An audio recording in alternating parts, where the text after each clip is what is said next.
Hello, what can I get you? Let's get a 99 with the fleet, please. 99 indeed coming up for you. Yes, hello everybody, welcome back to Donington Park. Can I give you that please? It is BARC in the park. Let's have a go at this. Watch this. I've had a great lesson from John here. Plenty more action coming up for you today throughout the course of the day. There we go. Look at that. Oh my word, thank you very much, look at that. Yeah, plenty more action. There you go, Leah, that one's just for you. Plenty more action today. We've got the MG owners joining us as well. Every single race live on the BARC YouTube channel. A big thank you to John here. If you are at Donington Park, make sure you come and get an ice cream. I might even serve you as well, but less about that. Let's go racing, everybody. Come on!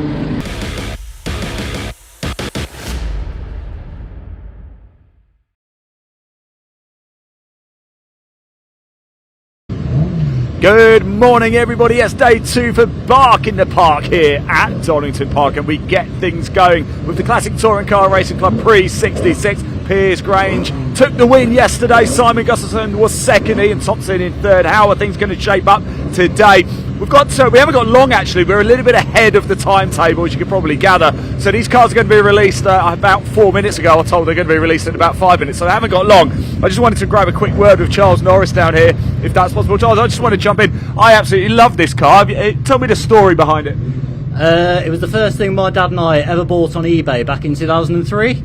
So I was about 13 years old at the time. We bought it as a bog standard road car, restored it, built it as a racing car, and yeah, we finally got it out last year.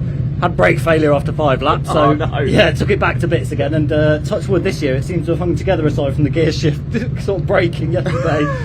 But yeah, finished our first race yesterday, so buzzing. How was that? Was it quite emotional then when you saw that checkered flag? Yeah, fortunately we kept our eyes dry, but yeah, we had a good sort of father-son embrace, and we've got a photo to commemorate it, a little pop trophy as well, so yeah, it was a good day. Can I just say as well, by the way, you look so cool. The shades, the facial hair in the car. I think you're the coolest person here. Cheers, man. Thanks very much, Chris. Good luck. Thank you so much. Indeed. Let's move over here a little bit, shall we? Like I said, the cars are gearing up, ready to get going. There's Piers Grange over there. He took the win yesterday. Can he make it 2 from 2? We've got Barry Syme down there. We'll catch up with him a little bit later as well. I wonder if we've got time to have a quick chat with Jake Swan. We've got the bonnet up on the car here of the number 56. We'll just move around. Is everything all right? Everything all right? Yes, mate. Don't worry about it. I've no idea what he said, but thank you anyway. Jake, how are we doing, my friend? Not too long to go. I just thought I'd quickly bob over, say hello. You happy to be back? Yeah, it's good to be back racing again. It's been a long winter, but here we are. You're doing a full year? Hope to, yeah. As long as it all goes well. What's the expectation in this race? What can you do? I don't know. We'll see him soon. Top man, Jay. Really good to see you. Thank you so much. Indeed, keeping his cards very, very close to his chest indeed. We move down a little bit as well. Let's give some of the guys a little bit of a wave as well. We are not too far away from getting underway. Let's just turn this around, shall we, and have a look at the cars sweeping as they're about to be released. They are revving up. Any second they're going to get the call to head out on track. Simon Gustin actually started on pole yesterday, but it was Piers Grange who took the win. Let's move over a little bit. Let's go to the back actually and have a look at some of the cars down here. I said Barry Syme, I think we might be following him a little bit. Retired from the race yesterday, did Barry, so I better stay away from him because I did spend a bit of time in his car as well. So there he is. I'm going to stay away. Stay away. Good luck, Barry. Let's just jump in very quickly down here. How are we doing it? Are you happy to be back? Absolutely, dying for it, ready for it. How was your winter? Were you itching to get back out? Yeah, absolutely. We did quite a bit on the car. Had an engine rebuild. Okay. I tidied the bodywork up a bit, but yeah, ready to go now. Just a shame we've got to start from the back, but those are the rules. Is that not a bit of fun though, as well? Yeah, it's a bit of fun for about the first 20 times. I appreciate the honesty. Look, best of luck. Yeah, enjoy it. It's really good to see you. Thank you so much. Let's make our way back to have the MG Owners Club are with us today as well, and the Hyundai Coupe Cup are with us as well. So we're going to see action from their classic touring cars and Junior Saloon Car Championship all in action once again today. The live chat is open as well on the YouTube channel with the British Automobile Racing Club. Please hit that like button, hit that subscribe button. Let's get as many people today watching these glorious cars as we possibly can. We are seconds away from getting underway, and I am absolutely delighted to introduce your commentator, the one, the only, the superb, the amazing, the brilliant Dave Goddard. Over to you, my friend. Thank you very much indeed, Ian. A very good morning, everyone, and welcome to day 2 here at the beautiful Donington Park, the home of motorsport in the Midlands. For day 2 here at BARC in the Park, the British Automobile Racing Club presenting an absolutely packed day of racing here today. Thankfully no fog this morning. As we saw yesterday, there was a little bit of a delay to the start of the programme once the fog cleared, but today we go racing in just a few minutes time with the first race of the day, the CTCRC Classic Touring Car Racing Club Everard's Prix 66 touring cars as we've just seen, followed by the second of 3 races this weekend for the Junior Saloon Car Championship. Then we have the first of 2 races today for the Classic Touring Car Racing Club's Prix 83 Group 1 touring cars. Now, their first race yesterday was postponed due to a few delays in the timetable, so they have 2 races today instead. We welcome the Adrian Flux MG Owners Club Championship. Now, they've got an absolutely packed grid of over 30 cars. They had their qualifying session this morning. They have 2 20-minute races today. Everything else is over 15 minutes. After lunch we have a second race for the Classic Touring Car Prix 83 touring cars. We're joined by the OT Publishing Coupe Cup. The Hyundai Coupes are here in good numbers. I think we've got 20 cars for them for their season opener. Then another race for the Junior Saloon cars, the young guns in their Saxos. Then we have the Track Action Racing Club for their second race of the weekend. Adam Croft in his Volkswagen Scirocco going for a double there. After that, we have a mixture of 5 different championships. Our mixed race for the Classic Touring Car Racing Club, Prix 93, Prix 03, Blue Oval Saloon Series, Classic and Historic Thunder Saloons. Another race for the MGs, and then the Hyundai Coupes close out this very busy day here at Donington Park with 11 races to bring you. The first of them is on the way out of the assembly area now. The Classic Touring Car Racing Club Everard's Prix 66 touring cars, going right back to the early days of saloon car racing in the United Kingdom. The British Saloon Car Championship, of course, started way back in 1958, and the first championship was won by Jack Sears, wheel of his Austin Westminster. I think we're missing just one car from yesterday. I didn't see Tim Dodwell, number 83, in his Mini down in the assembly area, but it looks like Andrew Hack is there. I thought his car had failed in qualifying yesterday, so his Mini is there. We'll have a quick look at the grid then. It's based on the results of yesterday's race, and it was the big V8 engine Ford Falcon of Piers Grange. His first time in that car. Seen him in a Ford Mustang over the last few years. He took the win yesterday ahead of Simon Gustafson in the first of a phalanx of Lotus Cortinas. They line up on the front row here. Second row, Ian Thompson, former champion, and young gun Oliver Law in their Cortinas. Then Adam Cunnington, just saw his car being inspected by EDF Motorsports, who prepare that car. down in the assembly area alongside Jake Swan, who had a class win yesterday in his Ford Anglia. Row 4, welcome return for Roger Stanford in his new Lotus Cortina, newly built for this season. Alongside Dan Wheeler, he got a track limits penalty that lost him a couple of places and a class win, unfortunately, in yesterday's race. He's the first of the minis on the grid. Row 5, another mini for Martin Armstrong alongside Ed Gibbs in his Ford Anglia. Row 6, we have number 539 Kevin Swan, father of Jake, in his Anglia, alongside the first of the Hillman Imps, Adrian Oliver. Just beat Gary Prebles, the class win yesterday. Gary lines up alongside Brendan Rooney, who recovered from a spin to finish 14th in yesterday's race. Row 8, we have Charles Norris, just heard from him, the little Austin A35, alongside Jeremy Dias with his Singer Chamois. Then we've got Patrick Harris, his Morris Minor, Keith Wright in a Lotus Cortina on row 9. Row 10, another Singer Chamois, effectively the sportier version of the Hillman Imp, that was, number 94 Steve Platts. Tim Dodwell, I don't think is there in number 83. He does tend to race only on Saturdays, most race weekends, so I think Tim has headed off elsewhere. Row 11, we should have the Keneally's. I did see Billy Keneally's Ford Anglia. That pulled off at Redgate a couple of laps into yesterday's race. Pat Keneally, his father, retired into the paddock with the Lotus Cortina. Not sure if that car is there. Row 12, Barry Syme is back. Broken CV joint on his Mini yesterday. Deposited oil all over the Melbourne Loop.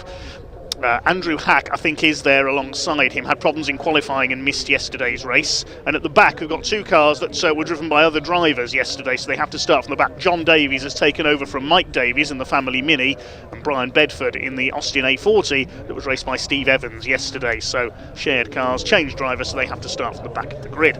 Cars heading off on their green flag lap then, the 2.5 mile Donington Grand Prix circuit in use this weekend, the full circuit using the Melbourne hairpin. Just looking to the back of the grid here. Yes, Andrew Hack is there. Pat Keneally's Cortina is not, unfortunately. And Tim Dodwell not there either. Thanks for all your comments coming in so far. Heard from RMark100. He says, good morning. Glad BARC is back, says UCW30. And it was a long winter without it. Hi to Darren Hopkins. Morning to Ethan Dance, one of our regular viewers. One or two viewers from Finland, welcome to you. Back at the Net 07, one of our regular viewers. Samuel UK says, fry up and cup of tea in hand. Motorsport Leah says, thanks for the ice cream, Ian. Good to know Leah's watching. She was in the pit lane with our Brick Car Endurance Championship race yesterday. Mimi Lane 9937 says, good morning all from Sussex. ENS 100 says, come on Barry Syme. There is the Scotsman starting from the back after that mechanical failure yesterday.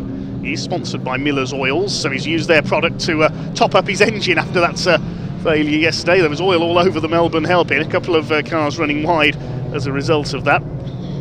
Colin Ware says, is this the race they couldn't fit in yesterday? No, that's the Prix 83s, Colin. They have two races today, just one race for the Prix 66s. Peter Larsson watching from Sweden.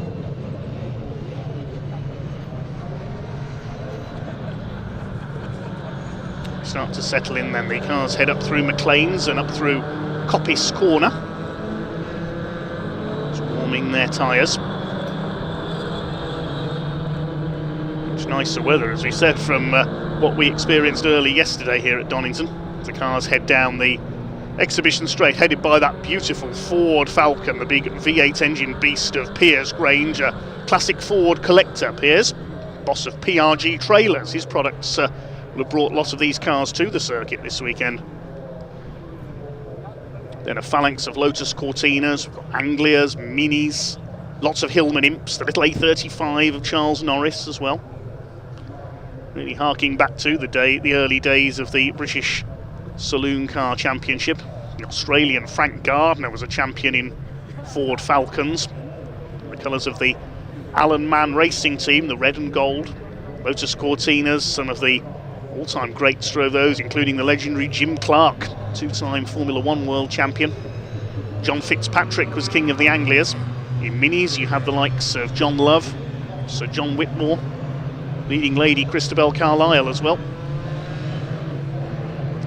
There's the lone Morris Minor, that's Patrick Harris. The Austin A40 at the back. Doc Shepherd was the only driver to win a British Saloon Car title in one of those all the way back in 1960. That was a modified 1000cc version.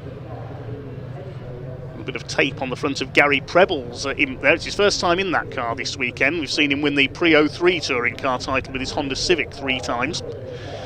Marshall's bringing the drivers into line then on the grid for our first race of the day. The Everard's Prix 66 Classic and Historic Touring Car Championship.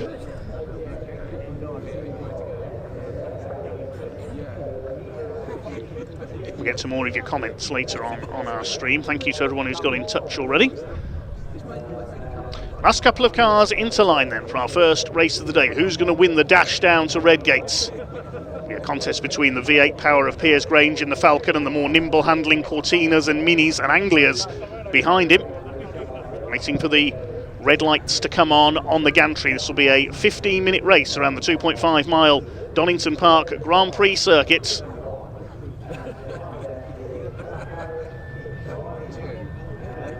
Waiting the all clear from the marshals and the clerk of the course to get this one underway. The red lights come on. It's time to go racing here at Donington Park. We are underway.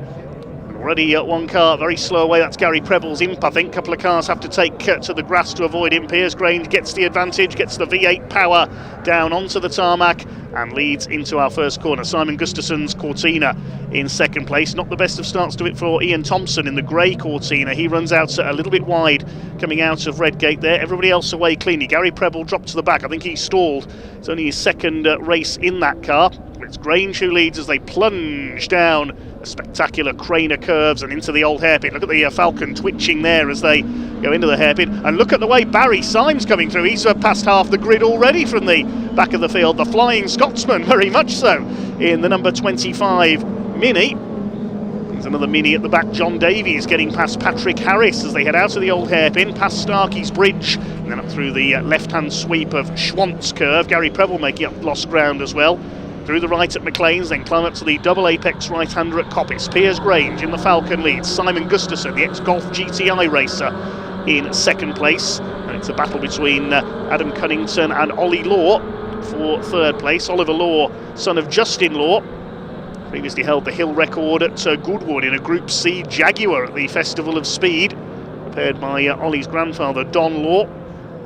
Minis battling it out. There's Andrew Hack making a move on one of the Anglias. Andrew Hack failed to race yesterday after those problems in qualifying. Down into the Melbourne Loop they come. Out of the Fogarty S's, down the short straight, drop down into this 180-degree right-hander. Dan Wheeler's Mini getting past Roger Stanford in the green Cortina. Big lock-up from Barry Symes. He throws the Mini past Kevin Swan's Ford Anglia. Barry is fired up here. Mini he shares with Jimmy Syme, his father, in some historic events. Ex-single-seater racer is Barry.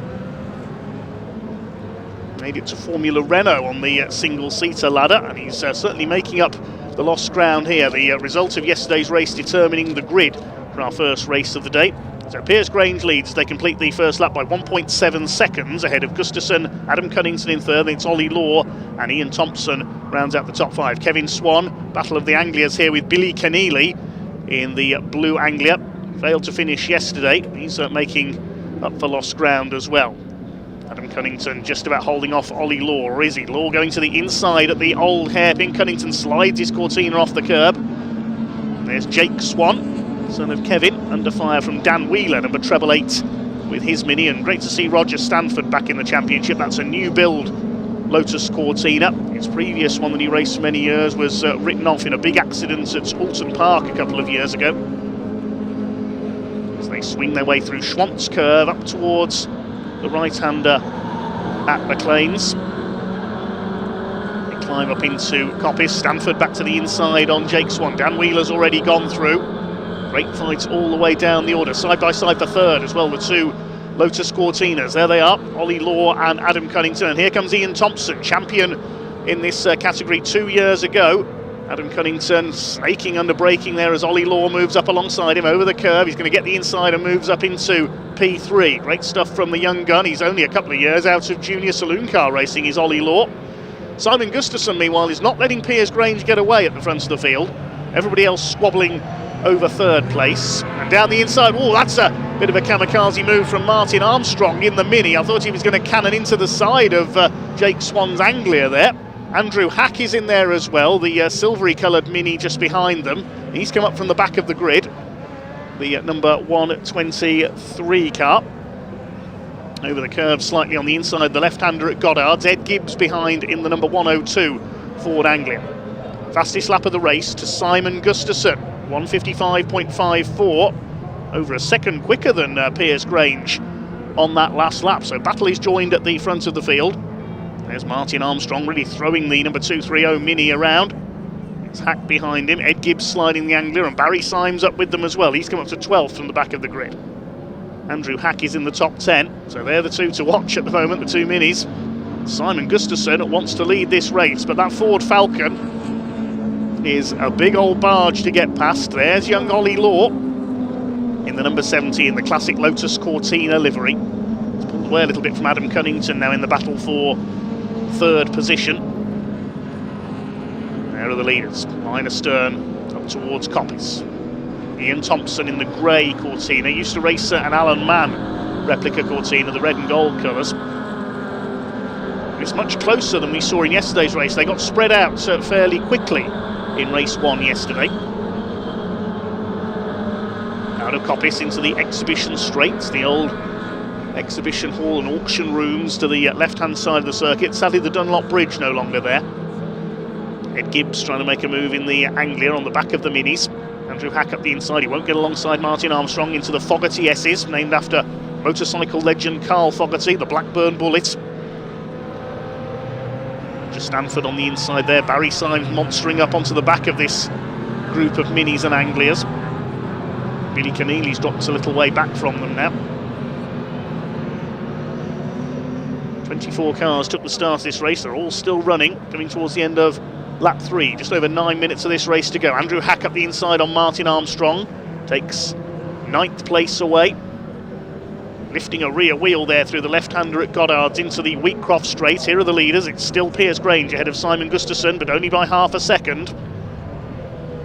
Lap times are virtually identical that time through. Two Fords, but very different racing Fords. The Falcon, the big American and Australian beast. Very popular in South America as well, the Ford Falcon was. Chased by the Lotus Cortina, Colin Chapman's creation, arguably the first saloon homologated for motor racing. Cortina's second, third, fourth, fifth and sixth now, because Roger Stanford has got back ahead of Dan Wheeler. Climb up to McLean's once again. Simon Gustafson looking for his first overall win in the Classic Touring Car Racing Club's Prix 66 category. Used to race in the Production Golf GTI Championship a few years ago. Here are the Hillman Imps battling it out. Gary Preble recovering after stalling from the start. He's got ahead of Steve Platts, long-time imp racer in his Singer Chamois badged version. It's Brendan Rooney currently leading Class E for the Hillman Imps. Class is all based on engine size. Oh, Ollie Law slowing. Ollie Law has broken down, unfortunately. He was running in the top 4. He's pulled over on the exhibition straight next to the marshal's post. Yellow flags will be out there. Simon Gustafson isn't in trouble though. He's trying to pressure Piers Grange, and Grange's car, a big heavy machine, will be much harder on its tyres and brakes on this flowing layout here at Donington Park. Gustafson will have the handling advantage, especially as we're now into the second half of this 15-minute race. Over the line they go. Well, Grange did do a personal best lap that time, 155.878. Adam Cunnington all over the back of Ian Thompson. That's the fight for third place. Thompson's just taken third from Adam Cunnington. Roger Stanford rounding out the top 5. There is Barry Syme, the number 25 Mini. His claim to fame was back in his Formula Renault days. He once defeated a certain Lewis Hamilton.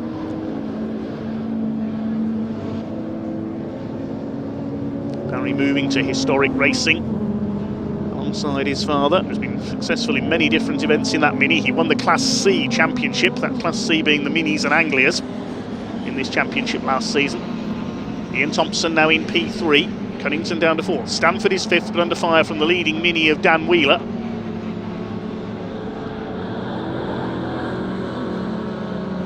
Time penalty for a false start for Roger Stanford. It's just come up on the timing screen. 10-second penalty, unfortunately, for Roger Stanford for a false start. That's a great shame for the veteran touring car racer.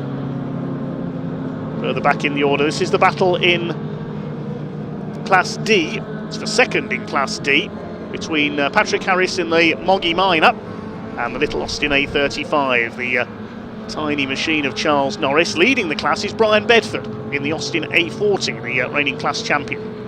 Norris going to the inside. He's going to make a move here at the old hairpin. Through he goes. The A35 doesn't look very much like a racing car, does it? But there were some very effective tuned ones back in the late 50s, early 60s. As Martin Armstrong sends it down the inside on the hairpin again. Have we had a change to the lead there? Yes, we have. Simon Gustafson has taken Piers Grange, but Grange only has to put his foot down the straights. The power of the V8 tells. He gets back alongside Simon Gustafson, but Gustafson's got the inside line for Redgate and he's taken the lead. I think he got through there at Goddard's. We were watching the Minis and Anglias battling further back. Here comes Grange on the inside. You wouldn't want to see a car that size in your mirrors down the Craner curves, would you? But he's sliding about there. I reckon his tyres are starting to go off, Piers Grange, in the warmer conditions today. You can see him sliding about there. Grange with a lot of experience in big Fords. He raced a Mustang in this championship for a number of years. Had a couple of wins with it, if I remember rightly, here at Donington last year.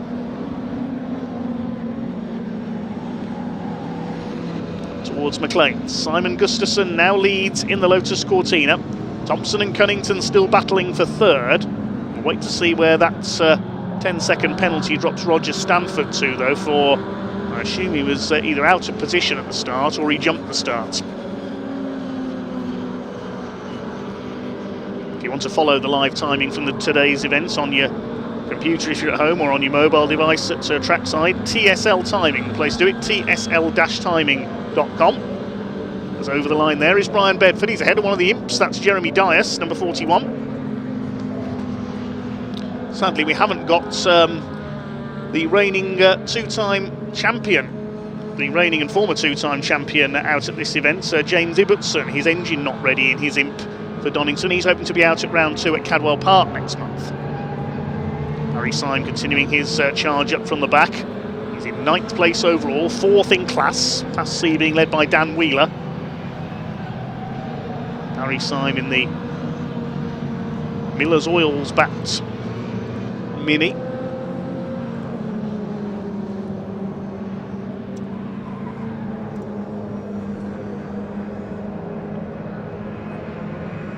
Through Goddard's. So backed by Torque Sports this year, using some of their team wear in the pits we noticed earlier. It's a good run. He's ahead of Ed Gibbs in the number 102 Anglia. Christensen still leads overall. A couple of laps to go. His first race of the day, the Prix 66. Touring cars, sponsored by Everard's. Piers Grange leads Class A in 2nd place. Gustafson leads Class F, which is dedicated to Lotus Cortinas. Class D is still led by this man, Brian Bedford, in the A40. There's a yellow flag out at the Fogarty S's. So what has happened there? Has somebody gone off or pulled over? Wait and see as the cars come through. Wait to see if anybody's dropping down the timing screen. Jeremy Dias locks up on the outside line. Didn't see any cars off to the side of the road there, so wait and see. Charles Norris was slow through there in the A35 though. Wait and see who doesn't come across the line. Barry Simons made up another place while that was going on. He's got ahead of Ed Gibbs in the 102 Ford Anglia. They're having a good scrap. Dan Wheeler's Mini is leading Class C, a couple of places ahead of these two. There's Ollie Law's car in the background. He's out of the race, and Ed Gibbs round the outside using the extra power of the Anglia, and he pulls away fairly rapidly into the chicane there. Has Barry Syme hit problems again? He's dropped back quite suddenly. No, he's still there. He dropped back quite suddenly into the chicane there from Ed Gibbs. There's Billy Keneally's Anglia behind them. Pat Keneally's Cortina failing to race today. Not see anybody off to the side of the road. Maybe somebody just had a quick spin at the Melbourne Loop there. Just over a minute left on the clock now. Leaders have already gone over the lines. Gustafsson still ahead of Grange. 0.8 of a second between them, so it's looking good for Simon Gustafsson in the Lotus Cortina here to take our first win of the day. Brendan Rooney still leads Class E. He's got James Ibbotson. Well, he's not racing this weekend. He is here helping Brendan in the paddock. Still these two fighting out. These have been together all race long. The little A35 and the Morris Minor.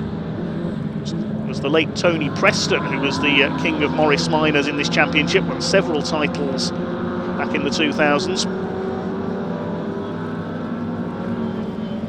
There is Brendan Rooney in the number 91 Hillman Imp. It's fairly well clear of Steve Platt, second in the class. Gary Preble third, despite faltering at the start. Gary Preble buying an Imp for this year because his father used to race them back in the 70s. It's a good run by Brendan Rooney. Could be one of the favourites for the class title, I reckon, this year.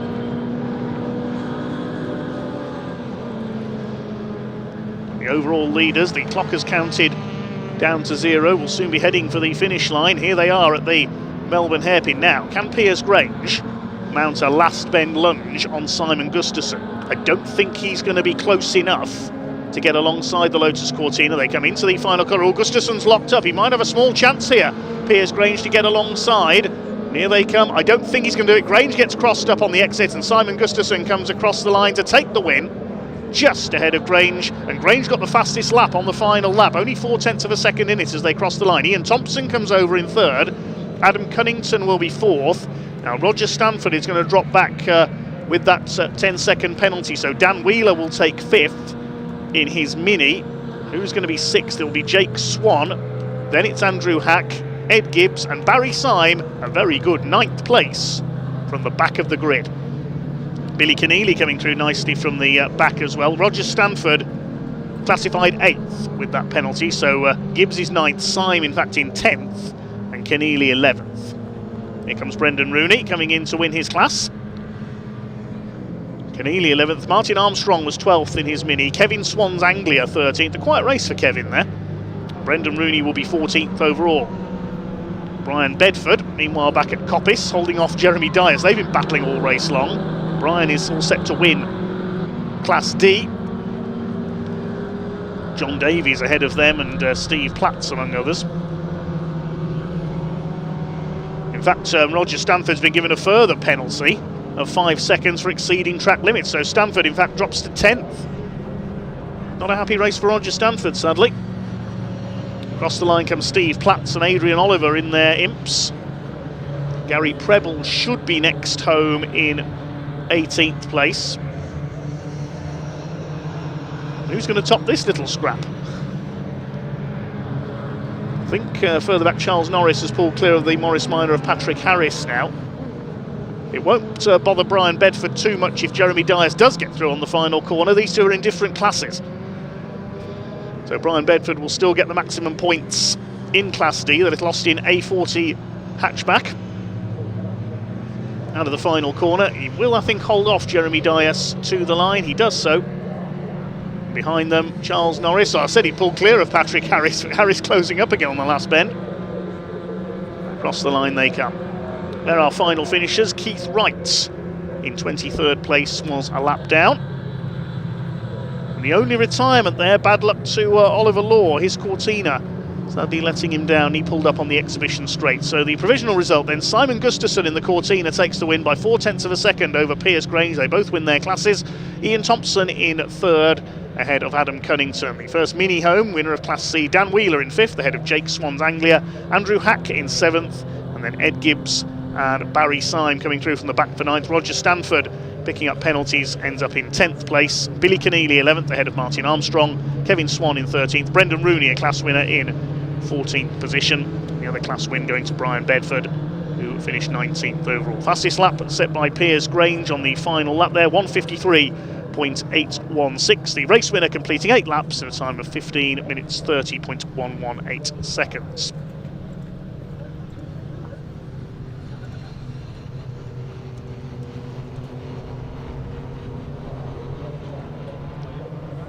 Wait for the cars to head into Parc Fermé then, and next up here today it will be the Junior Saloon Car Championship.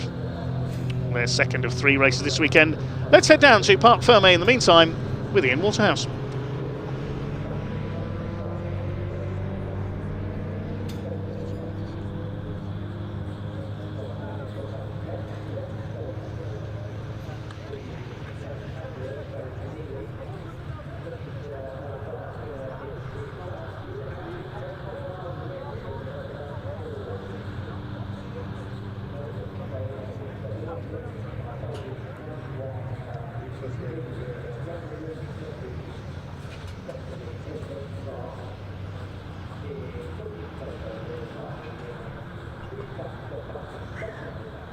Well, I've just seen Simon Gustafson come into the Parc Fermé area here, and he was fist pumping away, wasn't he, Sonia? He was. Did very well. I promise you I'd get you on camera. It's lovely to see you, by the way, as well. I know how much you hate it, but as you can see, Simon, congratulations. You came in.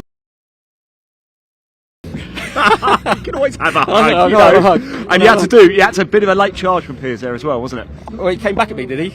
A little I was bit, trying not to look backwards, actually. Yeah. No, he did. I think he did a little bit, but I suppose I was just trying to not make any mistakes, and I was a little bit easy on the brakes for the last couple of laps, just to see it through. I didn't want to make any silly mistakes in front of a big crowd and the TV and you guys, so I've done it before.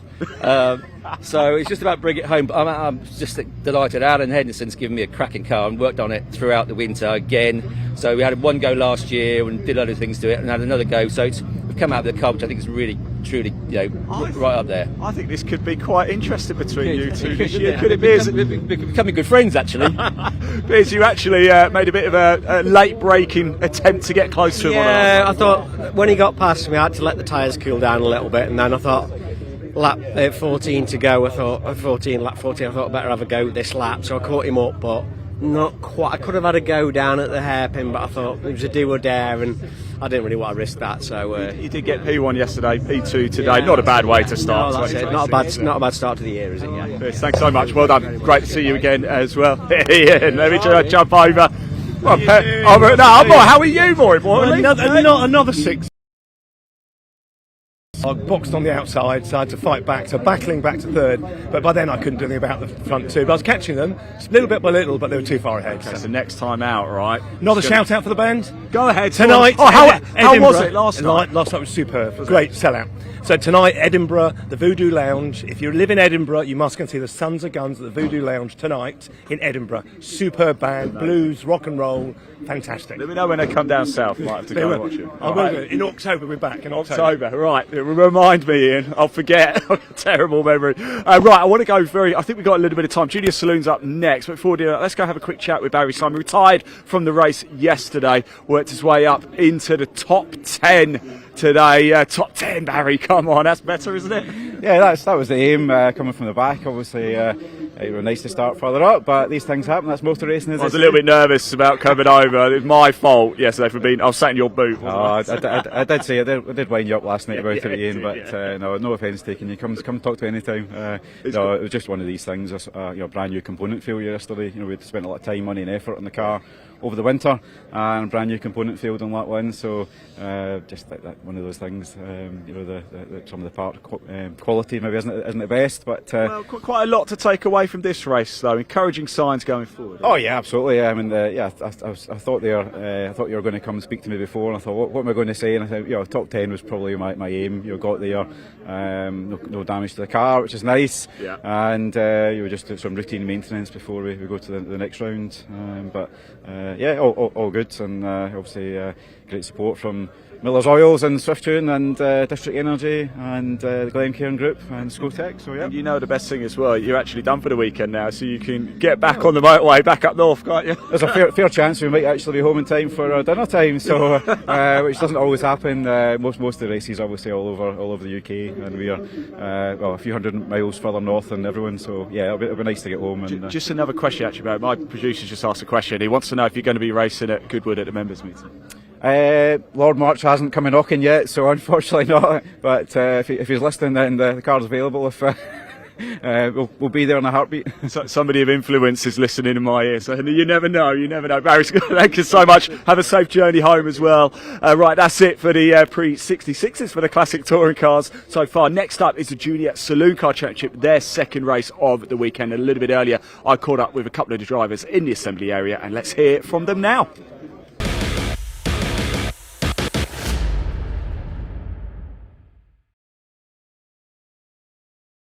Right, everybody, we're down in the assembly area, Junior Saloon Car Championship, second race of the weekend about to get underway. Ollie Smith took the first win of the 2026 season. I've got Matthew Swatton down here. Matthew, can we have a quick chat? It's good to see you again, my friend. How are you? You have a good winter and all that jazz? Yeah, it was quite nice. I was just sat on the sim most of the time and just enjoying stuff with family, so yeah, it was a good winter. Look, let's talk about yesterday. It was a brilliant race, actually, yesterday, wasn't it? Quite a dramatic finish, wasn't it? Yeah, I was holding P2 for most of the race, but I just got a bit unlucky towards the end at the Melbourne hairpin. So it was a good race. I was holding P2 most of the time, but obviously I'm hoping for more today. So you're in a good position here, starting P4. What can we do from here? Can we challenge? I mean, Ollie Smith was looking quick this season, isn't he, already? Yeah, he's quick, but I think I've got the pace to bring it to him. So I think if we can get a good start and get a few positions at the start, we should be in a good position. What's your target this year then? Is you eyeing the big prize? Yeah, of course. I'm eyeing the big prize. Top man, best of luck. Thanks for talking to us. Really appreciate it. I did see Wilf Butler around here somewhere, but I think he has just run off. Of course, Wilf Butler was a serial race winner last season in 2025. Of course, not racing. Oh, let's go have a quick chat with Lachlan over here. Haven't spoken to him. It's good to see you, my friend. How are you? Good. How did you find yesterday? You enjoyed yourself? It was pretty good. I was very shocked at the qualifying. I was sitting in the car thinking I was going to get P8 or something. I came back and my mechanic said I got P4. I was very shocked about that. You know, quicker than you think you are then, hey? That's good. I accidentally started the race in second gear, so it wasn't the best result, but hopefully it can be better this time. Well, that was race 1. This is race 2. You've obviously learned from that, and what a position to be in here, eh? I know. I really didn't expect it. Like, it was absolutely ridiculous seeing this result. Quite a special racing at Donington GP. Thanks for talking to us, mate. Best of luck. Yeah, hopefully be catching up with you in Park Fair, mate, as well. Yes, here we go. Second race of the weekend for the Junior Saloon Car Championship about to get underway. Let's go racing. Dave, over to you, my friend.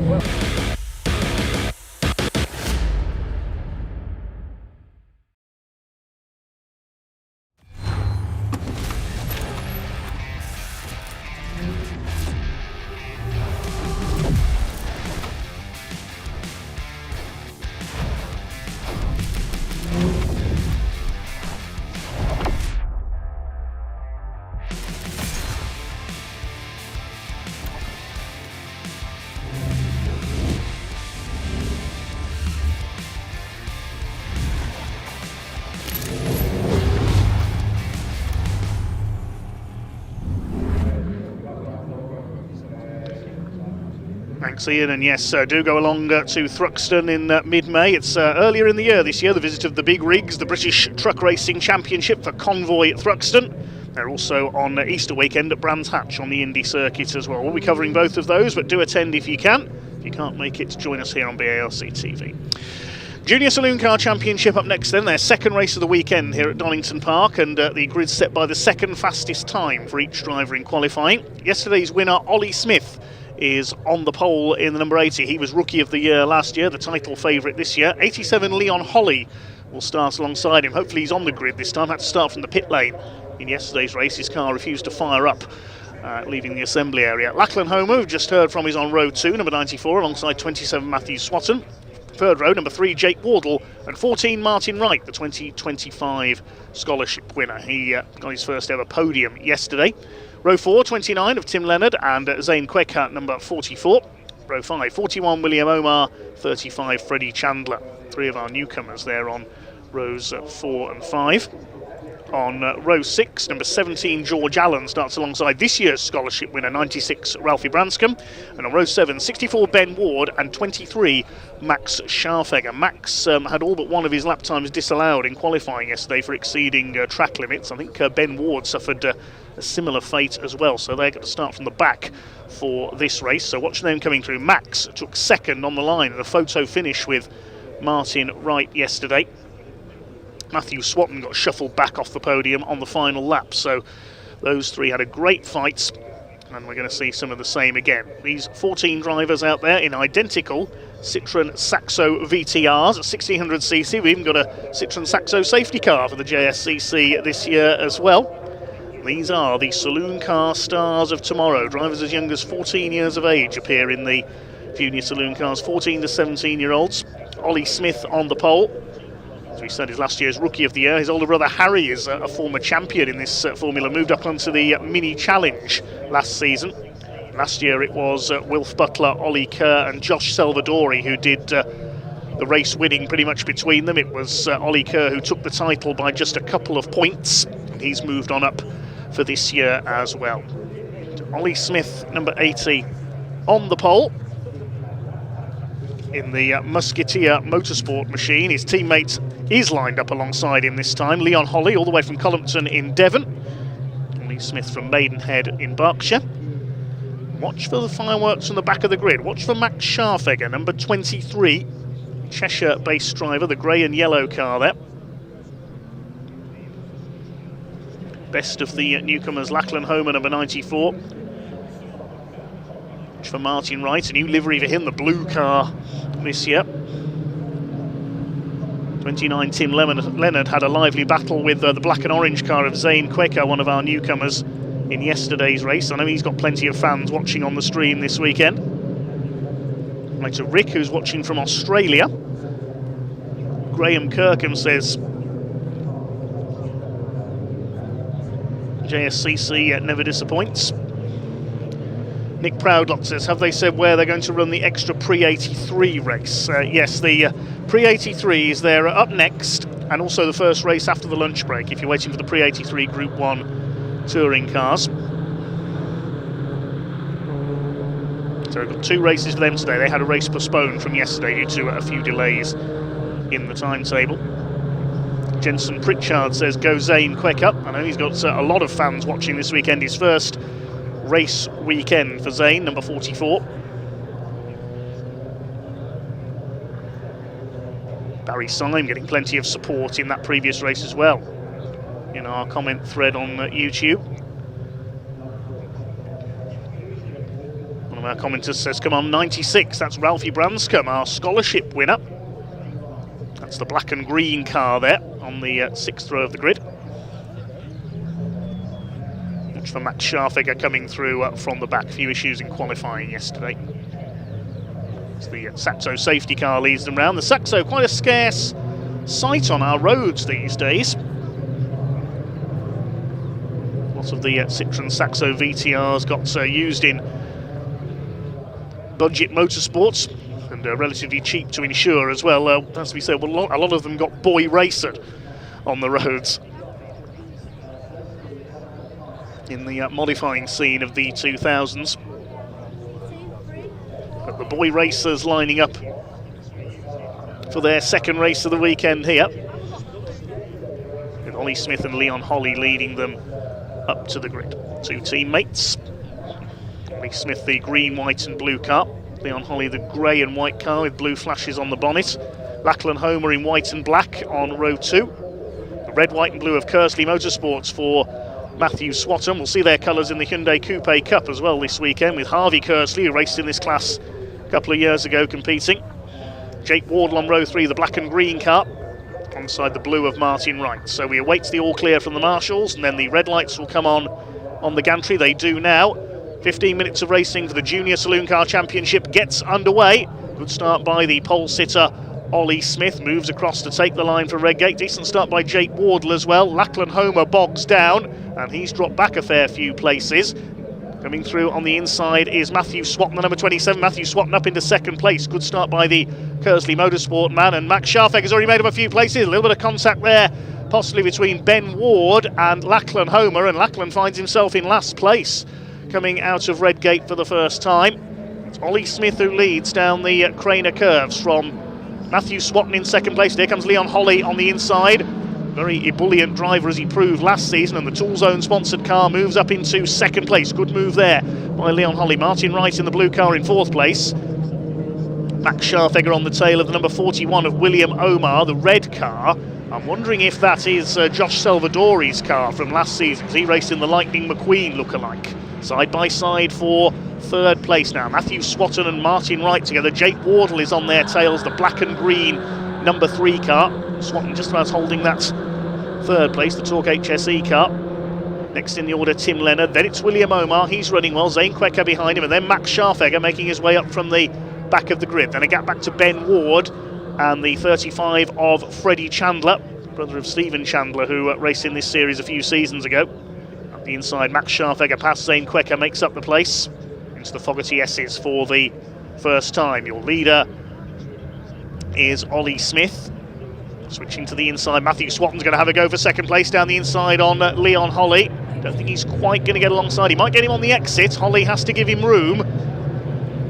Good driving there by both of them. They gave each other racing room. Holly might have the inside for Goddard. Has he got the overlap here on the entry? Who's going to be later on the brakes? Yes, Leon Holly gets back ahead. Matthew Swatton will cut underneath him coming out of Goddard's though, but he'll be on the right unless he gets the full overlap done on the run down to Redgate, the right-hander.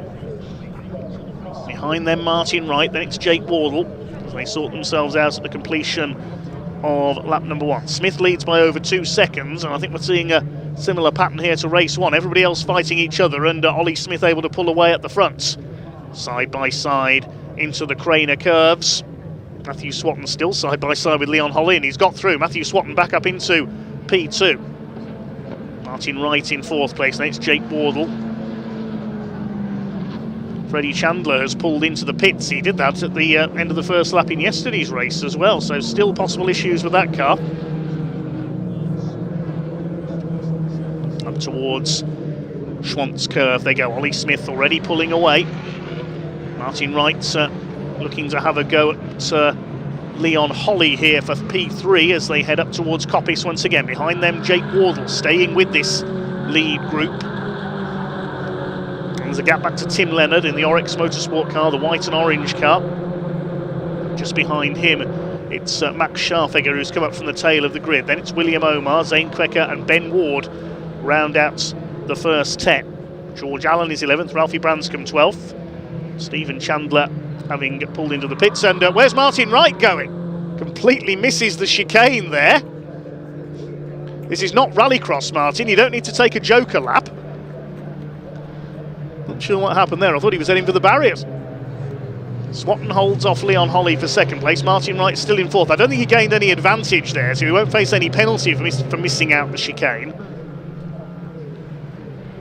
And Jake Wardle wasn't able to take advantage. The CSC racing car remains in P5. Martin Wright, the Cornishman, won the scholarship in 2025. Let's see what Leon Smith's lead is as Ollie Smith's lead is as he crosses the line this time ahead of the battling pair of Leon Holly and Matthew Swatton. It's 2.5 seconds, 1:59.211, the fastest lap by our race leader. Max Scharfegger has got ahead of Tim Leonard up into P6 now, coming through from the tail of the field in the second of the 2 CSC racing cars. Tim Leonard for Oryx competition. William Omar, self-run number 41 car. He's under pressure from Zane Quecker now in the second of the Oryx cars. The black and orange with the eyes on the headlight covers.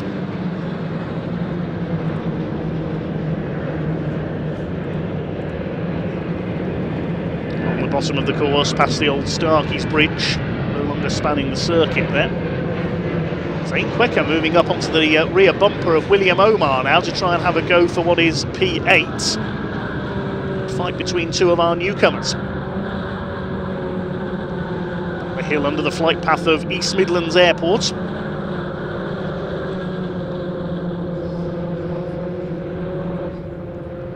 That's where I'll be on Wednesday, heading to Portugal for the FIM Superbike World Championship. But meantime, Leon Holly has retaken second place from Matthew Swatton through the Fogarty S's and down towards the Melbourne Loop.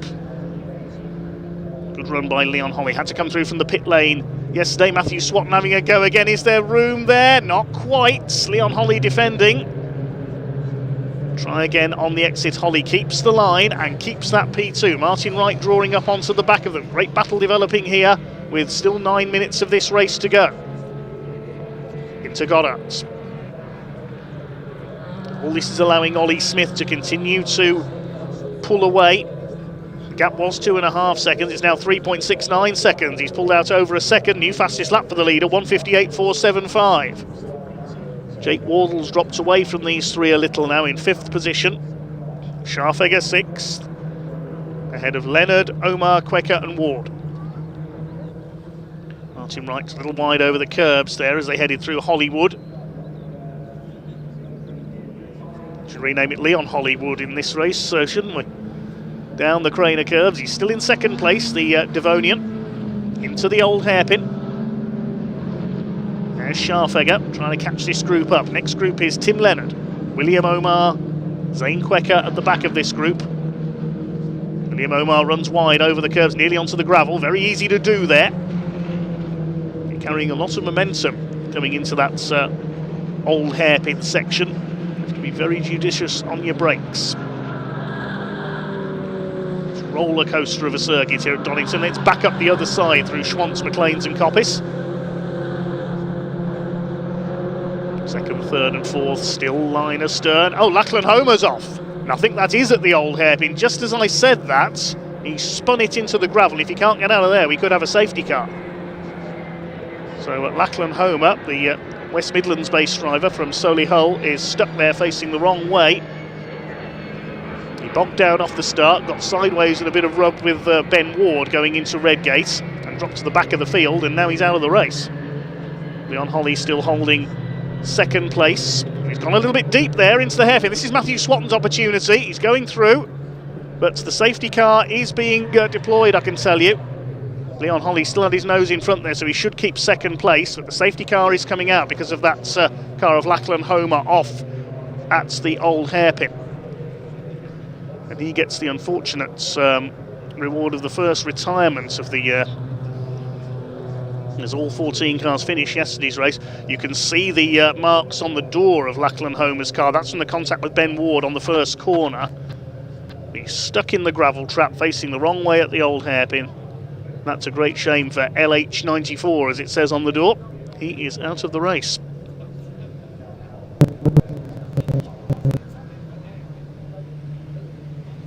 So the safety car, driven this weekend by former long-time BMW racer Evelyn Buanek, will be out on the course. The electrically powered Hyundai pace car with Richard Stenson, the observer, on board. They will pick up the race leader, Ollie Smith, and this will wipe out the advantage he had built up of over 3 seconds.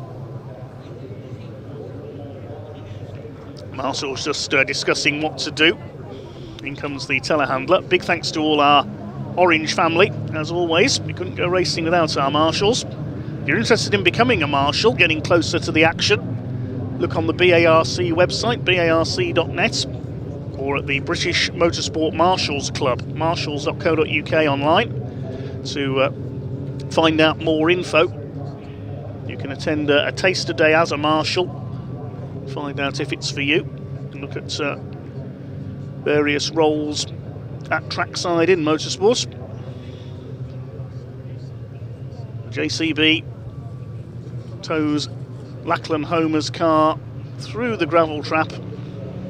Hopefully there's no damage to the underside of the car and they can get that back out for race 3 off the weekend. 2nd race today.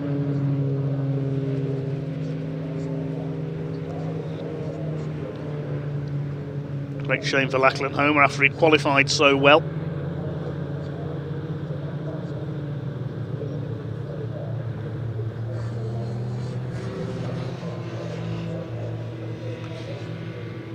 So just a couple of laps behind the safety car, but just under 5 minutes of the race to go. Let's have a look again. Yep, just swapped ends coming through the old hairpin and backwards into the gravel.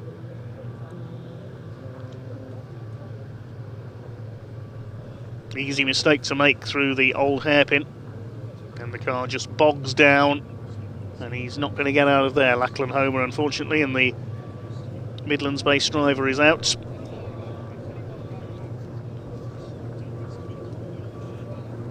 We've been pushing hard to get back up the order after his poor start to this race.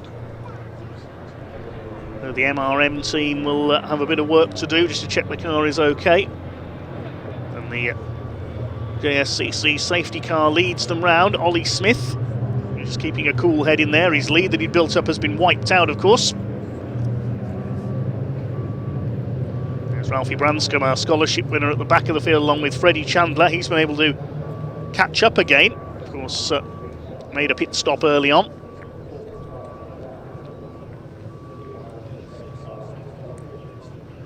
Is the safety car going to unleash them this time? I don't think so. Wait and see as they come onto the Wheatcroft Straight. I think we're going to have to do one more lap. So it's going to be a couple of laps sprint for the line under green flag conditions. The safety car still out.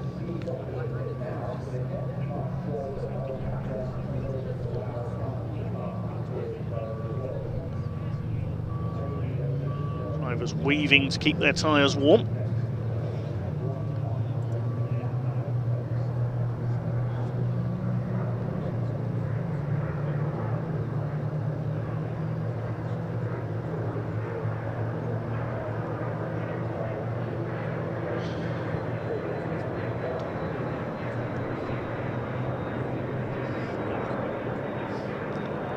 Plenty of support for Ralphie Branscombe in our chat at the moment.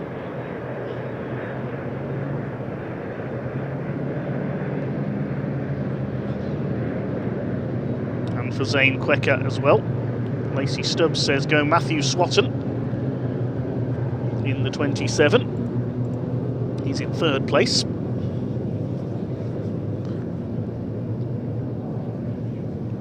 Might even be just a single lap sprint for the line because there's only just over 2 minutes left on the clock.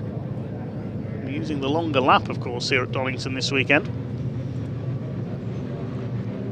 Tom Algar Racing says go Matthew Swatton. DPAT72 is cheering on Leon Holly.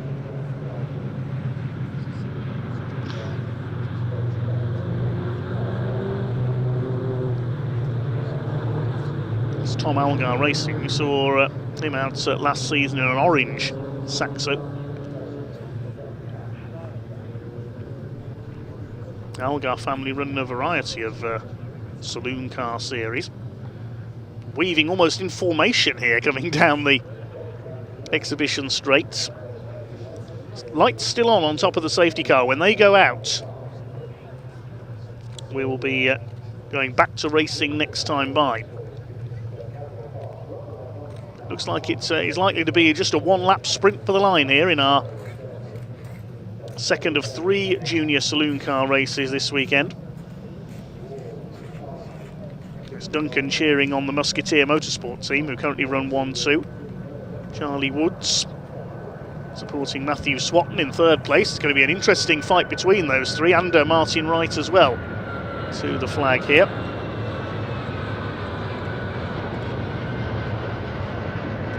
Freddie Chandler at the back of the field, he's caught up. The lights are still on top of the safety car. I thought it was going to unleash them this time. Are we going to finish under the safety car?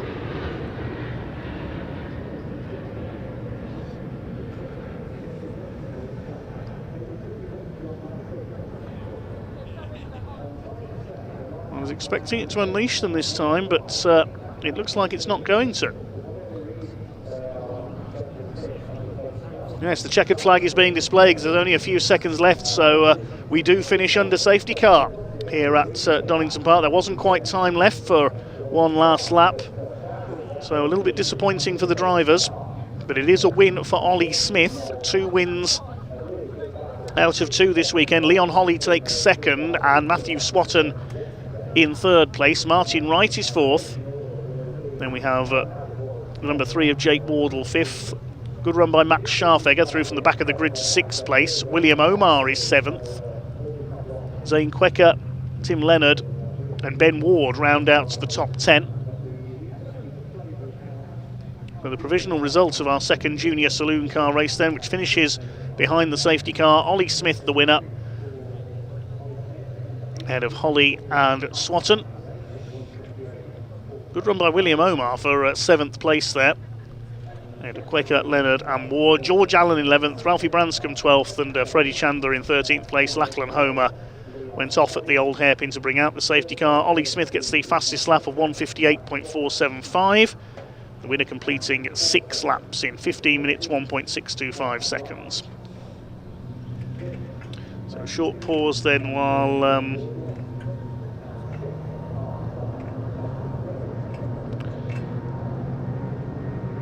we await the cars to make their way round into Parc Ferme.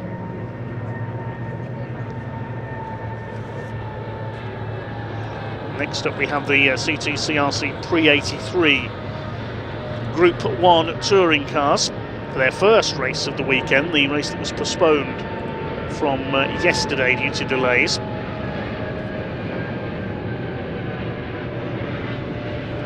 I tell you, for that race it will be reigning champion Jonathan Corker in the Datsun 510, who starts on pole. Now, he had problems in qualifying yesterday. He pulled off on his first lap at McLean's. We've got the car going again, dashed back to the pits to rectify the problem, and went out and set pole with the very last lap of the session. Should have a grid of 18 cars for our next race, and that's followed by the Adrian Flux MG Owners Club Championship. Their first of their 2 races, and they've got, I think it's 34 cars here this weekend.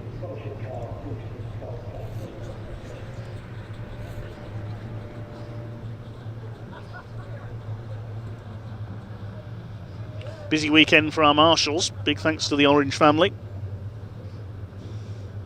It's not just about waving flags, as we've seen. So if you want to have a go, have a look on the BARC websites and the British Motorsport Marshals Club website to find out how you can don the orange overalls and become a marshal. They're always needed for events all over the UK. Without marshals, there is no motorsport. Simple as.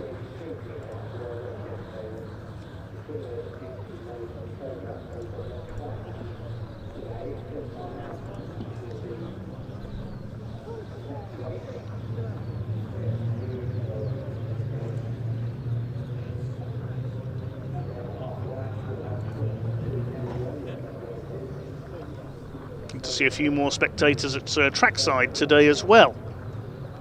I think quite a few of them were put off by the foggy conditions yesterday morning. There's a bigger crowd here today.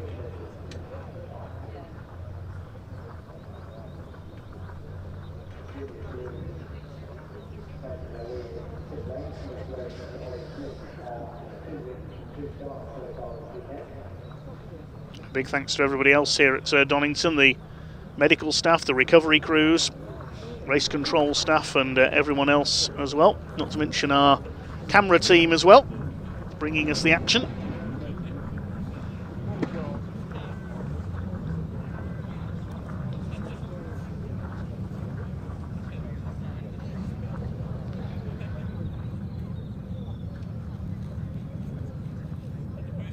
Just awaiting the cars from our Junior Saloon Car Championship race to make their way into Parc Ferme. And in a moment, Ian will be down there to talk to some of our drivers. I think we can hand down to Ian now as the cars come into Parc Ferme.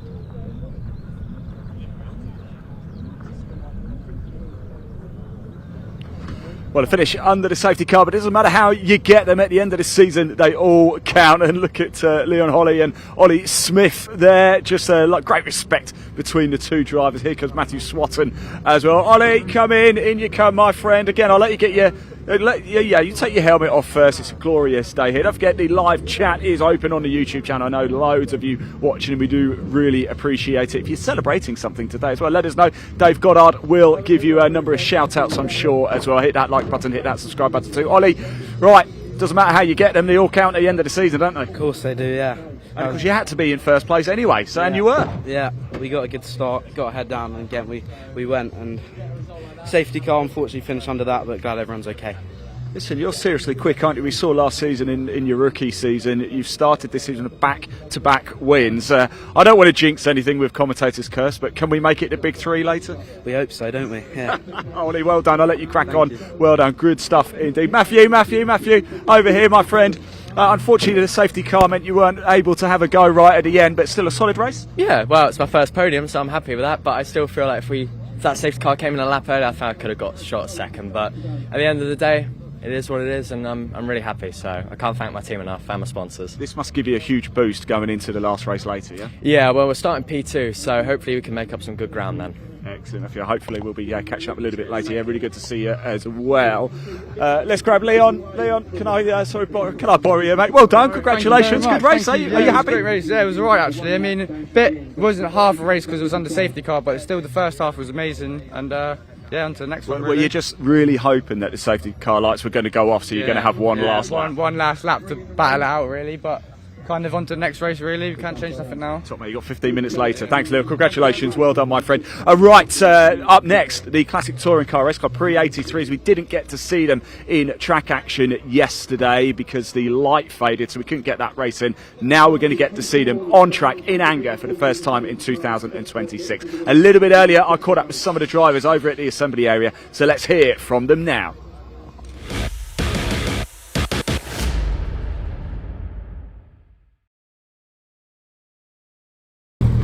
Right, everybody, here we go. The classic touring car racing car Prix 83s. We didn't get to see them yesterday due to the light fading. Their first race being bumped to today, so they're going to have two races today. This is the first of those. And look who's back. James, come on, give me a hug. It's really good to see you back behind the wheel. How was winter?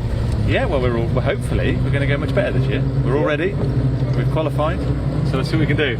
You've had quite a bit of success in the classic touring car racing club. What are you hoping for this year? Well, it'd be nice to get the class win. Yeah. I didn't do very well last year, but hopefully we've ironed out the issues. Obviously, I have success in the other Fiesta and Boss, but we've moved to 83s. Yeah. And I'll give it a good go today. I do struggle with a hairpin here, though. I might miss that out if I'm honest, and just come straight from the chicane. Yeah, not sure you'll be classified if you do that, but okay. I'll take your advice on that one then. Don't take advice from me at all. Best of luck, Joe. It's so good to see you again, by the way. It really, really is. Let's just move down a little bit. Oh, look at this coming through now. Absolutely. Let's just stay with us a little bit, shall we? Let's chase after it, see if we can grab a quick word over here. The cars and the 83s are unbelievable with the Datsun 510. Jonathan Corker was the champion in 2025 and he went fastest of all in qualifying yesterday. So he is certainly going to be the man to beat again overall in 2026. Just listen to it ticking over. Oh, there you go. How are we doing? You are. Hey, it's really good to see you again. Bit of a wait though to get racing, isn't it? Well, it would be nice to have raced yesterday, but today will be okay. Yes, we've got perfect conditions again. Now, how was winter for you anyway? Did you have to do much work? No, we've changed a few things on the car. We usually race in a slightly different spec, so we've upgraded one or two things for this. So yesterday was a bit of a trial out for brakes and tyres and things, but hopefully we've got a few things ironed out now and looking forward to today. We're happy then, we're confident. Yeah, well, I don't know about confident, but we're going here to enjoy ourselves. We'll find out in the next 15 minutes. Thank you so much. Really appreciate it. Thanks for talking to us. Yes, our first action here for the Classic Touring Car Racing Club Prix 83s in 2026. Let's go racing. Dave Goddard, over to you.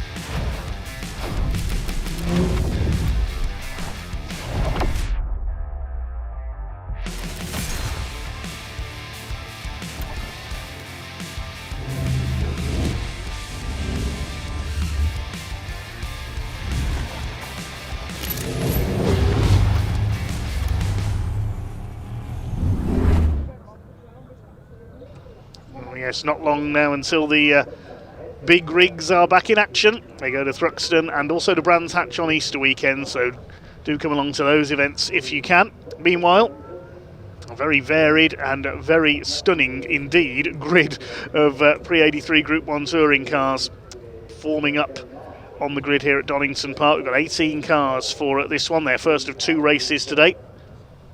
Pole position for this race, it will be the reigning champion Jonathan Corker in his Datsun 510. A car that had some problems at the start of qualifying yesterday. Pulled off on the run-up to McLean's, but the marshals pushed him back out. He got the car back into the pits, rectified the problem, and was able to pop up at the very end of the qualifying session and set pole position. The only car to go under 1 minute 50 in the qualifying session. The number 85 will start alongside number 11 Nick Williamson in the first of two Rover SD1s on the grid. I do like a Rover SD1, so I'll wait to see how the big Rover Vitesses get on here. Second row, a pair of Mark 1 Ford Escorts. Number 220, Nick Grindrod from Birmingham. He will start alongside number 3, Tom Harvey, all the way down in Kent. He's alongside his father, Adrian Age Harvey, for a number of seasons. Row 3 is another Escort, 566 Jared Knight. He's in a Mark 2 Escort. We've got one car with problems already. It's pulled off on the way to the grid. That's Don Hughes in the VW Golf, unfortunately. Continuing the run through the grid, though, Jared Knight in his Escort starts alongside number 2, Jerry Bailey. We've just heard from him with the Rover SD1. The fourth row, 197 Graham Smith. He's in a Mark 1 Escort, alongside 14 Carl Shreve. He's in a Triumph Dolomite Sprint. Row 5 should have been Don Hughes in the Mark 1 Golf GTI, alongside 69 Reese Cannell with a Ford Capri. Row 6, 73 Robin Slater, former Ford Anglia racer. He's in an Escort Mark 1, alongside 22 James Dunkley. We've heard from him in the assembly area with his beautiful Ford Fiesta Mark 1, the former Blue Oval Saloon Series champion. Row 7 is number 74 Neil Philpotts in his unique to British racing Mitsubishi Colt Lancer. He starts alongside number 29 Chris Snowden, long-time Alfa Romeo racer. He's in an Alfa GTV, I believe, for this one. Row 8 is Mostin Rutter, veteran of the Classic Touring Car Racing Club, number 33 with a Vauxhall Firenze, and number 30 Steve Walden with his BMW. In the final row, 88 Mike Broadway in a Jaguar XJ6 and 86 Colin Claxton with a Dolly Sprint. So Don Hughes has pulled into the paddock entrance ahead of the green flag lap here. Unfortunately, a last-minute hitch for the Volkswagen Golf, which is a great shame. Don also appeared in the Prix 03 touring cars a few years ago with a Peugeot 306, the one from Andover near Thruxton Circuit. Let's hope he can get that car back out for race 2 as the grid heads off on its green flag lap. Jonathan Corker on pole alongside Nick Williamson in the big SD1. Cars again organised into classes based on engine size. One entry in Class A, that's Mike Broadway's Series 1 XJ6 Jaguar, the yellow car at the back of the grid. Class B for the slightly smaller engine cars, we've got the SD1s, the Vauxhall Firenze, the Capri and the Mitsubishi Colt. Class C is mainly Escorts, plus Jonathan Corker's Datsun, and Chris Snowden's Alfa Romeo is also in Class C. We've got also the Triumph Dolomites and Steve Walden's BMW E30. Class D for the smaller engine cars, Robin Slater's Escort has got a slightly smaller engine than the others. Don Hughes was scheduled to be in Class D, and also James Dunkley's Fiesta. There's Reese Cannell, the Mark II Capri. James Dunkley, the food businessman from Worcestershire, in his beautiful Mark 1 Fiesta. Really is a stunningly prepared car, that one. Used to race a Mark II XR2 in the Blue Oval Saloons. Big Jag of Mike Broadway at the back of the field, along with Colin Claxton's Dolomite, but it is Jonathan Corker, the reigning champion, a boat builder by trade. Starts on the pole.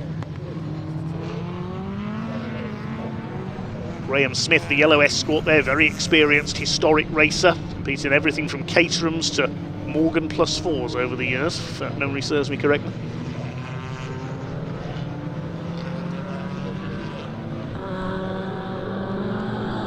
There's Nick Grindrod, the red Escorts, row 2 of the grid. He's had a varied career. Started off on the short ovals. Remember him in the Grand Prix Midget Club on the short ovals several years ago, back in the 90s.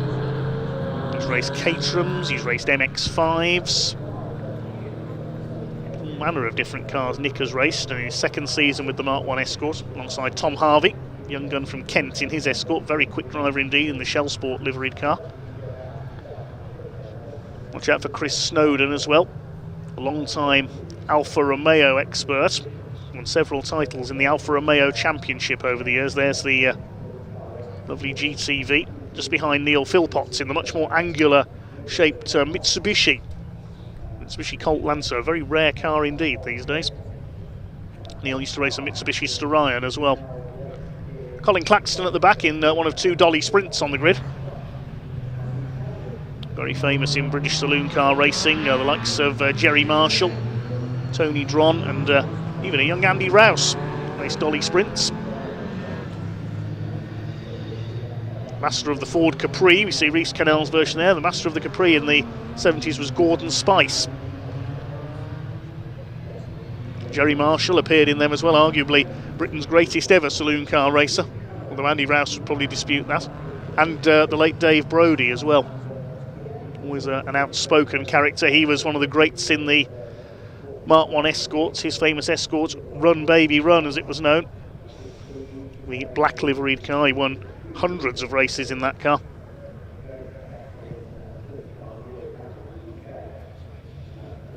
But it is Jonathan Corker's Datsun, the only Datsun 510 racing in the UK, who sits on the pole, hoping his problems from qualifying yesterday don't return. So 17 cars on the grid for this one, missing Don Hughes in the Golf. Watch for those big SD1s off the line, plenty of grunt from the big Rovers. A bit like we saw with Piers Grange earlier on. He's got the power, the other cars have the handling advantage, and it should be the same with the Rovers against the Escorts and the Datsun here. In the Prix 83 Group 1 Touring Car Championship, the red lights are on for the first of their 2 races today. They get underway. Wheel spin from a couple of the Escorts, especially Graham Smith there. It is Jonathan Corker who gets the start and leads the way down towards Redgate for the first time. Nick Grindrod up alongside Nick Williamson, so Nick didn't get the start he wanted in the big Rover. He could lose 3rd place as well because Tom Harvey's there on the inside in his Escorts. They're all round Redgate okay. And it is Corker who leads from Grindrod. They've pulled clear of Harvey and Williamson, who are side by side down the crane. Goes, whoa, Nick Williamson, big slide from the Rover SD1. I thought he was going to head off onto the grass there. Good save by Nick Williamson. That was a scary moment, especially for Jared Knight just behind him. There's the other SD1 of Jerry Bailey, the beautifully turned out number 2 car. He's just ahead of the number 14 of Carl Shreve with what I think is the ex-Tony Crudgington Dolly Sprint. 1, 2, 3 up into McLean's and Coppice. Corker from Grindrod, Harvey in 3rd place, Nick Williamson. Hope he doesn't need to pit for a change of underwear at the end of this lap after that moment down the Craner curves. He's there in 4th place. Jared Knight's Mark II Escort, much more famous as a rally car, of course, the Mark II Escort. He's there in 5th. Then it's Graham Smith, Jerry Bailey, Carl Shreve. Reece Cannell is next, rounding up the top 10. Looks like it's the Mitsubishi of Neil Philpotts. Up the inside, Jerry Bailey has a look at Graham Smith in the yellow Escorts. Philpotts on the tail of Reece Cannell's Mark II Quick Brew Capri. Nick Williamson moving to the inside, is going to have a go at Tom Harvey, I think, down into the Melbourne Loop. No, he's not close enough. Swinging their way through. Graham Smith's Escort, that looked a bit smoky in qualifying yesterday, but he seems to have rectified the problem. Nick Grindrod is going to have an attack for the lead, possibly here into Goddard's corner. Moves out wide, the V-Tune Rolling Road Escort on the tail of the Everard-sponsored Datsun in the old Datsun Works colours. The 240Zs that raced in America race in the same livery as Jonathan Corker's car. He leads Grindrod over the line. Jerry Bailey still trying to reel in Graham Smith. As the pack heads its way through, there's Chris Snowden's Alfa Romeo. And behind him, the Fiesta of James Dunkley. Then it's Robin Slater in his Mark I Escort, the smaller capacity Escort running in Class D. Fighting for the Class D lead with James Dunkley at the moment. Corker leads Class C, Williamson Class B, 1 entry in Class A, Mike Broadway's Jaguar further back down the order. Somebody's kicked up some dust there on the exit of the old hairpin. I think that was Graham Smith. There's the very unusual Mitsubishi of Neil Philpotts. Very square-lined car, the Colt Lancer. Mitsubishi, of course, again, much more famous for their rally cars in later years. On the exhibition straight, Nick Williamson on the tail of Tom Harvey, but Harvey positioning the car for the Fogarty S's. I think he'll hold the line there. He does. The Shell Sport Escort keeps third place up over the curb and towards the Melbourne Loop. Jonathan Corker still leads the way. Then he was 0.4 of a second ahead of Nick Grindrod at the end of the opening lap. Jared Knight going well up there in 5th position, comes from King Stainton in Devon. Chasing now Nick Williamson in the big Rover. The car that Andy Rouse tasted success in. The last man to race an SD1 Vitesse, if I remember rightly, in the British Championship was Dennis Leach in the late 80s. They were obsolete by then as the Sierra Cosworths took over. Steve Soper in the Hepalite Rovers was the leading exponent as well. Of course, there was all that controversy over the 1983 season it was, when the championship was decided in court over the legality of the Rovers. It was Andy Rouse in the Alfa Romeo GTV who was awarded the title. There's the classic shape of a droop snoot dealer team Vauxhall Firenze. Austin Rutter at the wheel. He's raced this car for many, many years now. Hopefully we might see Gary Fletcher's example back out in races to come as well. The Silver Machine.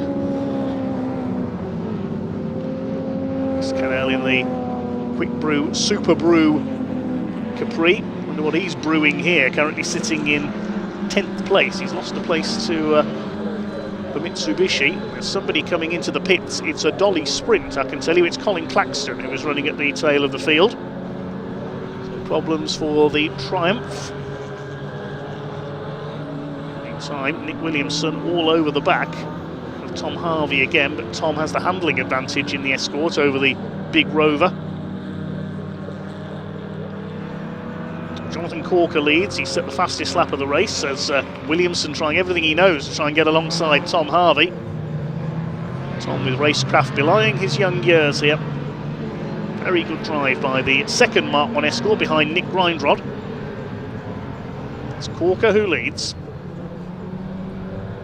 From Grindrod, Harvey, Williamson, Jared Knight still rounding up the top 5. And Tom Harvey, if anything, is reeling in Nick Grindrod here for second place. Over the line they come. There's a black and white flag out for car number 3 and also number 220. So that's Harvey and Grindrod both getting the black and white driving standards flag, and that's for exceeding track limits. So they need to be careful here. If they exceed again, they could get a time penalty of 5 seconds. Your first offence is noted. Second, you get the black and white warning flag. Your third offence, you get a 5-second penalty. There's Mike Broadway, number 88, in his beautiful Series 1 Jaguar XJ6. The only Class A entry. Here's Steve Walden. He's one place ahead of Broadway, BMW E30. We saw Steve at the closing meeting of the year last year for the Classic Touring Car Racing Club in an E36 BMW, and he won both of the handicap races at the end of the season at Brands Hatch. Here's the battle of the Escorts, and similar to our Junior Saloon cars here, aren't they? We've got 3 cars battling for 2nd, 3rd and 4th, allowing the leader, Jonathan Corker, to get away. Nick Grindrod still holding 2nd place. Started his career on the ovals, then moved up into the Pickup Truck Racing Championship. Raced Legends cars as well. There's the pickups back on the BARC build this year, supporting the British Truck Racing Championship as Nick Williamson tries to make a move into the Melbourne hairpin. This time he's got the Rover alongside Tom Harvey. He's been trying this since the first lap. Is he going to take 3rd place away? Harvey's got the inside line for Goddard's corner. And Tom Harvey holds the place. Williamson will cut back. He's almost on the grass there in the big Rover. They did compete occasionally in rallying, the SD1s. Tony Pond drove one at one time. Famously crashed it into a structure at Knowlesley Safari Park on the RAC one year. Swing their way into Redgate once again. 4 laps completed. 1.4 seconds is the lead for Jonathan Corker. Of course, for many years this championship was dominated by the Mark 1 Escorts, well, specifically by Stephen Primet's Mark 1 Escort, but he's racing in Blue Oval Saloons this year, and Tom Harvey nearly emulated Nick Williamson's big slide there. He's really throwing that Escort around sideways down the Craner curves. Spectacular stuff. The spectators on the banks loving this. Nick Williamson up alongside as they come into Schwant's curve, but again he's going to be on the wrong side for the next corner. It's the right-hander at McLean's. Here's our Class D leader. It's James Dunkley, Mr. Bacon as he's known, because that's one of the main products his food business produces. Based near Evesham in Worcestershire. Beautiful Mark 1 Fiesta. Here's Jerry Bailey, and he's lost a place to Neil Philpotts, who struggled a bit in qualifying yesterday. He's racing through the field. He's taken 7th place from the Rover. Now these two still at it for 3rd place. Escort against Rover, and Tom Harvey gets away there coming out of the chicane. Rover will be back up with him soon enough though. Still your leader is Jonathan Corker. 6 minutes of this cracking race to go. Nick Grindrod in 2nd place.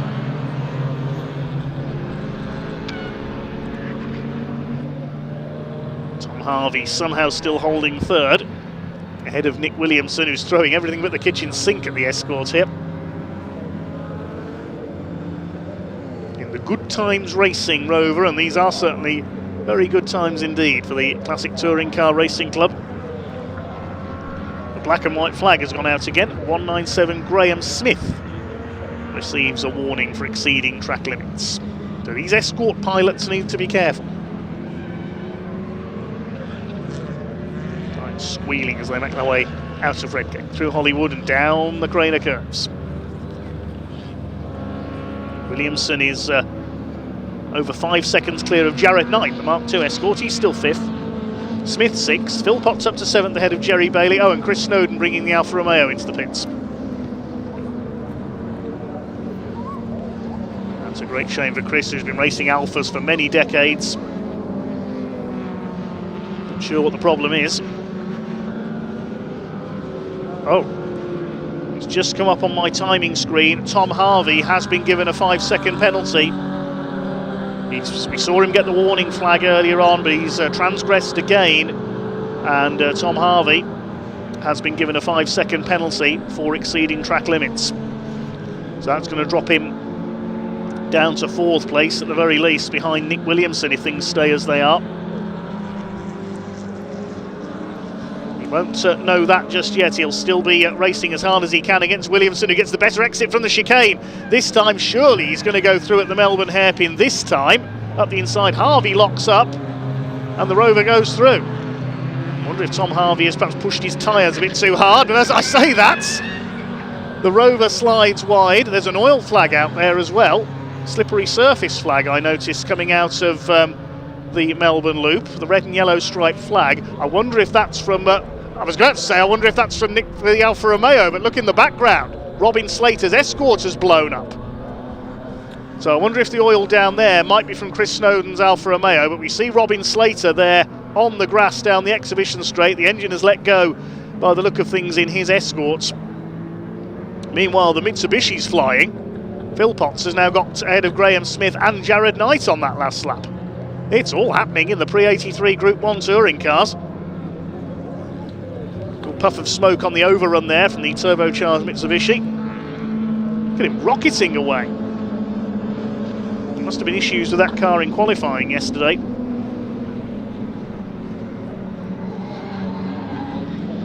So just to recap there, Tom Harvey given that 5-second penalty. Oh, what's happened to the 14 car? That's Carl Shreve. That's a nasty looking impact there for the Dolomite. That's the end of his day. He's okay, he's walking away. Now where has that happened?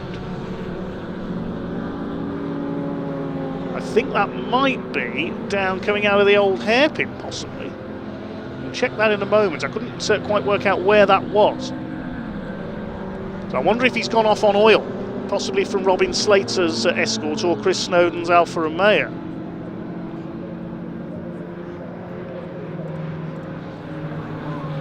Carl Shreve was in 9th place. Mike Broadway's Jag, I think, is he slowing there or just moving out of the way for the leaders? Meanwhile, Nick Williamson is catching the 2 leaders here. Look at the way the Rover's going. He's catching Nick Grindrod. You can see the oil flag still being hung out by the marshals there. As Jonathan Corker continues to lead. Grindrod in 2nd place. Certainly the most eventful race we've had so far today. 1 minute 50 seconds left on the clock as they cross the line, so it's touch and go whether this is the last lap or whether they'll get one more in. So Nick Williamson has now gone through into third place ahead of Tom Harvey. He's made it stick this time. Can he get after the two ahead of him, the Datsun and another Mark 1 Escort? Corker runs a little bit wide there coming into the Craner curves. Not as flamboyant as the cars behind him, just keeping a cool head, controlling the pace.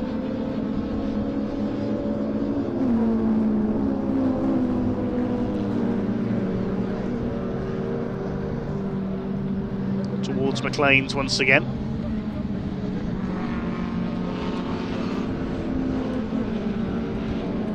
Let's hope that those cars with problems can be back out for race 2. They haven't got much time because race 2 comes up straight after the lunch break. I don't think we'll be seeing Robin Slater out in action again. We certainly won't be seeing Carl Shreve with that damage. You won't get that repaired in time, unfortunately. So here come the leaders, and look, Nick Williamson is now right with Nick Grindrod for that second place. Wait to see if they're going to get one more lap out of this, or if the checkered flag will greet them this time. It's going to be close on time. It's going to happen into the Melbourne hairpin. I think there's a yellow flag out there possibly. I saw a yellow light, or was it a red and yellow light for slippery surface on the lighting panel? That may have been the red and yellow because that's still there. 4 cars almost line astern into Goddard's corner. I think they will get one more lap out of this. See what happens as they come to the line. Grindrod a bit sideways now. Will it be checkered flag this time? No, they're going to get one more lap, so a 1 lap shootout between 4 cars, and the clock flicked to 0 just after the Datsun went over the line. Jonathan Corker was 3 seconds too early there. Nick Grindrod giving chase. Third place is Williamson, 4th is Harvey. They're well clear of Graham Smith, who's, according to the timing screen, is back up to 5th, so Neil Philpotts has dropped back. Yes, his last lap was about 10 seconds off his personal best, which was the fastest lap of the race, but Philpotts has dropped back again, so whether he's got a problem with the Mitsubishi, we'll pick that up later, because we'll concentrate on the lead battle for now, and Corker's pulled away slightly coming through the old hairpin. Nick Williamson wants second place, he's almost on the grass there, throwing the big Rover around once more, up towards McLean's, and then up towards Coppice. Can he get ahead of Nick Grindrod and get the Rover into P2 where he started on the front row of this cracking race for the Prix 83 Group 1 touring cars? He's got the tighter exit from Coppice, now down towards the Fogarty exit. Nick Grindrod moves across to take the line for the chicane. Nick Williamson has to tuck in behind. There's a little bit of smoke coming out of the back of the Rover. Don't tell me he's having problems as well. Here they come down towards the Melbourne loop for the last time. There's definitely puffs of smoke out of the side exhaust, you can see there. Grindrod holds second place. Tom Harvey wants a podium as well. That Rover is struggling, unfortunately.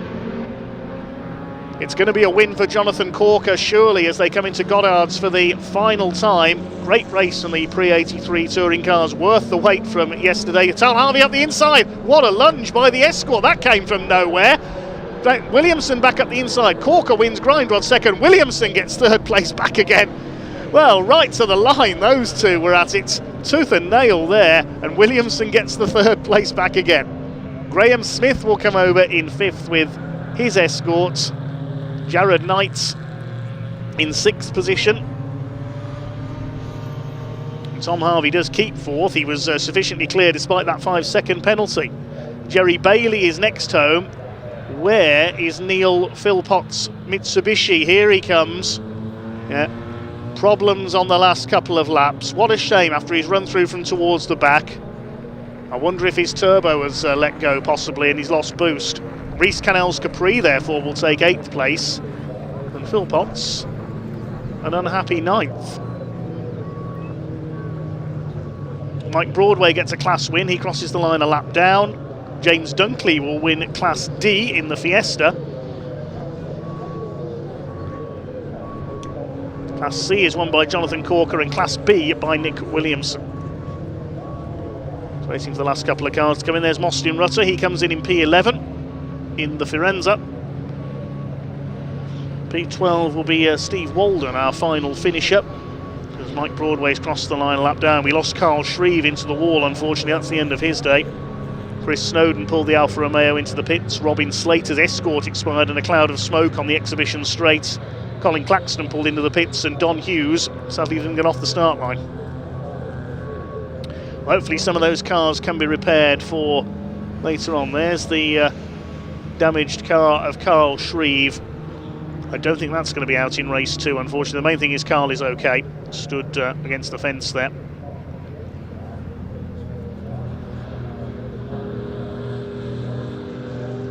So provisional result then, Jonathan Corker takes the win. 9 laps completed in 16 minutes 49.353. 0.6 of a second clear of Nick Grindrod. And there was that great sort out for third place. Tom Harvey lunging up the inside into the last corner, but Nick Williamson managed to get the place back before the finish line. But it was irrelevant because Tom Harvey, of course, had that 5-second penalty. So Williamson in that slightly smoky Rover takes third place. Tom Harvey fourth. Graham Smith and Jared Knight 5th and 6th, then Jerry Bailey, Rhys Cannell, the unlucky Neil Philpotts. I'm guessing he lost turbo boost on the last couple of laps, and James Dunkley completes the top 10. Class wins for Corker, Williamson, Dunkley and Mike Broadway further down in 13th place behind Mostyn Rutter and Steve Walden. And we lost Shreve, Snowden, Slater, Claxton and Hughes. Neil Philpotts does get the consolation of the fastest lap, 150.534. Well, a lively race there for the Prix 83 Group 1 touring cars, and they'll do it all again coming up after the lunch break here at Donington Park. It'll be first race after lunch, with the timetable having been rejigged following delays yesterday. Well done, Jonathan Corker, leading all the way. All the action though was behind him. Nick Grindrod holding on for second place. And Nick Williamson and Tom Harvey having a fantastic race for the final podium position. Let's head down to Ian Waterhouse to get some reaction in Parc Ferme.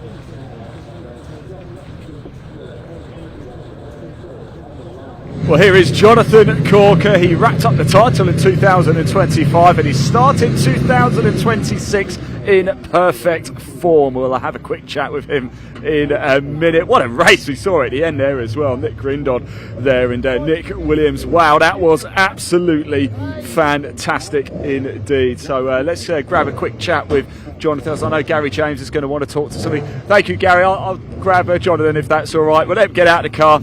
I know Jonathan absolutely loves talking to me. Jonathan, we seem to make a habit of this over the years, don't we? It's getting a little bit that way. Oh, that wasn't that comfortable that time. I was going to say you had a bit of work to do, didn't you? Yeah. I couldn't get away from them. And then the oil came down, so it was under some pressure there. Why do we always see amazing racing in a Prix 83s? I suppose the cars are evenly matched. You can tell they're being driven hard. They're moving about a bit. Everyone's trying, aren't they?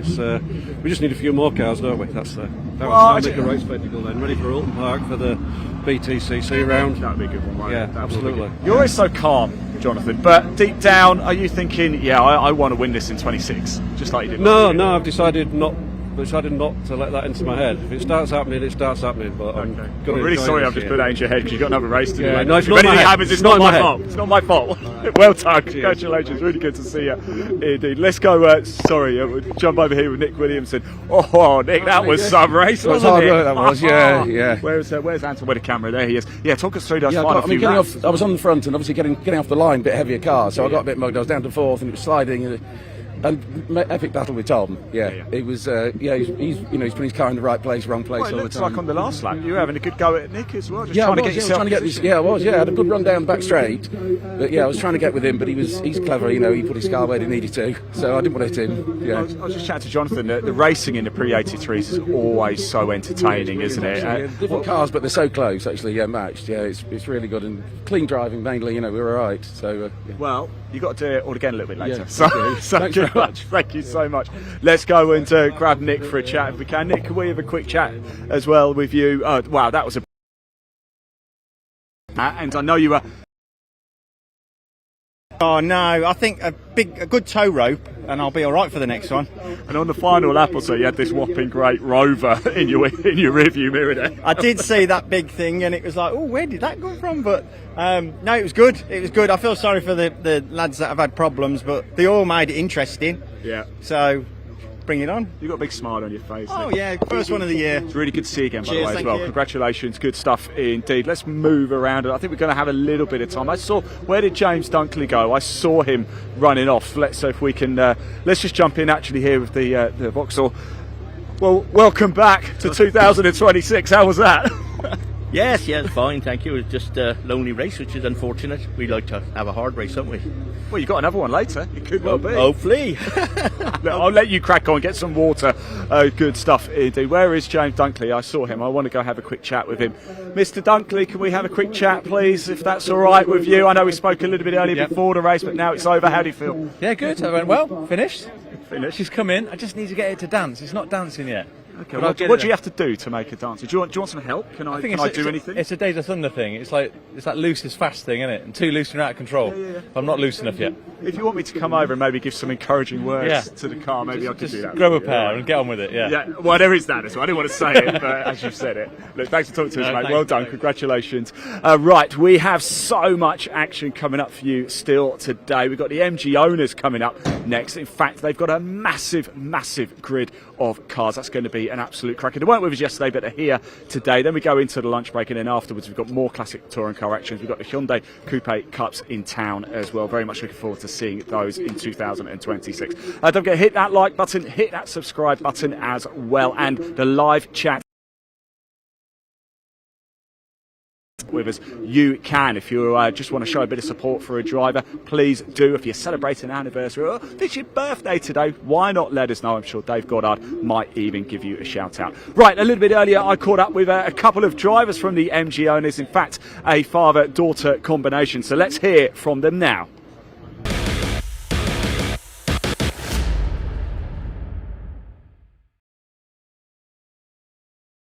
Right, joining us today is the MG Owners Championship, and here we've got my good friend Darren Leonard. It's good to see you again, Darren, and I can see Hannah coming up over here as well. Absolutely, that's the start of season 2026, so let's rock and roll. Are you excited for this one? How nice is it seeing Hannah out as well? It's always good to see her out. As I say, she's finished up last year, so novice winner in the class, so all good. So she's out. Well, she's only out for part of the season, as am I. Yeah. Unfortunately, due to just conflicts with business and family stuff. So we probably neither of us are going to be able to do a full season this year, which is a shame. But no, it's good to be back out with the owners again. Cracking grid today as well, isn't it? It always is a good grid, and all of last season, I thought this season might be a little bit less down on numbers, but what great numbers come out with. Yeah.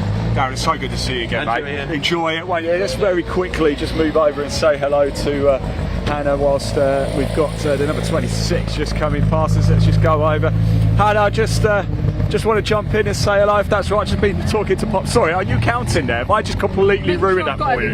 No, it's right. How nice is it to be back out again? Yeah, so good. I didn't think I missed it that much, and I got back in the car as well. You really? Yeah. The week, so you got the itch to come back. Yeah. What can you expect from today's race? Hopefully just staying on the track.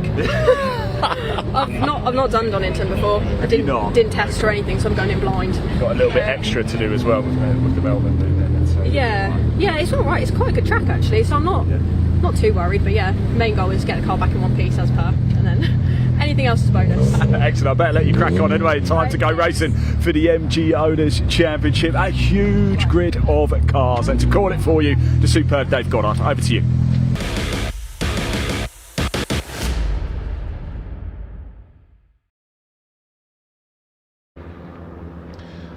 Thanks, Ian. Yes.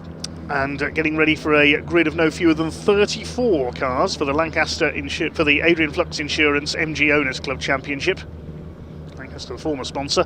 The MG Owners Club Championship, really one of the friendliest championships in UK club racing. A massive grid here today, mainly MG ZRs, the more modern cars as we've seen down the assembly area there. We've got some MGBs and midgets in Class A for Abingdon towards the back of the field. A couple of MGFs on the grid as well.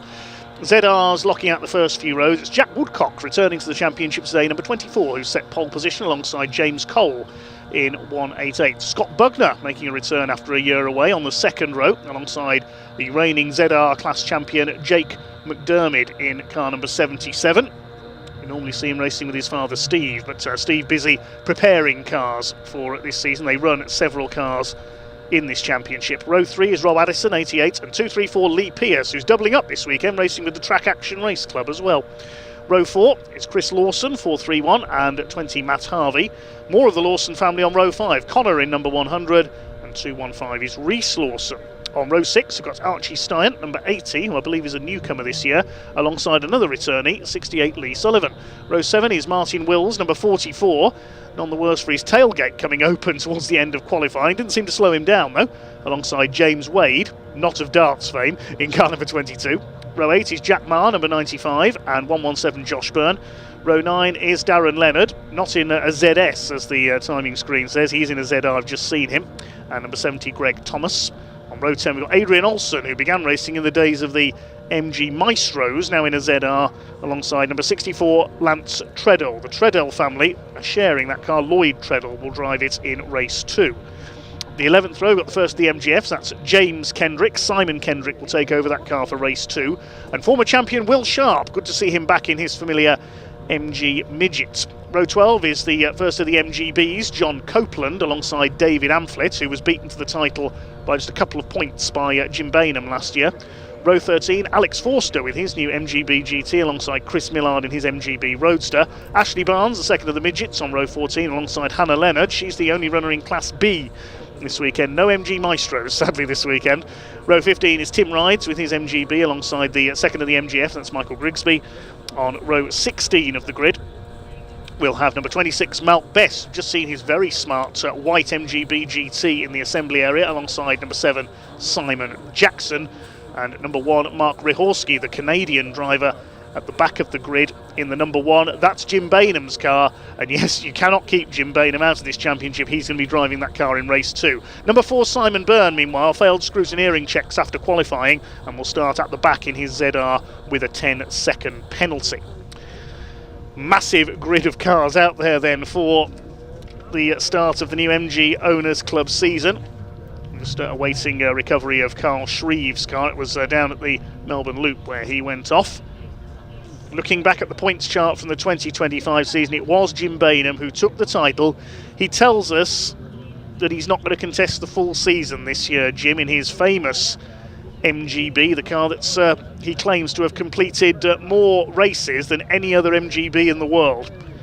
Jim's been racing that car for 45 years, so it is pretty believable. He won the title by just 2 points last year in the Classic class, Class A, for Abingdon, where the Classic MGs were built. He beat David Amphlett by just 2 points. The ZR class went to Jake McDermott ahead of his father Steve in 2025, with Matt Harvey in third place. But Steve not racing today. We might see him back later in the season. And Class F went to Simon Kendrick. Simon and James Kendrick sharing the MGF this season. They beat Mark Baker to the title. Only a couple of MGFs on the grid for today, though. Class B, the championship last year was won by Anthony Bate in the lone MG Maestro, defeating Hannah Leonard. Hannah, the only Class B runner we've got there today. Well, that's end of play, sadly, for Carl Shreve and the Triumph Dolomites. He's not going to get that repaired in time for race 2, I'm afraid.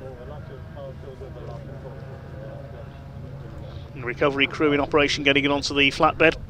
And once that is complete, we will be underway with our first MG race of the day. The MG Owners Club Championship, sponsored by Adrian Flux Insurance, has exploded in popularity over the last couple of seasons. They've had capacity grids, huge numbers of MG ZRs in particular, with a lot of new drivers joining. The likes of James Cole, son of Doug Cole, who competed in ZRs and other MGs in the past. Had a couple of wins last year at Pembrey and Thruxton.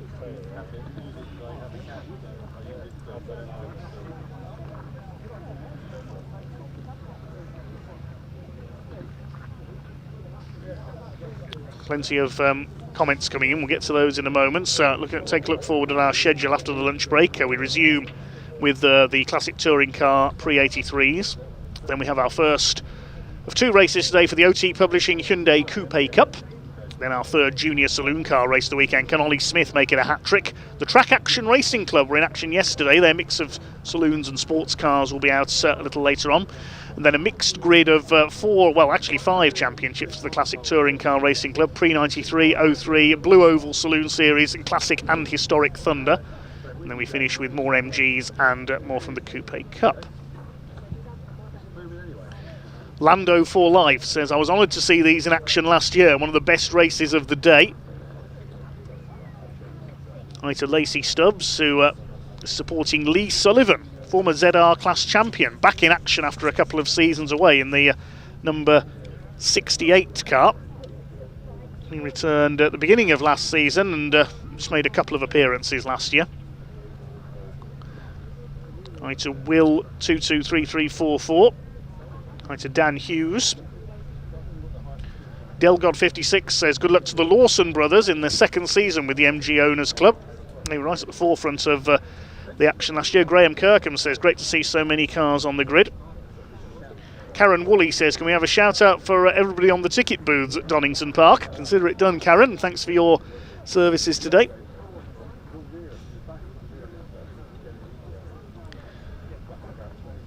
Hi to Ian, who's 65 tomorrow, and One Motor V8, aka Adrian, celebrating his birthday as well.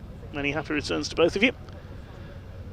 Hi to Mark Tucker, Peo Koenig watching in Sweden. So it moves from Sweden, Finland and Australia today. And hi to Fletch80, who says, great racing as always in the 83s. If that's you, Gary Fletcher, we need you back out there. In your Vauxhall Firenze, you've still got it. Hi to Dub Production Developments.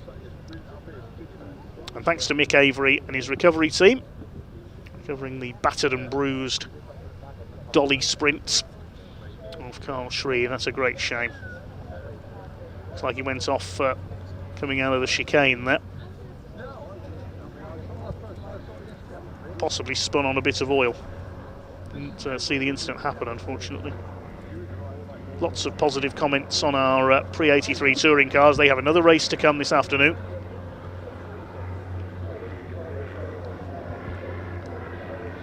As we get ready for a 20-minute race, the MG Owners Club running slightly longer races. Let's get my paperwork ready.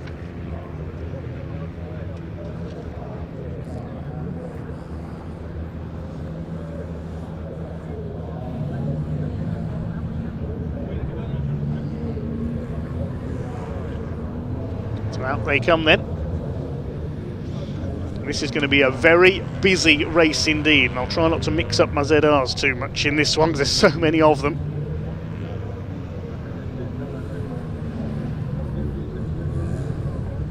Tricky to memorise all the colours for these cars as well.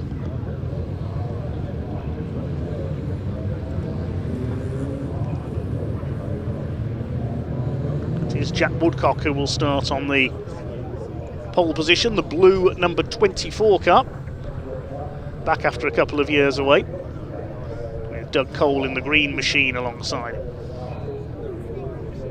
Second row it will be Scott Bugner in the green and grey number 25 car. They were the MG Works colours in BTCC, of course, in the early 2000s, the grey and green livery, and at Le Mans. And there's Jake McDermott, the orange, white and grey car. Row 3 we have Rob Addison, the yellow and black ZR, and the blue ZR number 234 Lee Pierce. He's raced all manner of things over the years, from stock cars to Honda Civics. Chris Lawson, 431 in the green and white, starts alongside the number 20 of Matt Harvey. He's in red and black. In number 100 Connor Lawson in blue and white, and 215 Reese Lawson in orange and white. Completing the top 10 on this grid.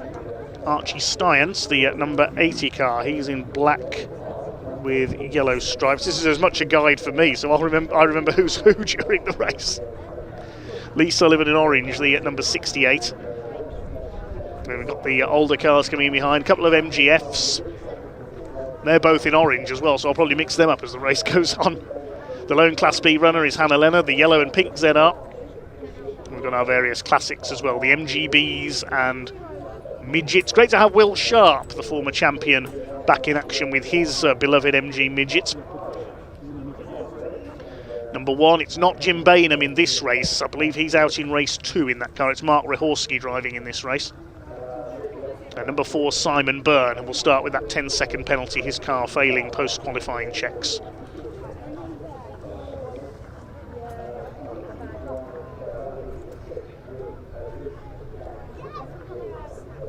Just checking what the reasoning behind that was.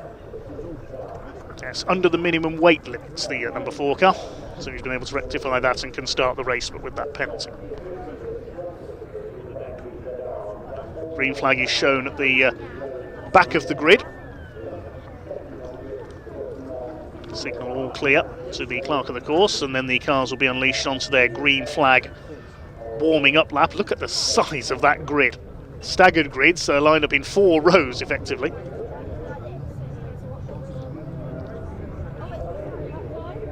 A couple of cars a bit slow moving away for the green flag lap there. It's created a little bit of a traffic jam. James Cole, not Doug Cole, that's his father, struggling to get going there, I think.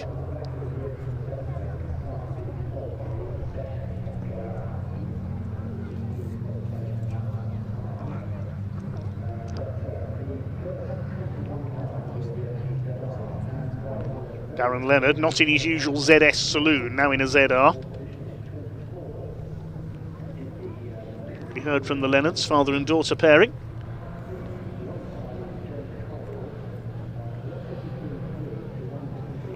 So the Adrian Flux MG Owners Club Championship, one of the real success stories of the last few seasons of British club racing, about to kick off its season. Now I seem to remember the red flag had to come out after a couple of incidents in this corresponding race at Donington last year. Let's hope we don't see a repeat of that.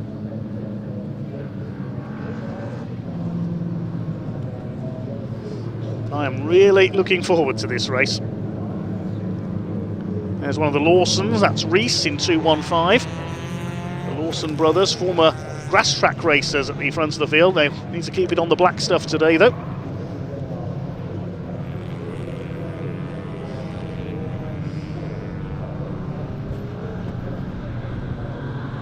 Back of the net 07 says the camera crew could have their work cut out here with a grid this size. And big thanks to our cameramen who will follow the action. Right to James Dudley as well, who says happy birthday to Kerry Hyde, enjoying the action, likes a Rover SD1, so she'll have enjoyed the Pre-83 touring cars. Many happy returns, Kerry. Joe Shingler says big shout out to all the marshals. Well said, Joe. Hayden Coe says well done to the Marshall team for clearing up the incident very quickly there with that crash Triumph Dolomite. Last few cars coming through Coppice. It'll take them a moment to get this big grid lined up as well. Number 24, the blue car with the yellow flashes down the side. That's Jack Woodcock. Used to race a plain white car a few years ago, I remember. Jake McDermott's going to be one to watch, the reigning ZR class champion. Why is James Cole waving out of the window? I wonder if he's got a problem because he struggled to pull away there on the green flag lap. James Cole should be on the outside of the front row.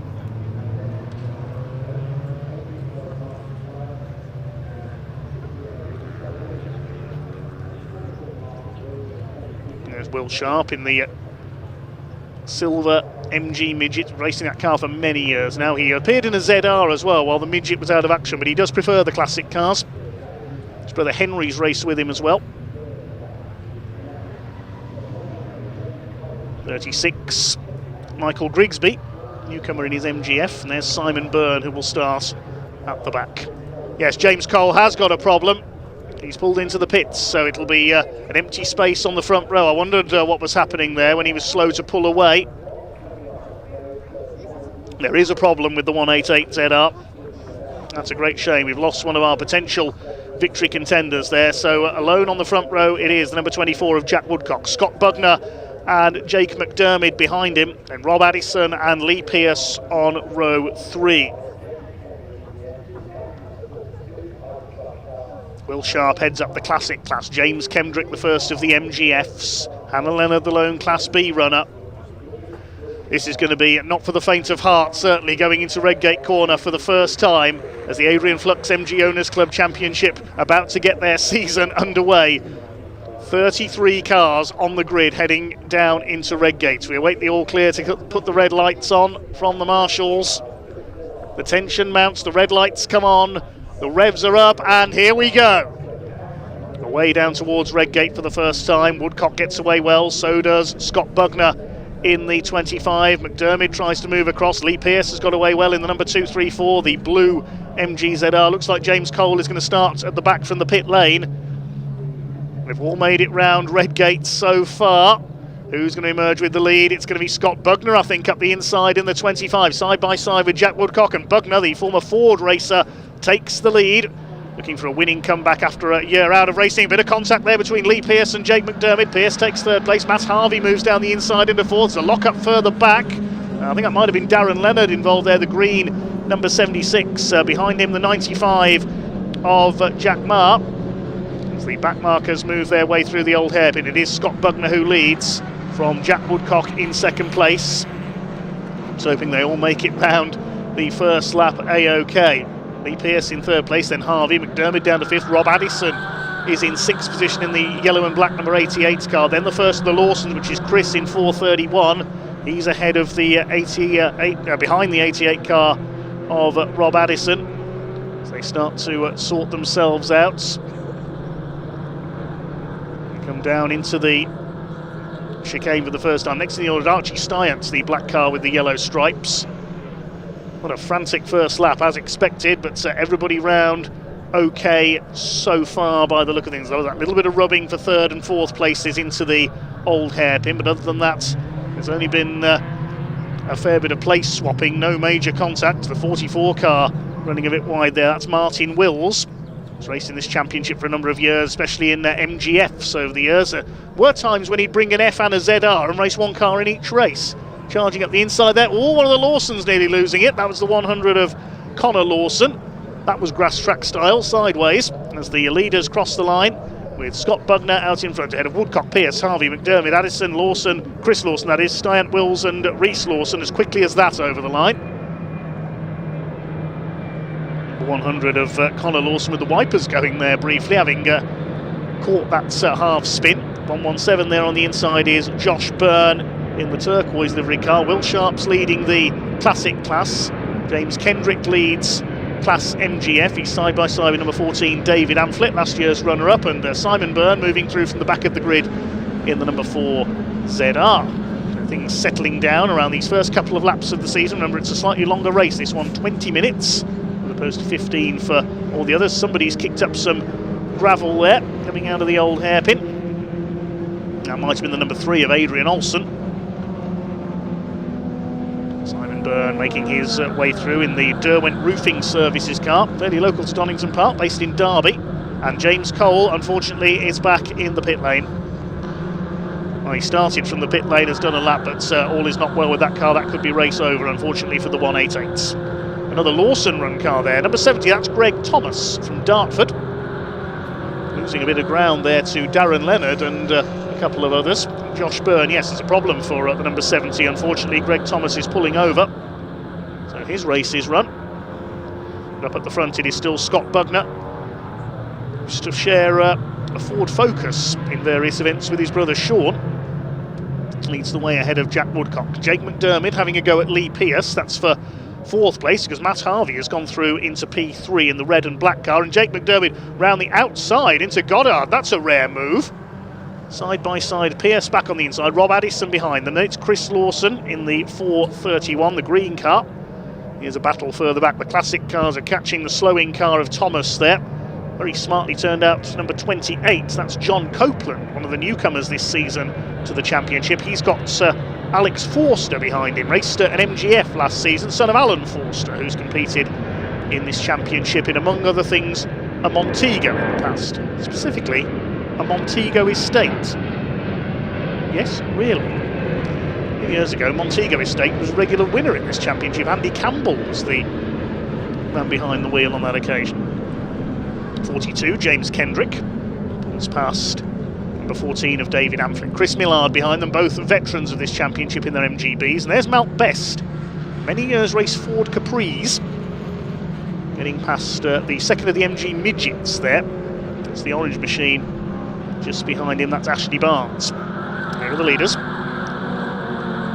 very close and competitive all the way down the order so far from this huge grid. Greg Thomas has made it into the pit lane, so a couple of casualties so far, mechanical-wise. Matt Harvey moving up to have a look here on the tail of Jack Woodcock. Matt Harvey was third in the ZR points last year. Class Z for ZRs, Class F for MGFs, Class A for the Classics, Class B for the less powerful ZRs, and also any Maestros or Montegos that still appear. Matt Harvey's done the fastest lap of the race, 154.244. Purple sectors for Jake McDermott in Sector 1 and 2 this time around. He could get the fastest lap here. He's all over the back of Matt Harvey for that third place. He's not frightened to try the outside line, the Triad Motorsport car, but Rob Addison is closing up on him. He's got ahead of Lee Pearce. Over the line they come, and it is a new fastest lap. Jake McDermott, 153.696. Rob Addison dips into the 153s as well behind him. It's a breakaway of about 8 cars at the front. Archie Stiant at the back of it, the number 80 there, he's running well. 9th is Martin Wills, 10th is 215, that's Reese Lawson. Connor Lawson behind him. Very smartly turned out cars for the Lawsons this year, and Lee Sullivan is going with him, the former class champion. This is great stuff. Cracking racing from the Adrian Flux MG Owners Club Championship, as we saw so many times last year, and it's Scott Bugner who outpaced Jack Woodcock off the line, who has led him ever since. Woodcock has a brief look to the inside, he's not close enough I don't think into McLean's. There's a battle between the MGBs further back. We've got John Copeland in the number 28 car. Up the inside comes the number 11 of Chris Millard, takes the 94, that's Alex Forster in the MGB GT, the fastback version. Who's leading the classic class at the moment? I think it's still Will Sharp. Yes, he's one place ahead of James Kendrick. Hannah Leonard further back leading Class B. Into the pits, I can tell you, has pulled number 95, that's Jack Marr, in dark blue, number 95, the Oxfordshire driver. A couple of the ZRs running into a few problems. There's a bit of weaving about further back. That was Jake McDermott trying to defend from Rob Addison. The battle for 4th place. So McDermott's got a run here on Matt Harvey. That came from nowhere. Addison's going to go up the inside as well. Harvey ran wide there, coming through the Melbourne Loop, trying to fight back on the inside. But McDermott is now up into the top 3 and is going to go after Jack Woodcock for 2nd place. Rob Addison, who used to compete in an MG Maestro in this championship back in the 90s, try and challenge for a podium as well. Archie Stiant's got ahead of Chris Lawson further back as well. Very impressive from Archie. He's in his first season in the championship this year. Swing their way through Redgate. Here's our classic class leader, Will Sharp, in that lovely little MG Midget. He leads Class A ahead of Amphlett and Copeland. Saw Copeland battling it out for 3rd in the class with Chris Millard earlier on. A breakaway of half a dozen ZRs at the front of the field. They've dropped Archie Stiant and Chris Lawson now, and whoa, Jack Woodcock running wide there out of the old hairpin, does a bit of grass tracking. He'll lose 2nd place there to Jake McDermott. Rob Addison could get through for 3rd as well. He's on the wrong side though. No, he's got round the outside coming into McLean's. So the loss of momentum costing Jack Woodcock dear there, losing 2 places running wide onto the grass. Matt Harvey, who ran wide at the hairpin earlier on, could get up there with him as well. And the tail of them is the plain blue car, it's Lee Pearce. Still this battle for 3rd in the classic class. There's our Class B leader further back, that is Hannah Leonard, just ahead of Mark Rihorski in Jim Bainham's car. 36, bit of trim hanging loose, that's the rubber windscreen surround there, I think, flapping on the 36 of Michael Grigsby from Banbury. Still Scott Bugner leads the way, but now he's got the reigning class champion Jake McDermott on his tail. For much of last season it was McDermott and Son at the front of the field. Woodcock's run wide again. This could allow Matt Harvey into the top 4. But Jake McDermott is looking determined here, and he's going to try and attack Scott Bugner for the lead. They've had so many battles, the McDermidds and Scott Bugner, over the last few seasons. You know, Jack Woodcock, I'm sure, is losing a bit of pace here. Look, he's dropped back from the top three. Whether he's damaged the underside of the car when he ran wide. McDermid, meanwhile, is going for the outside at Redgate. He's never going to get round there, surely. This is fantastic stuff. We're only halfway through this race as well for the Adrian Flux MG Owners Club Championship. Rob Addison hanging on behind the top two. And Addison's just on the fastest lap, 1:53.655 for Rob Addison, the black, yellow and pink car. And he's ready to attack for the lead now. 3 cars for 4th place as well. Matt Harvey has got through the 4th. Woodcock is down to 5th, and Lee Pearce in 6th place. And then a gap back to Chris Lawson and Archie Stiants. There's Mark Ryhorski. He's battling it out with Tim Rides in the orange MGB. The blue number 7, that's Simon Jackson. There's battles everywhere you look in this race. Here are the leaders, up to Coppers. Still Scott Bugner, the number 25, the man from St Ives. Hanging on for dear life in the lead. Jake McDermid, the 77 from Milton Keynes in 2nd place. Rob Addison in 3rd. In the number 88, comes from Bury St Edmunds in Suffolk, and now Jake McDermid down the inside, under braking for the Fogarty S's, takes the lead. A little bit of a kiss as they come through there, but Jake McDermid hits the front, and the reigning class champion looking to open his title defence with a win. But Scott Bugner is ready to fight back. It's a new car for Scott for this season. He's outbraked himself there though, too late on the brakes. He was being pushed by Rob Addison. They're side by side now for 2nd. Oh, this race really heating up now at the front of the field. The drivers will be loving this as much as we are. Addison up the outside. Bugner later on the brakes. He sends Addison out wide. He'll try and cut back at Goddard. There's still 8.5 minutes of this to go. Further back, Malk Best in the 26, battling with the number 11. That's Chris Millard. This is for 3rd in the classic class, and they're being overtaken by number 95 of Jack Marr, who's rejoined from the pits in the ZR. Rob Addison down the inside, he's got 2nd position away from Scott Bugner now, but he runs wide at Redgate. Bugner back up the inside. This is more like a NASCAR race. This is fantastic stuff. Bugner retakes 2nd. Now what Jake McDermid is going to be hoping here is everybody else battles behind him. We've seen it in a few races this weekend, including the Junior Saloon Cars. He'll be hoping everybody starts fighting behind him and he can get his foot down in the Triad Motorsport car and get away at the front. Bugner won't let him though. These two have quite a rivalry. Oh, Darren Leonard's off. That is coming out of the chicane. The number 76 car in the gravel now. Will that bring out the safety car? Darren Leonard was in 18th place. Yes, safety car is being scrambled, as that needs to be recovered from the gravel. I tell you, James Cole is back on circuit as well. Safety car is going to come out. Yes, they've seen the boards and the flags there and the flashing SC lights, so Jake McDermid slows the field down. There's the reason. Darren Leonard in the gravel trap. He spun it coming out of the Fogarty S's.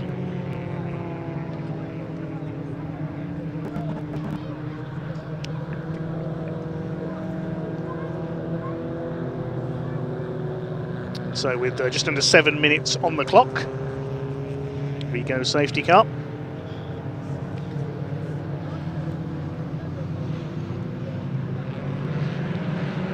Let's have a look again. Yep, there's the aftermath, and with the car dug in after the spin, axle deep, there's no getting out of there. So Hannah's going to have to uphold Leonard family honour now. We've got a bit of a crisis here in the commentary box at the moment as well.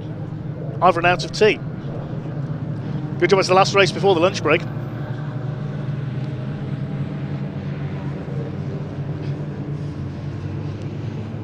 Thanks again to our marshals. Yellow flags waving. They've had a busy weekend. First day back at school for these drivers, of course. Jack Marr in the 95 car has pulled back into the pits, unfortunately, so further problems for him.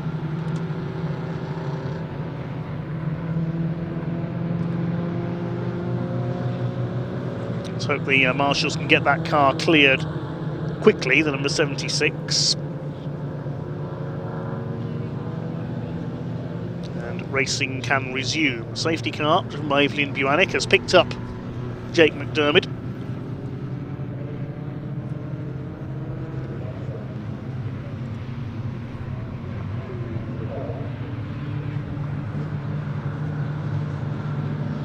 It's stuck like a fly in a web, says Mark Tucker.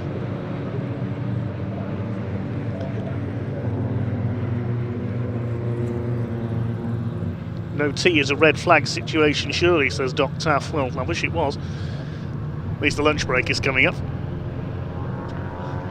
Dave Mellor says Addison will win. We'll wait and see.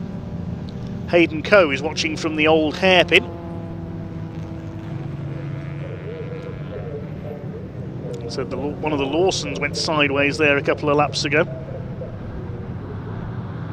Twitchy Mitchy says, yes, let's go yellow number 10. That's Hannah Leonard. Hannah towards the rear of the field, but still leading her class.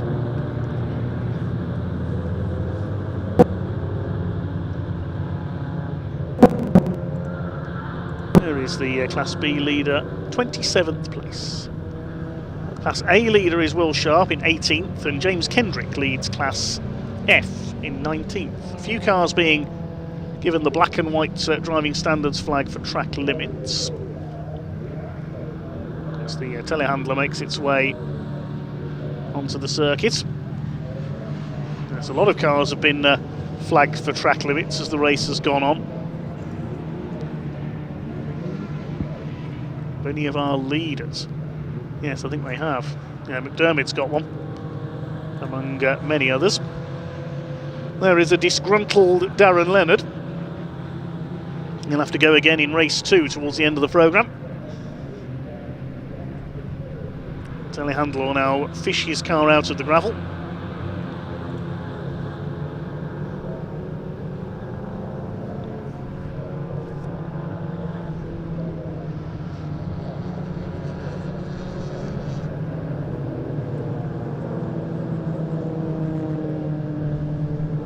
Just for a bit of photography for some of our spectators.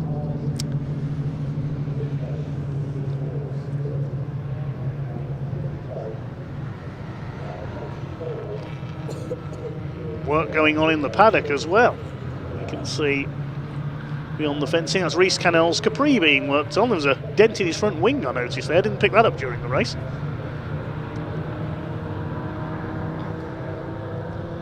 Here's the JCB. As the pack continues under the safety car. Simon Burns come up well from the back of the grid. He's up to 14th, despite that 10-second penalty as well. 64 with the novice cross on the back of his car. That's Lance Treadle. Lance and Lloyd Treadle from Stratford sharing that car this weekend. Got, I think, 3 shared cars. Yes, James and Simon Kendrick sharing the family MGF. And of course, Mark Rihorski sharing MGB legend Jim Bainham's car. See Gentleman Jim out in race 2, I think.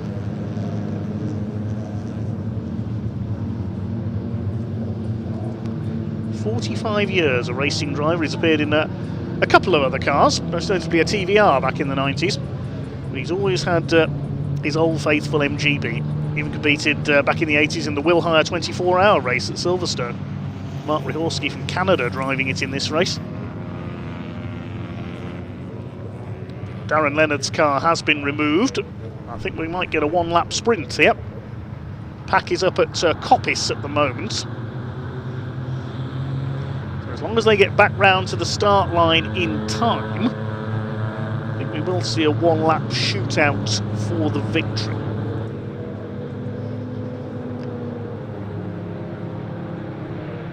Right, Andrew Dyack in our comment thread says, unfortunately not able to don the orange today, but I was on post yesterday to see some great action with my daughter's first time at the track. Some more great racing today. Thank you, Andrew. Thanks for marshalling.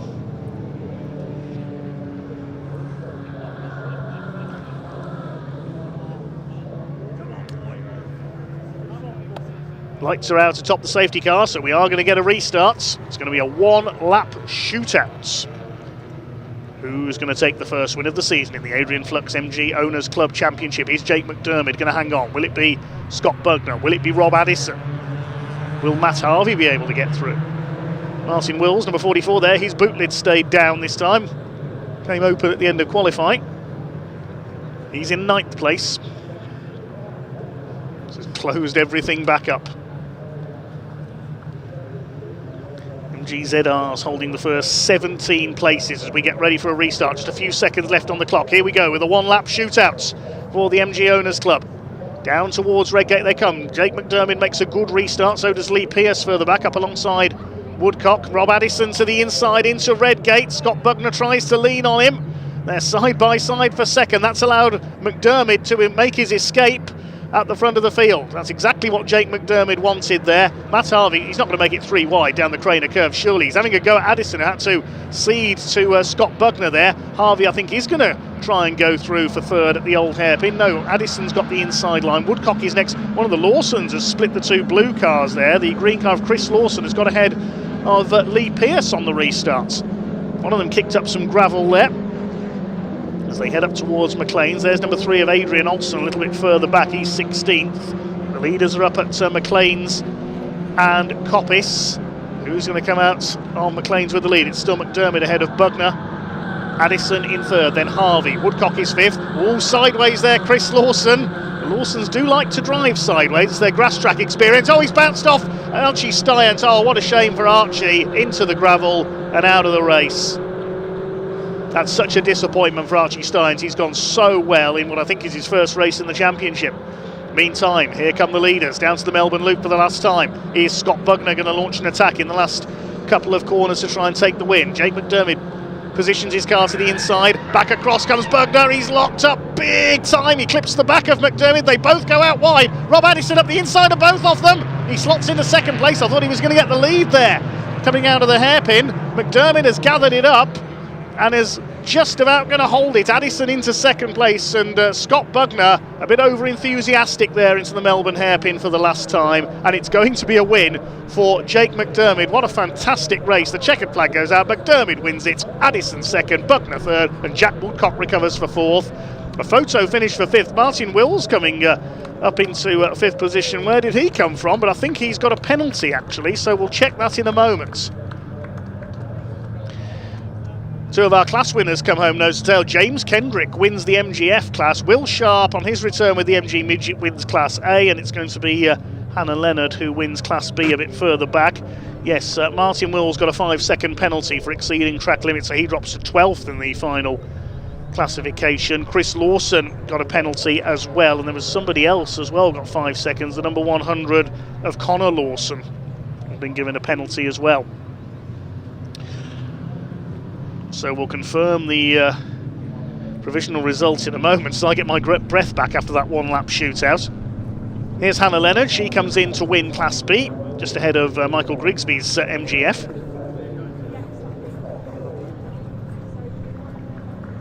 Mark Rihorski and the last couple of MGBs across the line.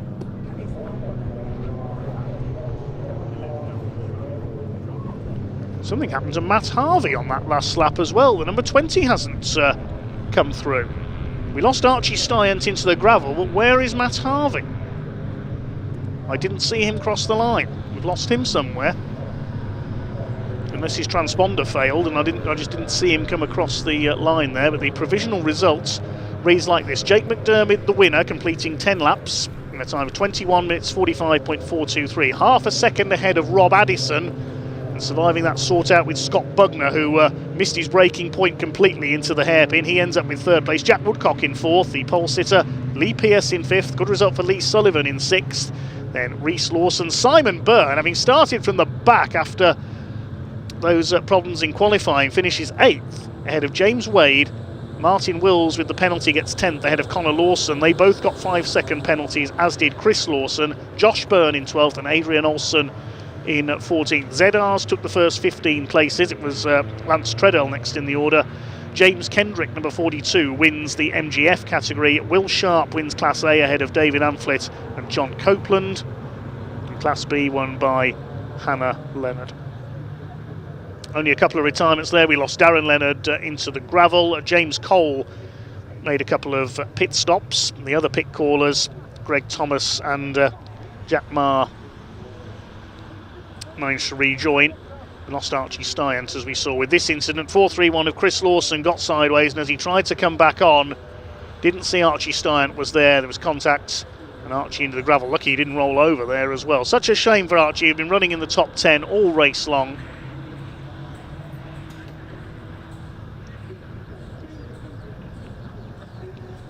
And he's a non-finisher. Matt Harvey not coming home either. We didn't quite see what happened to him.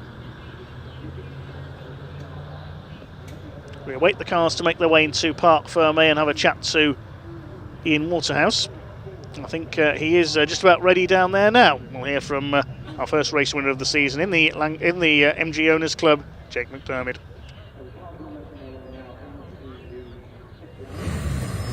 Well, I'll tell you something, it might make for great entertainment for us a one-lap shootout, but for the drivers, it must be absolutely hell on earth out there. Jake, come on! Well done, buddy, well done. That was pretty intense, wasn't it? Get your helmet off first, Jake. Get your helmet off first, and we'll have a proper good chat. But great to see Jake McDermott, of course, a winner last season as well in the MG Owners, and he wins the first race of 2026 as well. Jake, wow. Talk us through that last lap. They didn't make it easy. I knew Scott was going to come with a big dive, because I'd done a big dive on him into the hairpin. How I got in front, and I knew it was coming, and I see him looked up, and my foot was to the floor, and I was going. So we was both going to go off. Okay, I pulled the handbrake up, turned the wheel, Vivian done a little drift, and I got it back on, and then I had a really good start, but I got pushed out a bit, so I fell down to 5th, and I just thought, it's 20 minutes, I don't need to, I know they were all going to fight, and instantly they was all fighting. So it was pick them off one by one, and yeah, we done it. Congratulations. Just a quick note, your old man, I saw him last night, I had a chat with him. He's not racing, but my goodness, he's busy, isn't he? What old man? It's all right, there's a fence between us. yeah, we are busy with cars at the minute. It's good that Rob's up here with us after we've set the car up and tested it, and he's just gone quicker and quicker, so you can't fault it. You can't fault it when you're coming back with no damage and everyone's happy. You know, great entertainment for us. Probably nerve-wracking for you, but brilliant for us. It really was. Go celebrate with a young man over there. Go celebrate with a young man. There we go. Right, where is Scott? Scott, let's have a quick chat. Wow, you put on a show for us there. I didn't want him to have it easy. That's the one thing I've always said. I'll never give it to him easy, but he deserved it. He done really well. Yeah. He dummied me into the chicane, and fair play to him. But I thought, I'll have him once. I'll have him go once. But we saw you coming into the Melbourne Loop, and the smoke coming off the tyres. Where you're like, uh-oh. I had a big vibration after that one. Yeah, they're like 50p pieces. So, but hey, no, it's good. I enjoyed it. The first time driving the car. It's my dad's, so I've looked after it, I think, for this one. But we'll try again in the next one. Well, mate. Great stuff. Thanks for entertaining us. Really appreciate it. We'll grab Rob for a quick chat. Scott coming home in 3rd there. Rob Addison in 2nd place. We're going into the lunch break now as well, everybody. So don't worry, you're not missing any of the on-track action at all. So we'll just see if we can get Gary to move on a little bit very shortly, and we'll have a quick chat with Rob Addison. I've seen the Sharps over there as well. Coming to you in a minute. Coming over. Where's Rob? Rob's just literally. Rob, don't run away. I'm really sorry, but if you're going to race like that, you have to come and do these media bits and bobs. Wow, talk us through that last lap. Well, I went down the inside of Scotty, and we touched, and I didn't want it to look like I'd shoved him wide, so I let him back through, and that kind of let Matt Harvey in, and he disappeared somewhere on the last lap. And we just got to the hairpin, and Jake was defending. Scott had a bit of a lunge, and unfortunately, he just locked the fronts up, and just allowed me to nick through. But bloody really good race. Really enjoyed it. Can we have more of the same later this afternoon, please? I'll give it my best shot. Yeah, but these young ones are far more fitter than what I am, so that was hard work for me. Oh no, you're fighting up with him there, Rob. Thank you so much. Right. You okay? Yeah, I'm good, man. Yeah, it's good to see you. Yeah, and you, mate. How was that? Yeah, it's good. It's like a bit of an emotional weekend all for us overall. Where's the car? Oh, it's over here, man. Yeah, let's go have a look, because you've got a really. You mentioned the emotional story. Of course, I'm sorry to hear. It's the old man there. Yeah, I'm sorry to hear. Of course, you lost the old man Andy Sharp there, but look, you've got a lot of respect for him this week. In fact, you've got a cardboard cutout, am I right? We've got a cardboard cutout, which I didn't know whether it was one step too many, but you know Henry as well as I do. So I've got his ashes, a little bit of his ashes in there with me. I've swapped my race number from 66 to 39 this year, racing his favourite car, and he was there with me all around. And racing for just over 20 years, and there's never not really been a race until the end when he was really poorly. There's not been a race he hasn't come to, so to have him not even on the end of the phone's been quite difficult. So how long was he involved in motorsport for? Oh well, I mean, Dad was involved in the 80s. I mean, that's another story. We've actually tracked down Dad's old A35, and we've brought it, and we're racing it at Mallory Park. So that's what got us all started in racing. So, you know, did I see something on BBC News about this? BBC News, GB News, you know, Hollywood next. You know, I'm open to all offers. So if you're out there, you're on BARC TV now. Don't get any bigger than that. If you're out there, Spielberg, I'm waiting, mate. Make another dream come true for us. I appreciate. This is my local track, and I've not finished the last 3 times I've come here. So to finish is brilliant. Hopefully, you know, it's the start of better things this year. The car's better than it's ever been, and it's 19 years I've had this now. Treated it to a new diff and a new exhaust, and she's behaved really well. I know for a fact Dad is looking down very proud right now. Nice one, buddy. All right, really good to see you, mate. Good stuff indeed. Right, like I said, you're not missing any of the action here. We are into the lunch break now. Let me just quickly run through what else we've got coming up for you throughout the course of the day, because we've got the next Prix 83 race for the Classic Touring Car. So very soon we're going to make our way over to the assembly area, and we'll do some extended live interviews with the drivers over there. And then we're going to get our first look at the OT Coupe Cup for 2026. They have 2 races coming up this afternoon. First one due to get underway at 2 o'clock, and the last and final race of the weekend actually at 5 o'clock. Then we've got a second race of the weekend for the track action race coming, a third race of the weekend for the Junior Saloon Car Championship, as well as more action from the Classic Touring Cars, the Prix 93s, the 03s, the Boss and Thunder. Just come with me a little bit. I think we can stay live for a little bit longer, can't we? Let's just see who else we can find to have a little chat with. Of course, we're at Donington Park as well. Look, we've got somebody looking very cool and casual here, just chilling out. How was that out there? What a grid of cars, by the way. Oh, yeah, with Meg out there. Absolutely loved it. It was the best racing ever I had. Really? Well, tell me about your motorsport journey then. Where did you start? Where are you looking to go to? Or you're just happy doing what you're doing? Well, I'm happy what I'm doing right now. It all started in sim racing. I got it all from my dad. Okay. Yeah. This is my second season right now. I must say it's going way better than I expected. Okay, so there's probably quite a lot of sim racers watching right now. How did you make that leap from sim racing to think, I'm going to go do this on a real life circuit?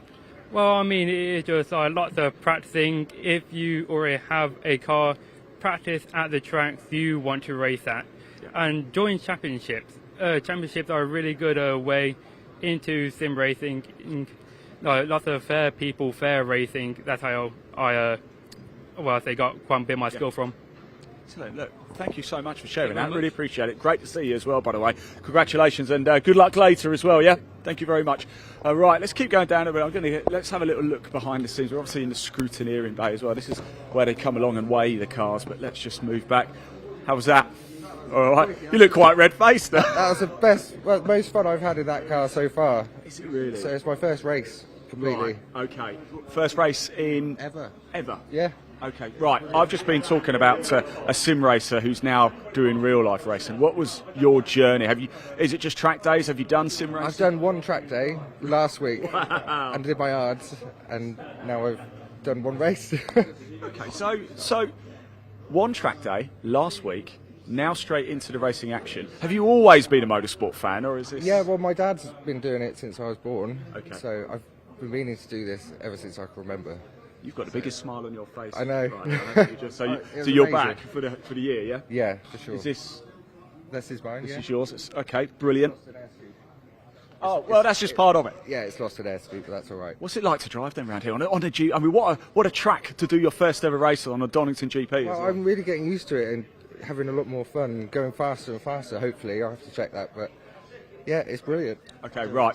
What would you say then? A lot of people tuning in right now. What would you say to somebody watching this who's on the cusp of thinking, I'd like to do it, but I'm not quite sure how to take the plunge or whether I should? Why should they do it? Maybe if you're not, you've got to do it now or you're not going to.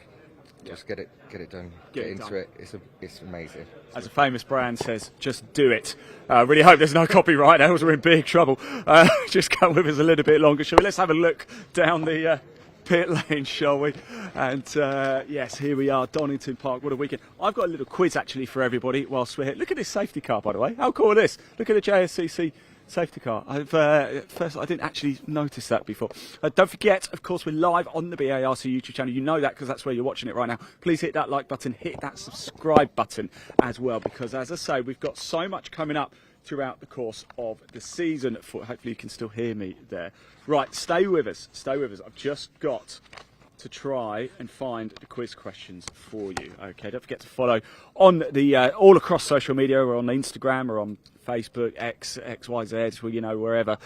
Right, we are here at Donington Park in 1993. Now, I'm sure you already know this, and Dave Goddard, if you're listening, you're not allowed to play along to this because you already know. 1993 European Grand Prix Formula One was hosted here at Donington Park. Who can tell me who was on the podium that day? The live chat is open. Pop your answers in the live chat.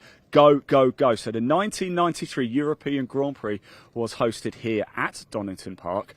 Who was the top three? Okay. Big names, that's a clue, big names. The second question, it's all associated with the 1993 European Grand Prix, by the way. Second quiz question, 3 British drivers failed to finish the race. Who were they? And for the real clever ones of you, bonus point, what lap did they retire on as well? That's a bit harsh, that one, isn't it? Right.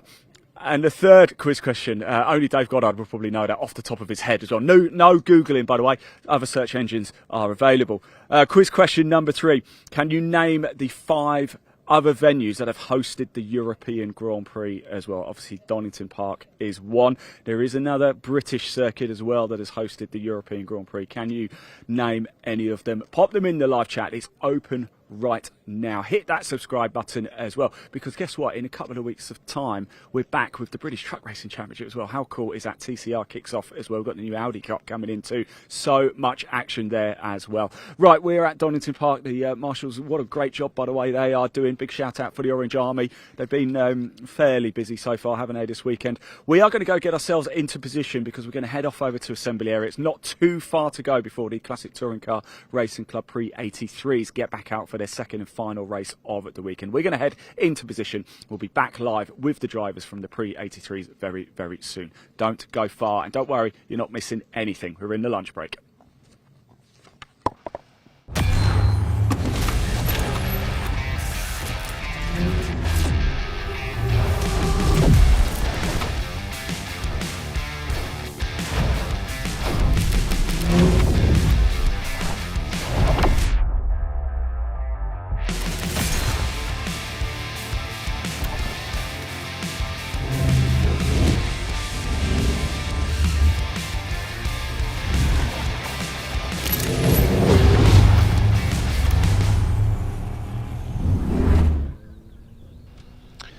Thanks very much to Ian. Get your quiz answers in on our live chat. We're getting answers coming in already.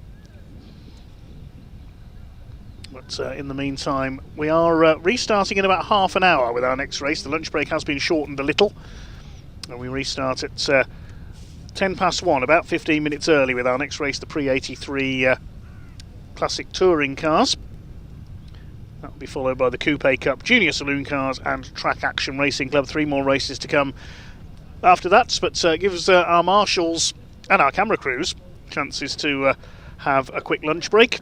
I'm going to take a quick break as well and go and grab a cup of tea and some lunch. I'll see you back in about half an hour for our next race here at BARC in the Park 2026.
Hello, everybody. Hopefully you can hear me now. Yes, here we are. I am in my favourite place, the assembly area here at Donington Park for BARC in the Park. Whoever came up with that tagline deserves a pay rise. Now, not so long ago, I asked you a couple of questions. How did you get on with those quiz question answers? The first one was the 1993 European Grand Prix was hosted here at Donington Park. Who were the top three in that race?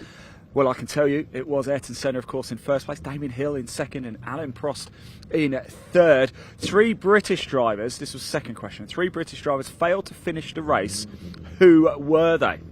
And for a bonus point, you can tell us what lap they retired on. It was Martin Brundle on lap 7, Mark Blundell on lap 20, and Derek Warwick on lap 66. I just want everybody to know as well, watching right now, my producer in my ear just said Nigel Mansell. Now, if you may remember, Nigel Mansell was racing in IndyCar that season and went on to win it. So, Elliot, that one's for you. Quiz question number 3 then was, can you name the other 5 venues that have hosted the European Grand Prix? Of course, there is one in the UK. It was, of course, Brands Hatch. We've had the Nürburgring, Valencia, Baku City and Jerez as well. So cars coming in. Well done if you got in here, those, by the way. I'm sure you all did. And Dave Goddard's not allowed to play because he literally knows absolutely everything. Just want to let you know of a few new things for 2026 as well with the British Automobile Racing Club. There's going to be a few features going on this year. One of them is Beyond the Checkered Flag. For 2026, BARC are going to follow 7 competitors. They are Daniela Sutton in British F4, Sam Parker, of course, in Caterham. We know Sam very well, had a very emotional podium, didn't she, at Silverstone last season.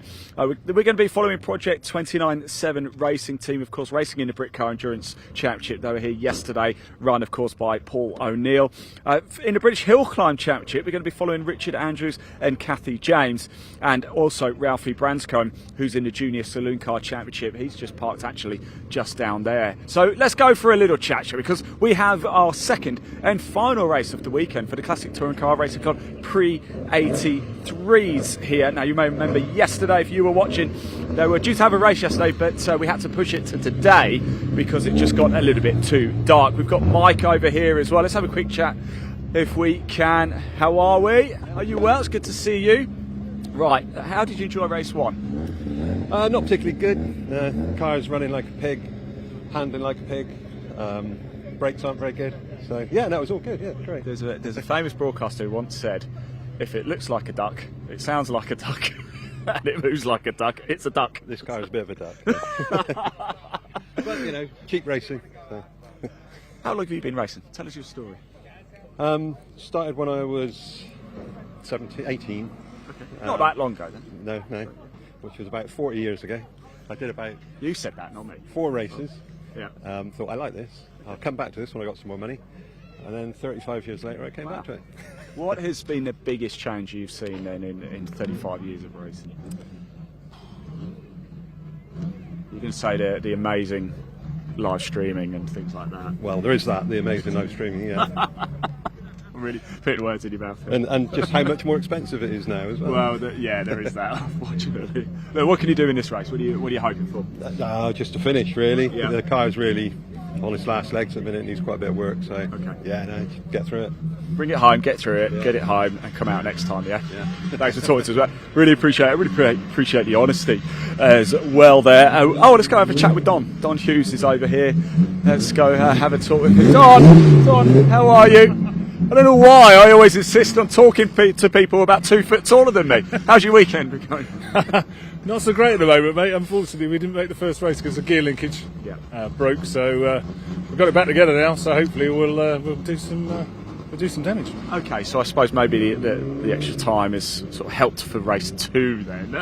So maybe trying to find a positive here. Well, we had a bit of lunchtime, so actually that was pretty good. You know. Yeah. So, what did you have for lunch? You have a nice lunch? No, I didn't, mate. No. No. Oh, okay. I just had a biscuit. That's all. I thought you could say like protein shakes and things. No, well, I don't want to put extra weight in the car, do I?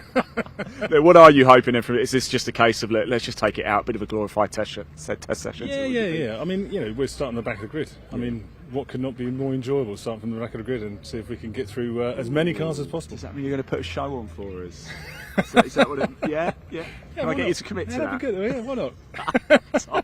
Thanks for talking to us, Tom. Really appreciate it. Why is everybody taller than me? Literally everybody in the world is taller than me. We've got Jonathan Corker down there. What a race we saw earlier. Of course, if you have only just tuned in, hello, where have you been all weekend? Remember, do hit that like button. Please do hit that subscribe button as well to BARC. Lots coming up for you. 2 weeks' time, we're at Brands Hatch as well for the start of the British Truck Racing Championship season. I can already hear Pointy gearing up for that one. That's going to be good stuff indeed. Let's go have a quick chat with Tom, shall we, here. Mr. Harvey, this will be a good chat in the Escort here. It's nice to see Tom. He's got a cracking moustache on him as well, and he knows I'm coming. We've got so much coming up, and of course today as well we've still got the we haven't even seen the Coupe Cup cars yet. They are coming up. We've got more Junior Saloon Car Action, their third and final race of the weekend. They've put on a bit of a show so far as well. Tom, how are you, my friend? Adrian, how was winter? Did you enjoy it? Maybe growing the moustache, I see. yeah, been growing the moustache a bit more, grew a mullet. Actually, can we have a look at this? Look at that. Can I just, sorry, look, wow, I'm jealous. I'm quite proud of my hair, but I'd like that. Yeah, we've had a really good winter. Quite a bit of work done on the car, fresh engine, kind of little changes, but yeah, the car seems to be working. Having a good weekend so far. Had a bit of an annoying penalty in race 1, but a bit naughty with the track limits at the S's, the new sensor, but I think it's going to be a good race again this afternoon. So how long have you been racing in motorsport? Tell us your story. Where did it all start, and how long you've been doing it, and why do you love it so much? I love it so much because I've always watched motorsport with my father age. We've always watched motorsport together. We've followed this championship since I can remember. I've always watched the Prix 83s and previous to that the Post Historics, which was the same championship basically. And I managed to get myself sorted out and started racing in 2020. Only 2020 I started racing in the Prix 83 championship. Yeah. I think I remember. I think I was. I think you were. I think you were there for my first race at Brands. Yeah. And we done quite well. I think we finished 4th. I was just about to tell you that. A great little race. And then we've been in the Prix 83s ever since. We've done a couple of races elsewhere, but I think this is my home really. I just love racing my Martin Escort. And the car. Tell me about the car. I've had the car since I was 14. You really? Yeah. So I've had it over. It was only like 2 years ago. Wasn't it? I've had it over half my life. So this car is me. I love driving it. I love working on it. It's just a bit of me. I just get so much enjoyment out of it. It looks pristine. It really takes a lot of work, but it pays dividends, I think.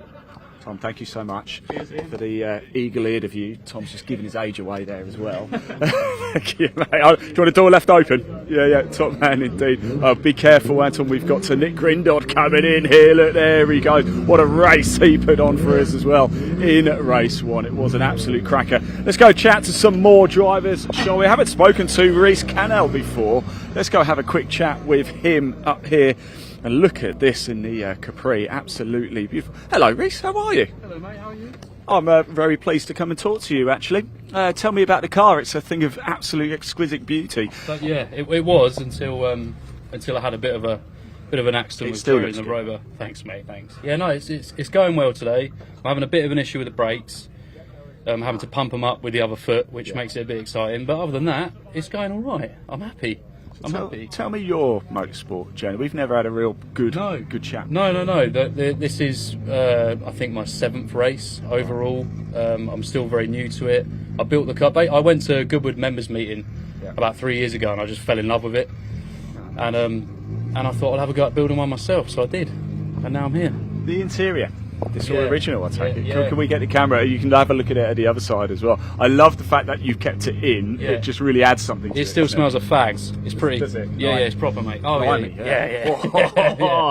Yeah, no, it's a good laugh. It's a good laugh to mix it up with like the Rovers and the Escorts, but they're a lot faster than me, and I'm still learning. So. Yeah, but this grid of Prix 83s. Oh, so my word. Mate. Yeah. It's I kind of dabble between this series and the HRDC, and the HRDC is a lot more gentlemanly, a lot more sort of like after you. So with this, it's like you've just got, as soon as the lights are out, you're on it. There's no like yes. It's just So you're saying you prefer this then, yeah? Yeah, I like them both. Remember, we're on BARC TV. Yeah, that's it. I like them both. They're both good. Bruce, thank you so much, mate. It's really good to meet you as well. Really, really is. Enjoy the race, won't you? I hope the brakes work okay. Let's keep going. Who haven't we spoken to yet? Let's jump in here, shall we? Do number 3. We've just got a couple of people talking. I wonder if we can have a quick chat with Steve. We'll see if we can. Or let's just move on a little bit because they are going through some of the. No, we're going to have to stay because I think I've literally spoken to everybody else so far. We're not too far away from getting underway here for the Prix 83 second race of the weekend. Of course, don't forget it was Jonathan Corker who took the checkered flag in race 1, really picking up from where we left off in 2025. He was the last year's Classic Touring Car Race Club Prix 83 champion overall. Nick Grindod came home in second and Nick Williams was in third place. In fact, I was with Jonathan Corker at the BARC Awards night not so long ago as he picked up his trophy. That was really good stuff indeed. I might just have to be a little bit rude to jump in. If that's really sorry, but I hate to interrupt. Yeah, how are you? All right, how's the weekend going? Not too bad, yeah. The car's going all right. Yeah. Yeah, always get a race with someone. That's why. Is that why you do it? That's why I do it. Yeah, I don't know who it'll be, what car it'll be, but I always get a race. Who cares? With someone. It's just So, fun, yeah, isn't it? yeah, How long have you been racing? 2020. Yeah. Oh, okay, so. Yeah, so literally it was during COVID, and that I thought I see the car for sale, and I thought it's something I always wanted to do, so I'm going to buy it. And why the car then? Why? Well, I've got a couple of BMs now, so it's a bit of a BM thing, really. This one says it's for sale. Is this actually for sale? Yeah. Oh, right, there you go. If anybody's watching. Yeah. So why should they buy it? Oh, let's see if I can sell it. Do I get commission if I sell it for you? You might do, yeah.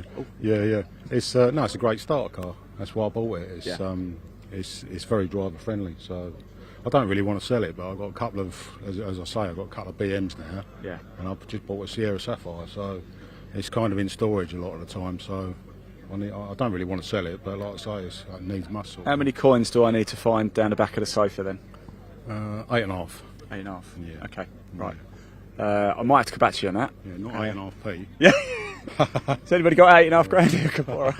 Thanks for talking to us, mate. Really do appreciate it. Yeah, we're not too far away from getting back underway. 8.5 grand. There you go. Look, you could get straight into it. That's actually, I don't think that's too bad at all. In fact, we must have more cars coming up soon. We had 18 from race 1 here. Jonathan Corker, of course, as well. Let's go have a quick chat with him again. We do have a habit of talking to him quite a lot. Jonathan, I'm talking to you again because I really want to. I am also filling for a little bit of time as well. Okay. But of course, how many races? How many races did you win? You've got. In fact, I tell you what. First of all, how many races did you win last season? You remember? No, I can't remember. I didn't win. Do you not like his stats? You're not like Sebastian Vettel. You No, everything. I didn't win 3. I think. Okay. Nick got 2 at Pembrey, didn't he? First 2, and Harry Hickson got the first one here, didn't he? Of course he did. Yes. So take that off the total number of races, and that's what I got. There you go. Look, tell us about the car. Tell us about the Datsun. How long have you had it? Why the car? Probably had about 10 years now. I bought it with the intention to race it in here, and you read the rules, and you sort of take everything absolutely literally. And there was things like a bit of seam welding on it. Thought, well, it can't use seam welding, but actually the clubs, they're pretty good on relaxed cars and relaxed areas for some cars, and so I eventually brought it out. It did okay, but it was mega unreliable. I had 4 years. That's what it's for. 4 years of pain trying to get reliable power from it, and every time I pushed it too far, it would blow up. So I went through about 4 engines, I think, and how many sets of pistons, and then I just built it with parts off the shelf. Yeah. Everything's available now off the shelf. Oh, so, okay, well, yeah. all right.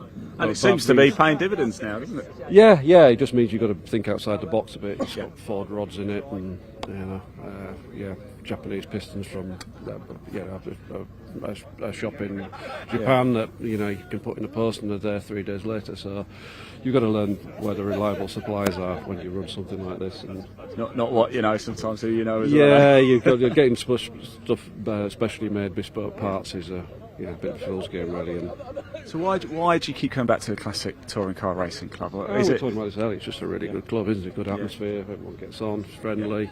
Everyone will help you out. It's just a good sociable club. You look forward.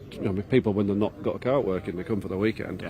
Do a mean barbecue as well. Yeah. Well, they've dropped that this year, though, haven't they? Oh, have they? Yeah, Oh, okay. All right. Yeah, All right. Well, yeah, it might be a sore point. Might not be at that meeting. Yeah. All those that didn't bring any dinner with them.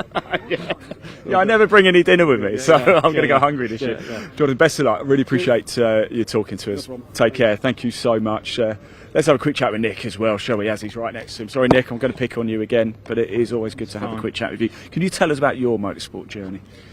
My motorsport journey, I started when I was 13. Okay, yeah. I'm now 50. Yeah. Short oval, and then moved on to the circuits probably 16, 17, and then that's it. Carried on ever since. Nice. Won a few championships and along the way.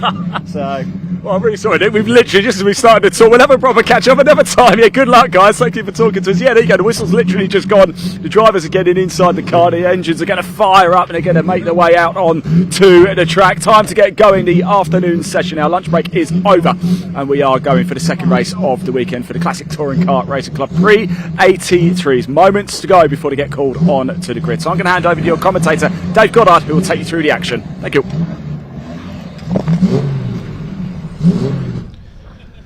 Thanks very much, Ian. Good afternoon, everyone. Welcome back after the lunch break here at Donington Park, here at BARC in the Park, here at the home of motorsport in the Midlands with the British Automobile Racing Club. First weekend of the season here on BARC TV.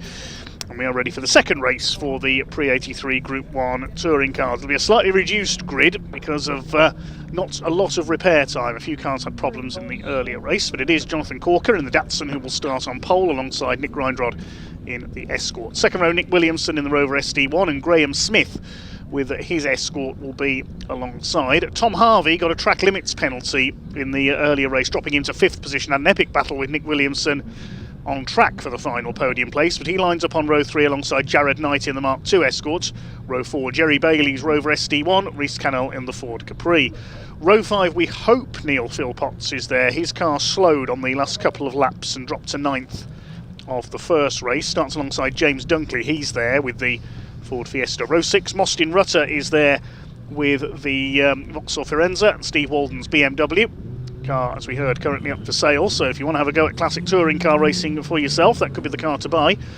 Mike Broadway is there with the Jaguar on row 7. Carl Shreve won't be starting, had an accident in race 1 with his Triumph Dolomite coming out of the chicane. Row 8, not sure if Chris Snowden's going to be there. He pulled into the pits during race 1. Robin Slater's Escort expired in a cloud of smoke, so I don't think he's going to be starting. And the final row, Colin Claxton. Don't think he's there, no. Colin Claxton's not in the assembly area with the Triumph. He pulled into the pits as well in race 1, but Don Hughes is there. Didn't get away in race 1 due to that gear linkage failure on the green flag lap. He's out for this one though, so hopefully we'll get away this time. A slightly reduced field then. I didn't see Neil Philpotts' car in the assembly area, the Mitsubishi Colt Lancer. Beautiful shape of the Mark 1 Golf GTI, one of the definitive hot hatchbacks.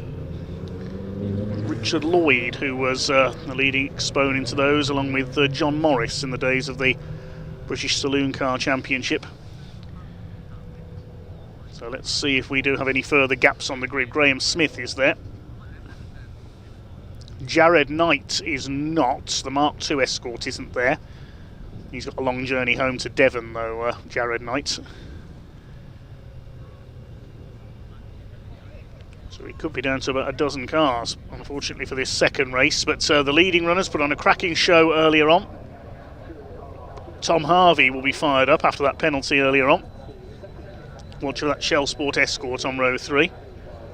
Starting alone on row 3, no Jared Knight. Jerry Bailey and Rhys Cannell fill row 4. Neil Philpotts is not there.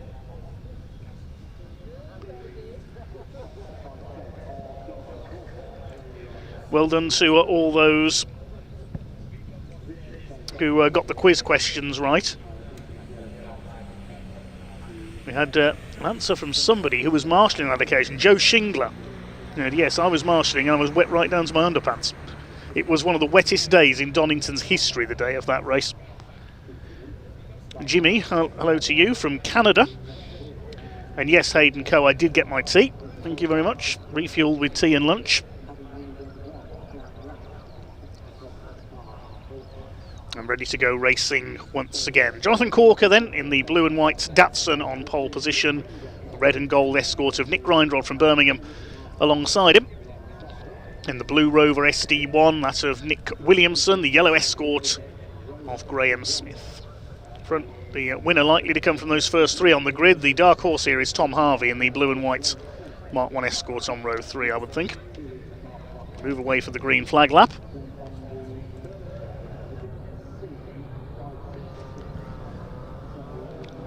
We said earlier the car's divided into classes by engine size. The biggest engine car out there is the Jaguar of Mike Broadway, 4.2 litres.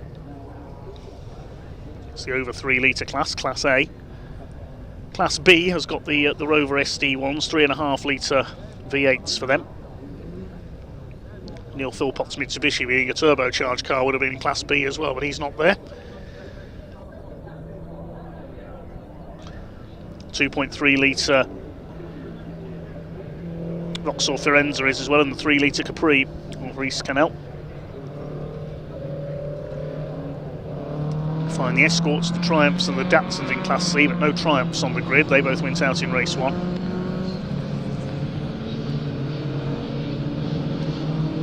This will be a 15-minute race. Beautifully turned out Toshiba sponsored Rover SD1 Vitesse of Jerry Bailey.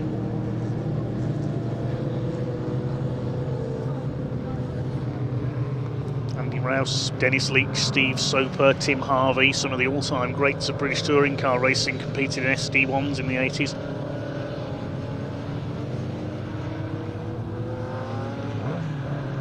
Many of them still going today.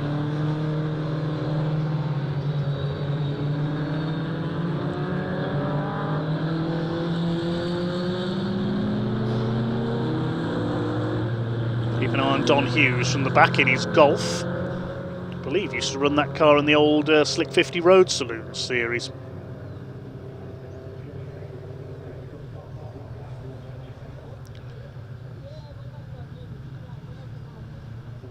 A slightly reduced field in quantity, but certainly not in quality. Some excellent drivers out there. James Dunkley with the favourite in Class D. Used to race MG Midgets several years ago before switching to Fords.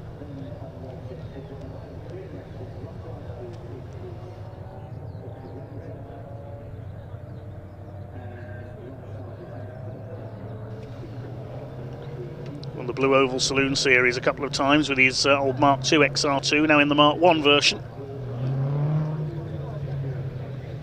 Nick Grindrod, as we heard earlier, began his career on the short ovals in the mini stocks. He moved into midget cars, Legends cars, the Pickup Truck Racing Championship. I'm certainly looking forward to them coming back to BARC this year after a year away.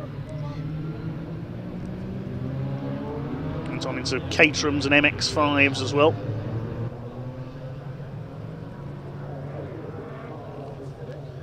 Can he defeat the Datsun, Jonathan Corker?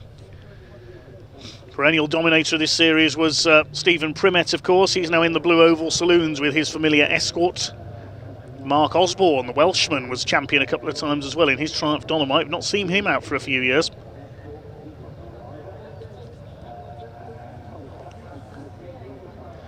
So the Datsun leads them into position then alongside the first of the Escorts. Is Nick Williamson going to get the start right this time and blast through the middle in the big Rover? The GTR car, Good Times Racing. Last couple of cars into line at the back. Just a dozen cars on the grid this time for the CTCRC Prix 83 Group 1 touring cars. Waiting for the red lights to come on the gantry.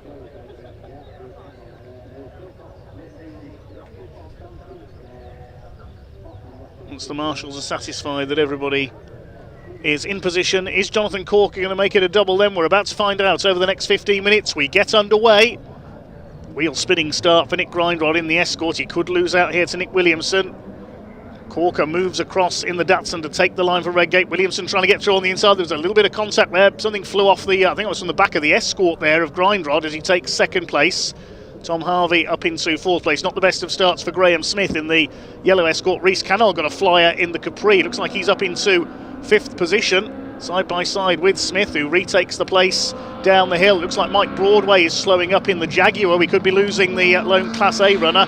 Jerry Bailey up the inside. Henri's Canal takes the place through the old hairpin. As they head out onto the back of the circuit for the first time, it is Jonathan Corker who leads. Nick Grindrod Williamson in third place. Fourth it is Tom Harvey. Graham Smith in fifth. Then it's Bailey. Canal's dropped back to seventh. Then Mostyn Rutter in eighth position. Up towards Coppice for the first time. They are line astern. Yes, looks like we've lost the Jaguar. Unfortunately, Mike Broadway's out of it. Don Hughes has made up one place. He's got ahead of Steve Walden in the BMW. And there is Mike Broadway. Looks like he'll be heading for the pits if he makes it round. The number 88 down into the Fogarty S's for the first time. Datsun, Ford, Rover, Ford, your top five. They've already broken away slightly from the rest of the field. Watch for young Tom Harvey, a very talented racer in that Mark 1 Escort, owned since he was 14 years of age. His father, a great racer in old school Fords as well, particularly down at their local circuit of Liddon Hill in Kent over the years. Tom moving up on Nick Williamson. He's never going to go around the outside, although I think the Rover, did he miss a gear there? He seems very slow coming off the hairpin, and Harvey's gone through around the outside. The Rover sideways through Goddard's. He could lose out to Graham Smith as well. Wondering if there is a problem for Nick Williamson's Rover. Don Hughes is charging through. He's got ahead of Dunkley and Mostyn Rutter there he took at Goddard's. So Don Hughes up to 8th place from the back. Jonathan Corker leads by half a second over Nick Grindrod at the moment. Tom Harvey up into 3rd place. Williamson still there in 4th ahead of Graham Smith and Jerry Bailey. Can Nick Grindrod reel in Jonathan Corker for the lead? Fairly well evenly spaced out at the moment. There's Jerry Bailey in 6th position ahead of Rhys Cannell. Don Hughes in the Golf up to 8th place, gaining 4 places on the opening lap. 9th is Mostyn Rutter. James Dunkley 10th. Steve Walden's BMW is 11th. Wait to see if Mike Broadway's Jag is still moving. I think he may have pulled over somewhere. He hasn't come through to complete the opening lap yet. Whether he will make it as far as the pits, we'll wait and see. Hopefully if he does, he'll be able to rejoin, at least get some class points on the board. As the leaders head out of Coppice down the exhibition straight past the site of the Dunlop Bridge and then into the Fogarty S's. Rhys Cannell dropping back a bit from Jerry Bailey. Made a fast start in the Capri. Now down into 7th place. Still Nick Grindrod shadowing Jonathan Corker as they head into the looping right-hander at the Melbourne hairpin. There's Cannell, 7th place. You'll notice the slight dent in his left front wing. Bit of a wallop with Jerry Bailey, I think he said it was in the first race. Don Hughes in 8th place behind him has fixed the gear change on his Golf. There is Mike Broadway. He has made it round to the pits. That looks like a retirement, sadly, for the Jaguar. Over the line they go, and Nick Grindrod has been given a penalty. I can tell you, he won't know it yet. He's going round the outside of Jonathan Corker. He takes the lead, an audacious move into Redgate. He's got the lead. You don't very often see moves around the outside at Redgate, but it's just come up on the timing screen. A 10-second penalty for Nick Grindrod for a false start. So he must have jumped the start there. And the Escort has been given a 10-second penalty. That will drop him, as things stand at the moment, I think down to 7th place. So he's got to get a move on here. Once he's informed of that penalty, if his pit crew inform him, he's got to pull away by more than 10 seconds to overcome the penalty. Wait and see if he can do it. This is going to make things more interesting. I'm not sure he'll be able to, but Nick is a very experienced racer, as we've mentioned. Let's see what he can do in that V-Tune Rolling Road Escort. Brilliant move around the outside line into Redgate to take Jonathan Corker for the lead. And now Tom Harvey is starting to catch the Datsun as well. Nick Williamson's dropped back a little in the SD1. They go into the Fogarty S's.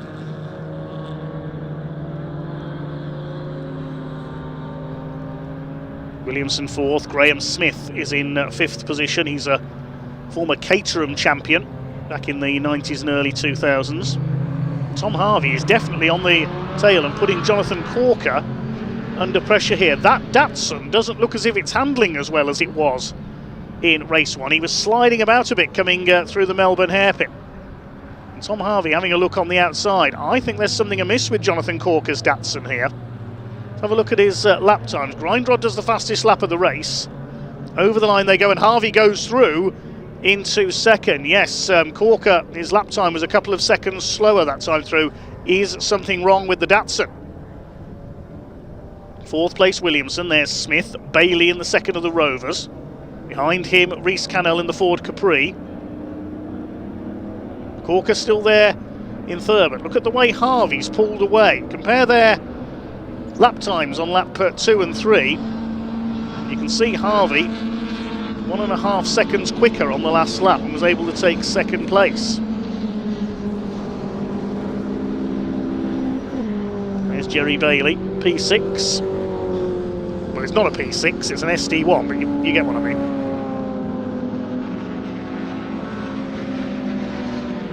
Up the hill towards McLean's, the Mark II Capri in 7th place of Reese Cannell. There's Don Hughes in the Golf.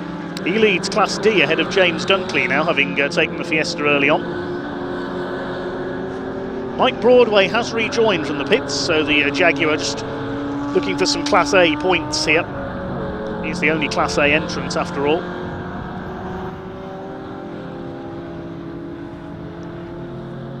Further back from this group, there's James Dunkley a few seconds back in 9th. Mostyn Rutter 10th and Steve Walden is 11th. We're already approaching half distance in this second race for the Prix 83 Group 1 touring cars. Nick Grindrod leads. He has that penalty hanging over him. It'll be added on at the end of the race.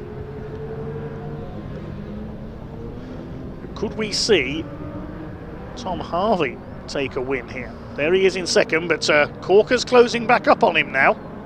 Let's have a look at the lap times. Yeah, personal best for Jonathan Corker, 151.1, so I'm not quite sure whether he made a mistake somewhere on that previous lap that we didn't quite see. He did drop back quite away from Tom Harvey, having lost second place. And again, the car twitches slightly there. Is there a handling issue with that car, I wonder? He's certainly closer to the back of the Escort this time. This time Tom Harvey twitches off the curb at the Craners. Nick Williamson looking on from 4th place, just under 3 seconds, covers the top 4 at the end of lap 4. Just under 7 minutes this race to go. 5th is Graham Smith, then it's Bailey. There is the number 2, the Toshiba Computers SD1. The Grindrod continues to lead. There's Mostyn Rutter in the Vauxhall Firenze. Essentially a coupe version of the Vauxhall Viva in standard form. Meanwhile, Jonathan Corker up the outside as they come into the Fogarty S's. Who's going to be later on the brakes though? Tom Harvey brakes very late indeed, just about gets the car stopped over the curves, and he holds that second place ahead of the reigning champion, Jonathan Corker. Down to the Melbourne hairpin. Corker will be on the outside on the entry. He tries to brake as late as he can, and they're lapping Mike Broadway in the Jaguar that's rejoined from the pits, but is going very slowly. I think that will have to head back in. And Harvey able to hold second place partly as a result of that, but Corker around the outside, up towards Goddard's. They're going to be side by side. Harvey, is he too late on the brakes? No, he gets the car slowed down in time and holds second place.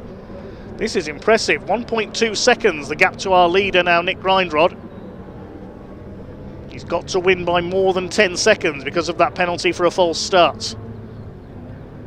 Harvey still holds second. Corker down to third. Here's Steve Walden's BMW. We haven't forgotten about the runners further down the order. He's in P11, 5th in Class C, which is led by our overall leader. In fact, the top 3 all in Class C. Nick Williamson leads Class B. Hughes leads Class D in the Golf.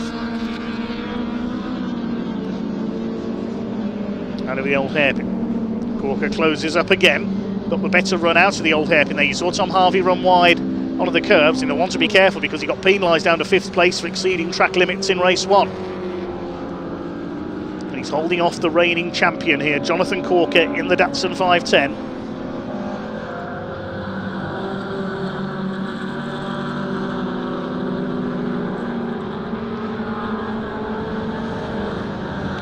This time the Datsun gets a good run out of Coppice. Harvey's going to be on the inside for the Fogarty S's, but Corker might get the move done before then. As they go towards the left-hander, he's going to have to give way, Tom Harvey, and up into second position goes the Datsun. Great fight between these two. They're not really catching Nick Grindrod, but if they know that Grindrod's got that penalty, it may be on the light board above the start-finish line that car 220 has that 10-second penalty. And if these two know that, they won't go all out to try and catch him. As long as they keep within 10 seconds of him, they know he'll be penalised down behind them. As we look from the camera looking down the home straight, as Corker got a bit crossed up on the curb there. Harvey will be able to fight back. There's a illuminated board facing the grid up on the light gantry there, and sometimes penalties appear on there. Oh, Nick Williamson pulling off. Into the pits comes the Rover. Now, we saw a bit of smoke out of that car at the end of race 1. And that looks like a retirement. Yes, the door is open. Well, that's an engine problem or something else, we're not sure, but Nick Williamson out of the race. So into the lead of Class B goes Jerry Bailey in the other Rover in 5th place. Graham Smith is up to 4th. Bailey is 5th. Reece Cannell will now be 6th overall. There is Graham Smith in the Escort.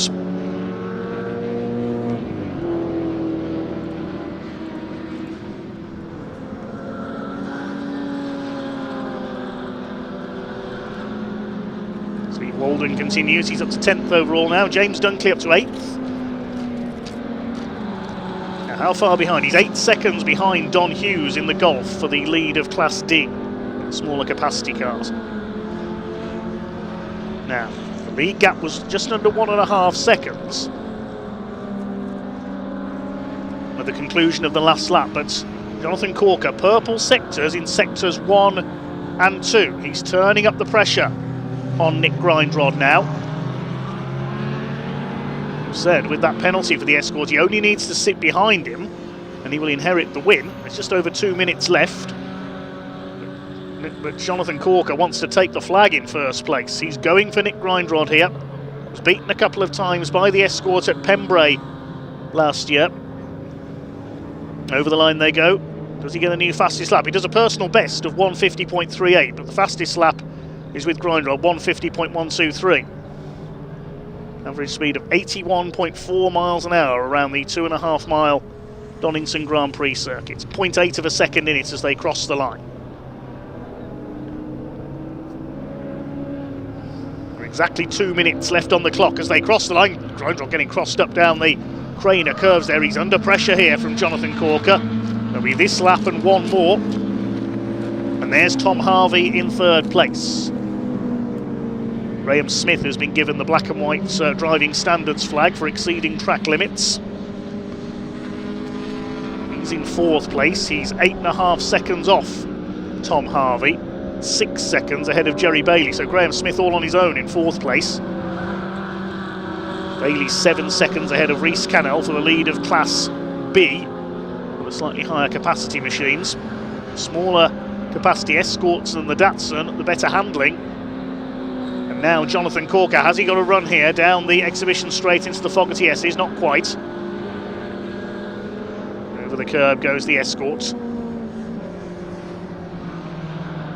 Towards the Melbourne Loop. Is this Jonathan Corker's opportunity? He's going to try and have a look down the inside. He's got the nose down the inside. Can he get the car stopped in time? Grindrod will try and turn it back on the exits. Sideways goes the Datsun on the wider line. He's got to keep that inside line, keep it covered into the left-hander at Goddard's, and he's done it. But Grindrod's fighting back on the inside. Big lock-up from the Datsun. He was as late on the brakes as he dared there, but he's done it. Jonathan Corker takes the lead. Superb. Corker leads it from Tom Harvey.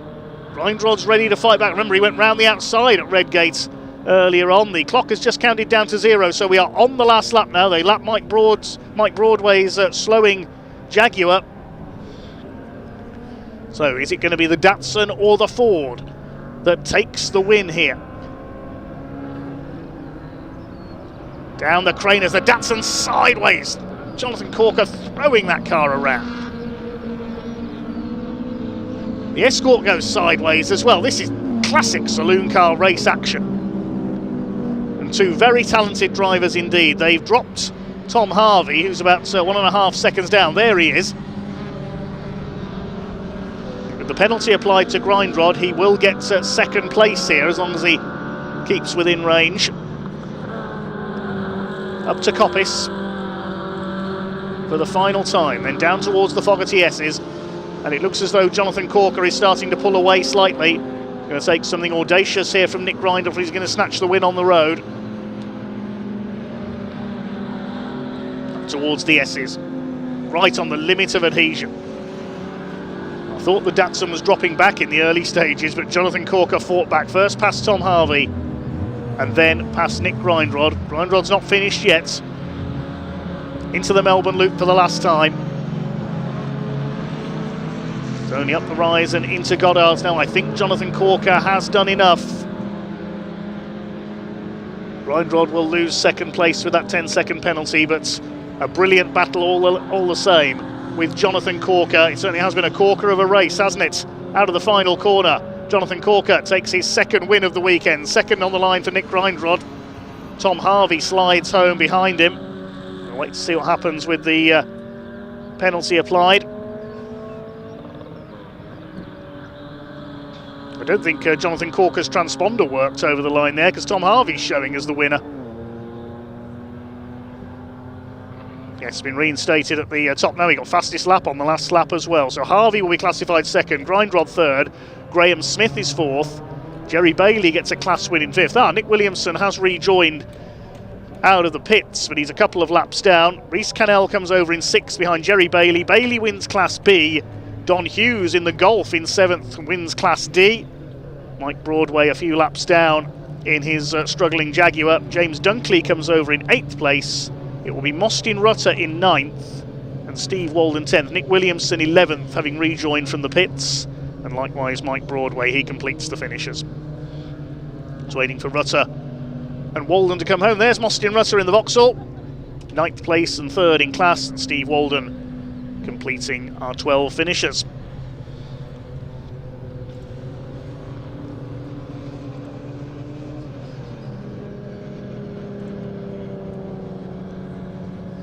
Await the provisional result then. The winner completing 9 laps, Jonathan Corker, in a time of 16 minutes 42.243. He also got the fastest lap, 1 minute 49.969. Brilliant race there between Corker, Grindrod and Tom Harvey. Nick Grindrod with that 10-second penalty drops to third behind Tom Harvey, winning margin of 3.59 seconds for the Datsun of Jonathan Corker. Graham Smith in 4th place, then Jerry Bailey wins his class in 5th after Nick Williamson made a pit stop.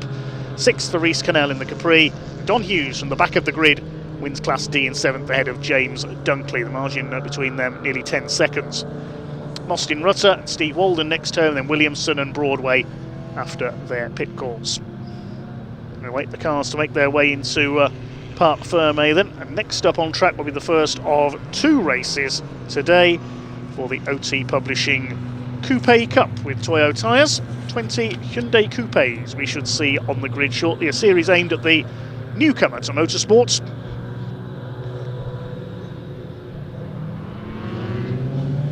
Very cost effective and very enjoyable race series. We'll bring you the grid for that soon, because the car's just heading around the Melbourne Loop now, waving thank you to our marshals and to the fans for supporting them as well.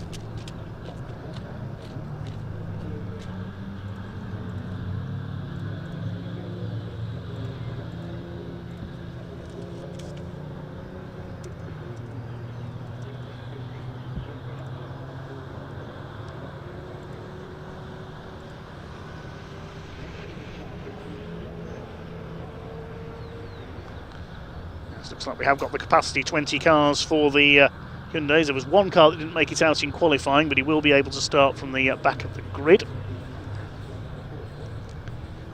They had a cracking race here at Donington last year. It was their mini enduro pit stop race, which was an absolutely incredible affair last year at Convoy in the Park in August.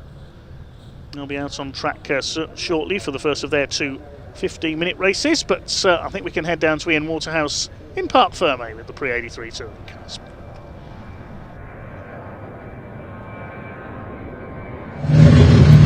Well, here he is, Jonathan Corker, 2 from 2 this weekend for the reigning champion in the Classic Touring Car Racing Club Prix 83s. Nick Greenjohn coming home in 3rd place after that 10-second time penalty for a false start. And Tom Harvey taking P2. The engines are still wrong. You just wait for the drivers to get out of the car, and we'll have a quick catch up with your top 3 overall. Jonathan, well done. Oh, you're looking very red-faced now after that one. I assumed, I take it you didn't know Nick had a 10-second penalty, or did you know?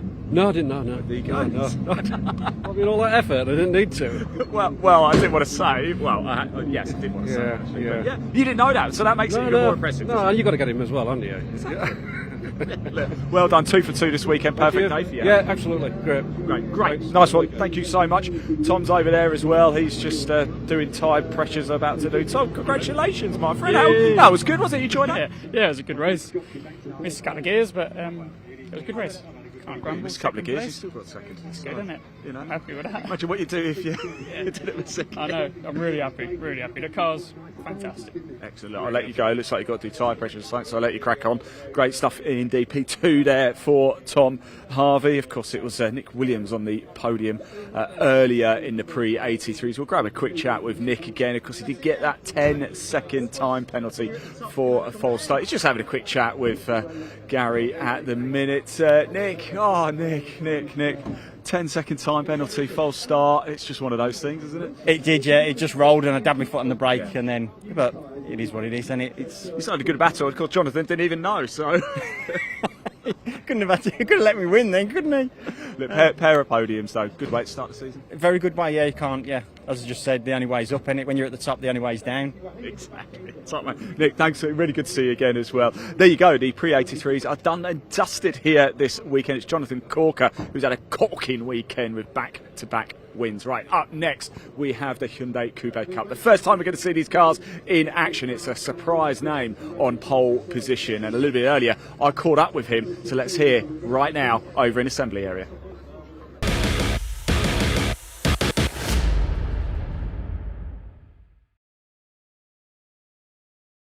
Right, everybody, for the first time this weekend we get to see the Coupe Cup cars in action. I really want to come talk to this young man here, Nathan James Boyle, because I understand, Nathan, that this is your first ever race and you've only gone to put it on pole position. What is going on here? Honestly, I couldn't tell you. Went out Friday, loads of red flags, but I got in some laps, headed out earlier and went flying. So you've literally done no car racing before? Nope. First ever car race. I've done a bit of testing over the years, but karting or anything? Yeah, so I've been karting for the past few years, but yeah, first car race. You are one of these annoyingly talented people, young, handsome, lightning fast. I mean, can you get this over the line? Let's hope so. As long as someone doesn't pump me off, that should be alright. No, thank you. Best of luck, mate. Hopefully I'll be chatting to you in Park Fern as well. Yeah, incredible. First ever race, goes and puts it on pole position. The cars are coming in now. What a view this is. Come on, Harvey. It is so good to see you again, good friend. I missed you over the winter. I really do. I really have missed you. Do you know that? Same as. Always good to see your face around, isn't it? I don't believe that for a second. Look, what are we expecting from this race? Are you excited? Glad to be back? Yeah, go do some skids. Try not to hit anyone. Try not to crash. You're quite a way up here, you know, so you've got a chance for a real result here. It was a decent quali. I was doing alright, but we were sort of in a pack. And then as soon as I tried to give myself a bit of space, the red flag came out, and I was like, oh well. There's a bit more pace to gain, but should be alright. Harvey, look, top man. If you get on the top 3, you get to talk to me again later. What a treat! Good luck, mate. Right, time to go racing. First race of the weekend for the Coupe Cup. This is going to be a lot of fun. They've got up. Over to you.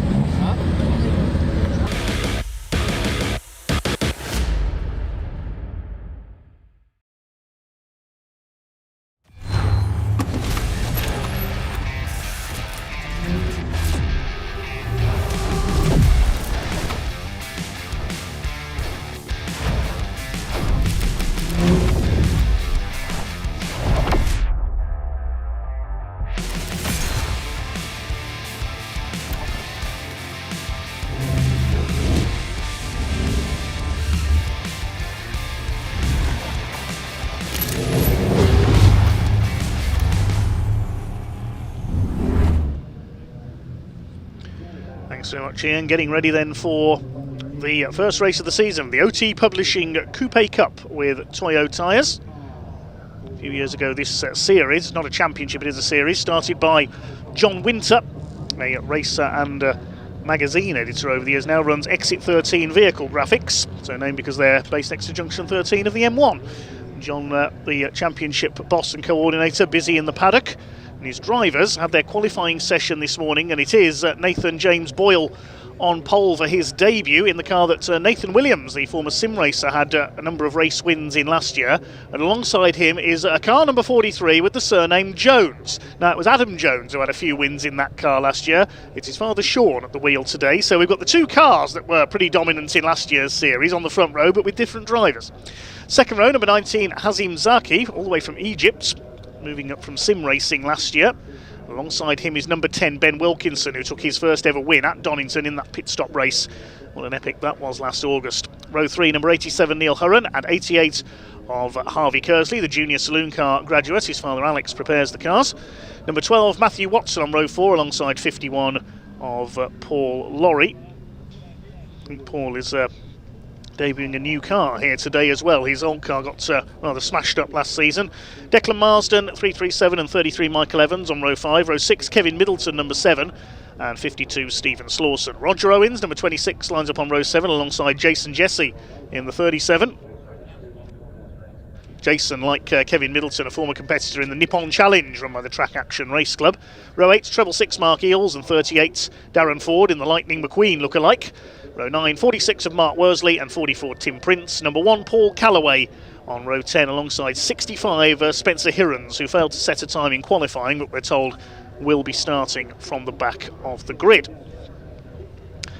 Cars are Hyundai Coupes of all three generations, and only basic safety modifications allowed. They're designed to be as standard as possible, as equal as possible, these cars, and budget friendly, aimed at the newcomer to saloon car racing. They're already on their green flag lap, a very colourful field indeed. Taking down a couple of the colours here. It's the black and white car of Nathan James Boyle on pole. It's almost an unwritten rule of British club racing. There has to be at least one Gulf liveried car at every meeting, and that honour belongs to 44 Tim Prince here, and also Alex Forster's MGB, I noticed, as well, is in Gulf colours, powder blue and orange. Made so famous at the Le Mans 24 Hours, among others, over the years on the Porsches and the Ford GTs. There is Hazim Zaki, the Egyptian. Made his debut at Donington last year, and after the pit stops in that mini enduro race, emerged in the lead and almost hung on to take the win on his debut. But it was Ben Wilkinson who was overjoyed to take his maiden win. He lines up alongside in the white car with the blue and yellow flashes down the side.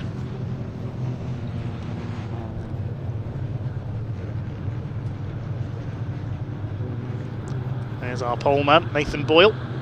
Sean Jones, missing son Adam's car from last year, the grey car with the blue bonnet. Hazim Zaki in the navy blue alongside Ben Wilkinson. Then Neil Hurren, former Toyota MR2 racer, starts on row 3. Paul Callaway and Paul Lorry also raced in the MR2 series in the past with John Winter. They've carried on together into the Hyundai Coupes. The MR2 series now sadly defunct. Neil Hurren in the black and white car with the orange flashes, and then Harvey Kersley in red, white and blue, same colour as the Kersley Motorsports Junior Saloon Car racers. With the lack of modification allowed, these cars very evenly matched and providing very close racing.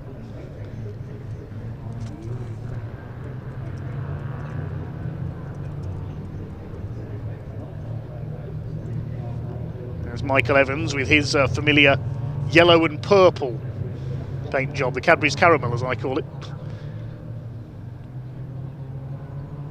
Debuting a Generation 3 car for this season, the later, the slightly, well, looks slightly bigger Hyundai Coupe design. Generations 1 and 2, the slightly smaller and more sleek design. Gen 1 and 2, I think, can be told apart by the different headlights. I think it's Gen 2 that has the quad headlights. There's Lightning McQueen, number 38, Darren Ford. Surely he should be number 95.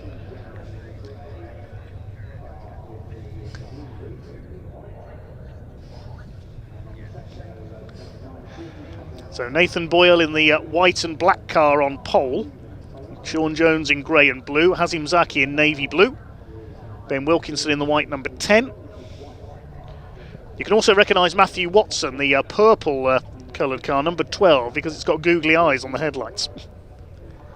It's not just a Citroen 2CV Championship that does that.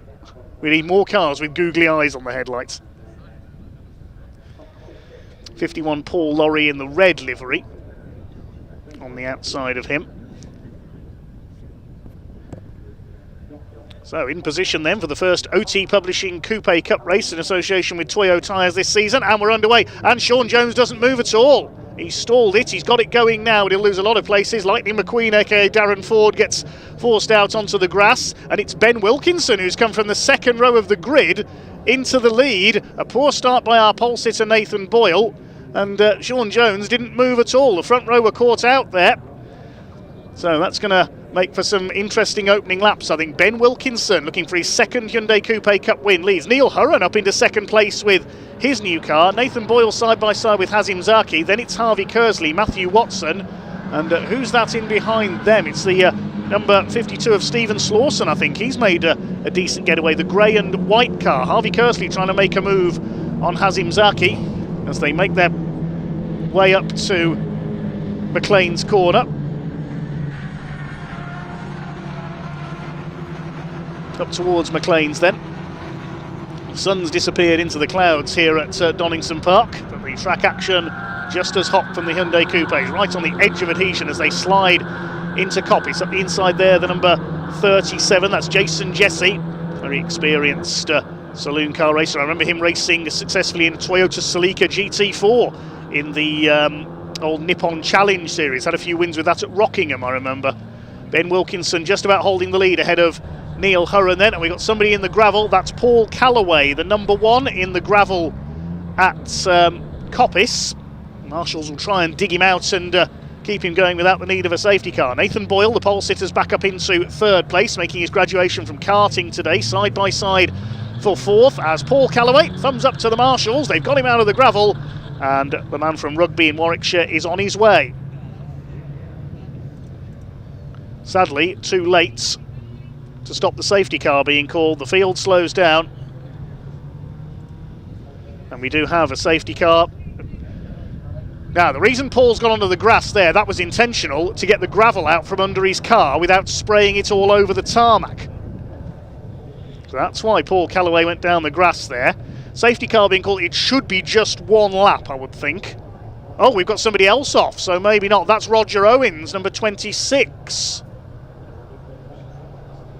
A cloud of steam coming from under the bonnet of his car.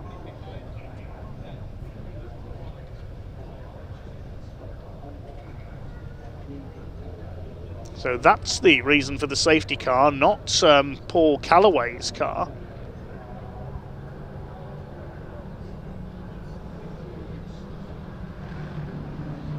Now that's on the Roberts chicane, that's on the short circuit. The pack hadn't got that far yet, they're only coming through Goddard's now. So how's he ended up there? That's rather bizarre. Must have been as they went into the Fogarty S's. Something's happened on the entry there, and he's pulled the car over into the what would be the Roberts chicane if we were using the short circuit here at Donington. I was wondering for a second how he'd ended up there. So the safety car out, hopefully it will be just the one lap.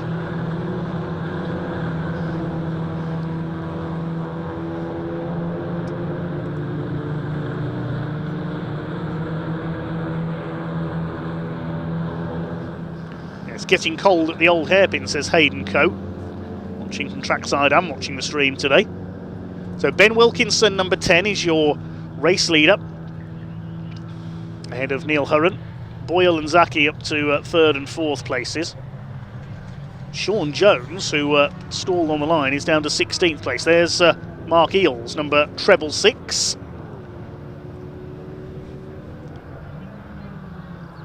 They've dropped back from the safety car, so that suggests to me we're going racing this time. Watson, Steve Slawson. The NBE Builders Cup.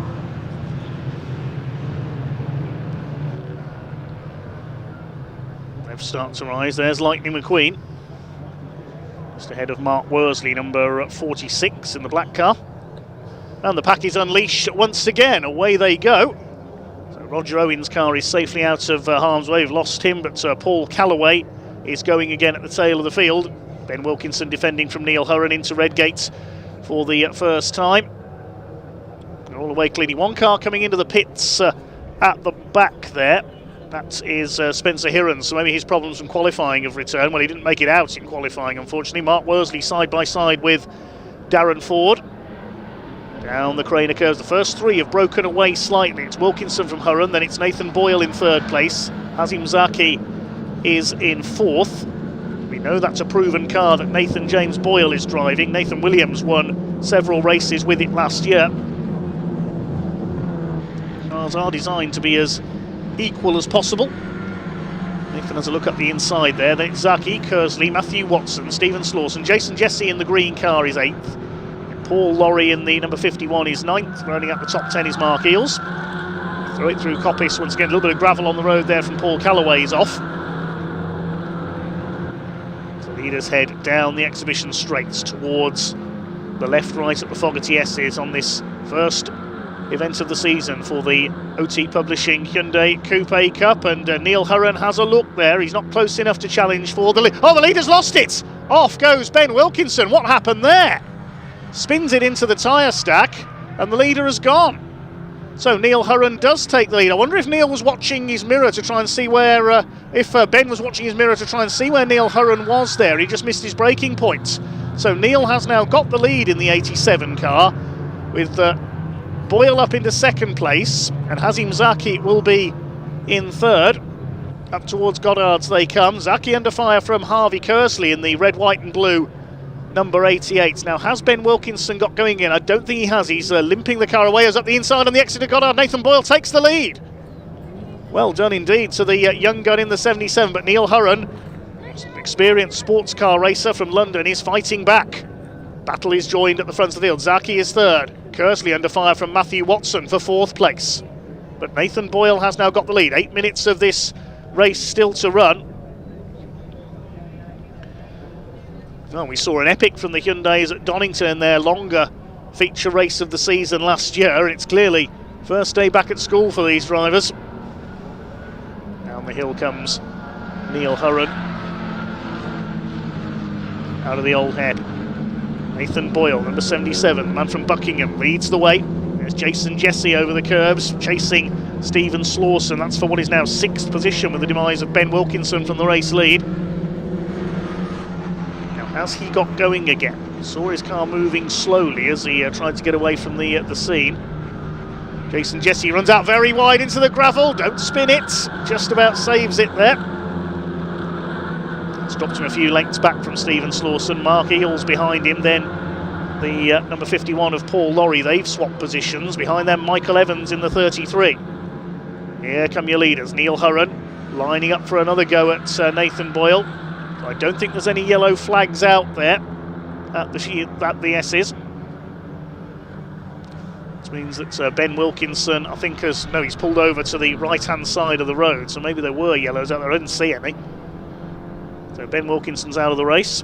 Neil Hurren on the outside into the hairpin, trying to get the cutback possibly on the exit, in the exit 13 vehicle graphics liveried car. Up to Goddard. Hazim Zaki's getting closer now. The man from Egypt, side by side for the lead. Hurren has to go the long way round. Is he going to try and cut back in there? Zaki led at Donington for much of the second half of the race last year until he was overhauled by Ben Wilkinson. Neil Hurren, which side's he going to go? He's in the slipstream there, down the straights. Matthew Watson's got ahead of Harvey Kersley, up into 4th position behind them. Stephen Slawson in 6th place, with Jason Jesse having run wide coming out of McLean's. Down the Craner curves once again.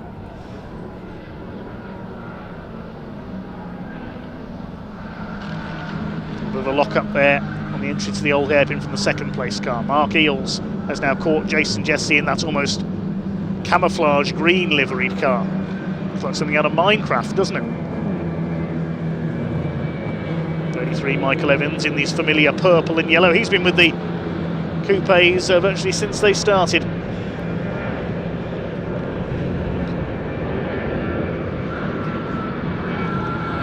Boyle from Hurren. Here comes Zaki on the inside at Coppice. There's going to be contact there. A little bit of rubbing. Rubbing's racing, as a certain famous motorsport film pointed out. She recently sadly lost one of the stars of Days of Thunder, Robert Duvall, who played Harry Hogg, the crew chief. Neil Hurren had another run there on the inside, but not close enough to Nathan Boyle to take the lead. There's Ben Wilkinson's car stranded against the barrier. Hopefully he can fix that for race 2. Azim Zaki tries to go round the outside. He won't get round the outside of the hairpin, but Neil Hurren might get up the inside. Side by side as the moment. Look, they could come out of here 3 wide. Zaki's got it turned back perfectly there. They're going to be 3 wide into Goddard. This is never going to work. Hurren in the middle. Boyle's going to have the inside line for the left-hander. Last of the late breakers. A wheel lifts on Nathan Boyle's car, the inside rear. He's got the lead back again. My goodness me. There's still 4.5 minutes of this to go.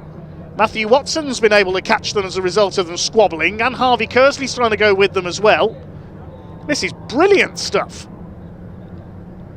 Proof that budget racing is often the best racing. And proof how evenly matched these cars are. Hazim Zaki runs wide coming out of Redgate. You'll be mindful that that googly-eyed purple machine of Matthew Watson is up behind him. He's going through. Up into 3rd place goes Watson. One of his eyes has slipped, look, on the left-hand side of the car. Are those eyes moving as the car corners? I think they are. Yes, they are, look. That's brilliant. Well, they say motorsport should be fun. That's a great addition. So fair play Matthew Watson and his team. Meantime, here comes Harvey Kersley. He's going to take 4th place. Hazim Zaki having lost that momentum running wide at Redgate, and unfortunately Lightning McQueen is in the pit lane.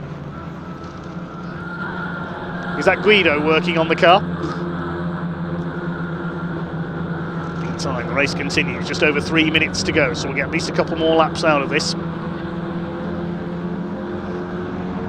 Also lost Spencer Hirons into the pit lane. We lost Roger Owens early on as well. Harvey Kersley staying ahead of Hazim Zaki, who has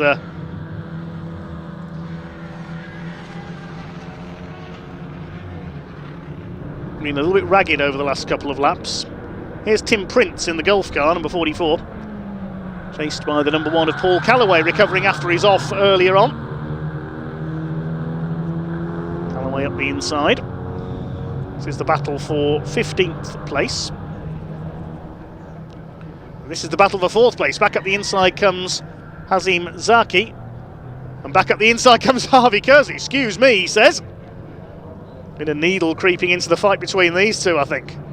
Matthew Watson, as a result, has been able to get away into 3rd place. Stephen Slawson is going well in 6th. Mark Eels is up to 7th. He's got ahead of Jason Jesse now. And then Laurie and number 337 of Declan Marsden rounding out the top 10. Marsden's got ahead of Michael Evans. There they are. It's the other Minecraft almost liveried car there. Other games are available.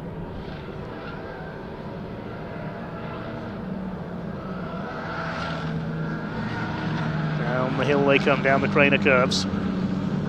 51 Paul Lorry looking to line up a move there possibly. 90 seconds left on the clock.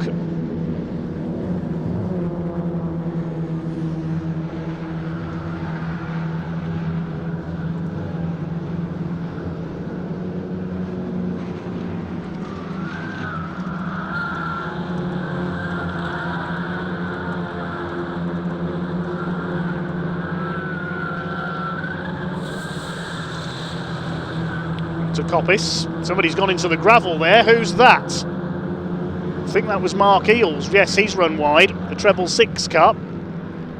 That'll lose in places. Jesse goes by. Paul Lorry's going to go through as well, and Declan Marsden.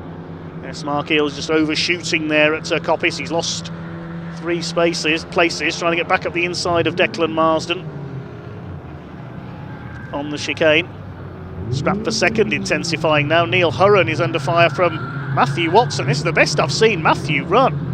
in the Coupe Cup. They're coming around to start their last lap this time, and the number 12 of Watson, the Norfolk-based driver, could get second place. Yep. Is Nathan Boyle going to win on his debut? He's already taken his first pole position. He's got the fastest lap of the race as well. Oh, Neil Hurren has been given a 5-second penalty, we're being told, for exceeding track limits. So it's going to be a 5-second penalty. Oh, a tangle at the final corner there. Michael Evans and Declan Marsden fall over each other, but they've kept going, coming out of Goddard's to start their final lap. Yes, confirmation, a 5-second penalty for track limits for Neil Hurren in the 87. Hazim Zaki has just done the fastest lap of the race, 2 minutes, .141. So Hurren will certainly drop back behind, possibly behind Harvey Kersley as well. So Nathan Boyle looks like he's heading for a debut victory in the car that Nathan Williams drove to so many wins last year. Matthew Watson is going to inherit second place, but he wants second place on the road. He's up alongside Hurren, but he'll be on the outside for McLean's. Hurren's gone wide, he's going to give him second place at this rate, and Zaki up to that. Oh, they've leaned on each other, don't take each other out now. Tell it's the last lap, can't you? Neil Hurren rejoins behind them. I thought they were all going to take each other out there. And Harvey Kersley, if the worst had happened there, he could have ended up in second place.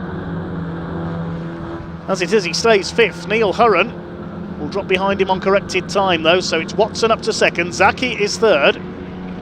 Now looking a bit battered and bruised as a result of that. Mark Worsley, further back in the order, number 46, has got a 5-second penalty for exceeding track limits as well, as Harvey Kersley makes a move on Neil Hurren. I wonder if he's damaged his steering there when he went off. But it's going to be a win for the Venture Security Management sponsored car of Nathan James Boyle, the man from Buckingham. His first ever car race after moving up from karting. He took his maiden pole position, and he's going to take a debut win in the car prepared by Kersley Motorsport. Here he comes out of the final corner. Checkered flag is in sight. A win on debut for Nathan James Boyle. Well done to him. Matthew Watson, I think that's his best ever result in second. Hazim Zaki is third. Harvey Kersley will be fourth. We wait to see where the penalty will drop Neil Hurren to. Stephen Slauson, an excellent fifth. Then Jason Jesse, Paul Lorry. And I think Hurren, yes, will be dropped to eighth ahead of Mark Eales, Michael Evans. Then Declan Marsden. Next home is Sean Jones after stalling at the start. Kevin Middleton in the number 7. Now Mark Worsley has that penalty, but I don't think it'll drop him any further down. I think he's safely clear of the next finisher, which will be Paul Callaway. Here he comes. Spun on the first lap, recovers to finish in 15th. 16th will be Tim Prince in the 44. And I think they're the only finishers, yes, because we lost Darren Ford, aka Lightning McQueen, into the pit lane. Ben Wilkinson, who was leading, went off at the Fogarty S's and clouted the tyre stack. We lost Spencer Hirons into the pits, and Roger Owens dropped out on the opening lap. So provisional result then, Nathan James Boyle, what a debut, pole position and the victory. 8 laps completed, 16 minutes 40.119 seconds his time, and the fastest lap as well of 2 minutes 0.115 seconds. Finishing 2.4 seconds clear of Matthew Watson, which I think is his best ever finish in second place. Hazim Zaki, the Egyptian, takes third ahead of Harvey Kersley in fourth. Stephen Slauson, an excellent finish in fifth ahead of Jason Jesse. Neil Hurren penalised down to 8th behind Paul Lorry. Then Mark Eales and Michael Evans round out the top 10. Then Marsden, Jones, Middleton and Worsley, with Callaway and Prince the other 2 finishers. That result will set the grid provisionally for the second race later on. And so Nathan James Boyle will be on pole position once again. Superb race there from the OT Publishing Coupe Cup with Toyo tyres. To answer one question, KMHD asks, is the livery of the 88 car meant to be based on the 84 Tolman Formula 1 car? That's Harvey Kersley's car. I don't think it is. I think that's just coincidence, because Alex Kersley has run those colours for many years now, the red, white and blue.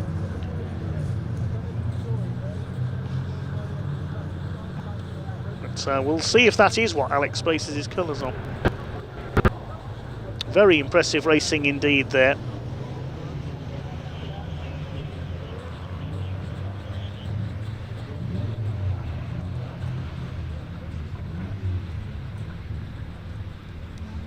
Well, that's one of the finest races we've seen this weekend, but unfortunately Ben Wilkinson won't agree, spinning out of the lead and wallop into the tyre stacks on the Fogarty S's.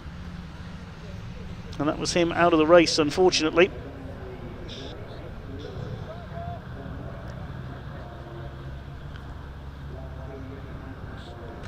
Thanks for all your comments coming in.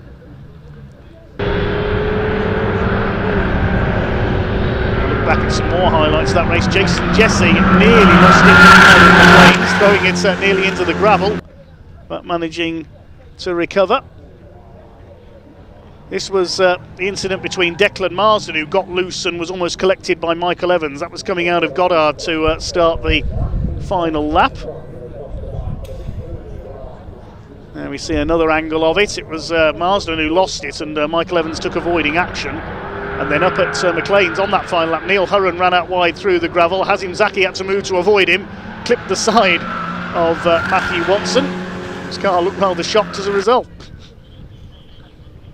So a bit of recovery needed for Ben Wilkinson's car. While that's going on, we can hand down to Ian in Parc Fermé.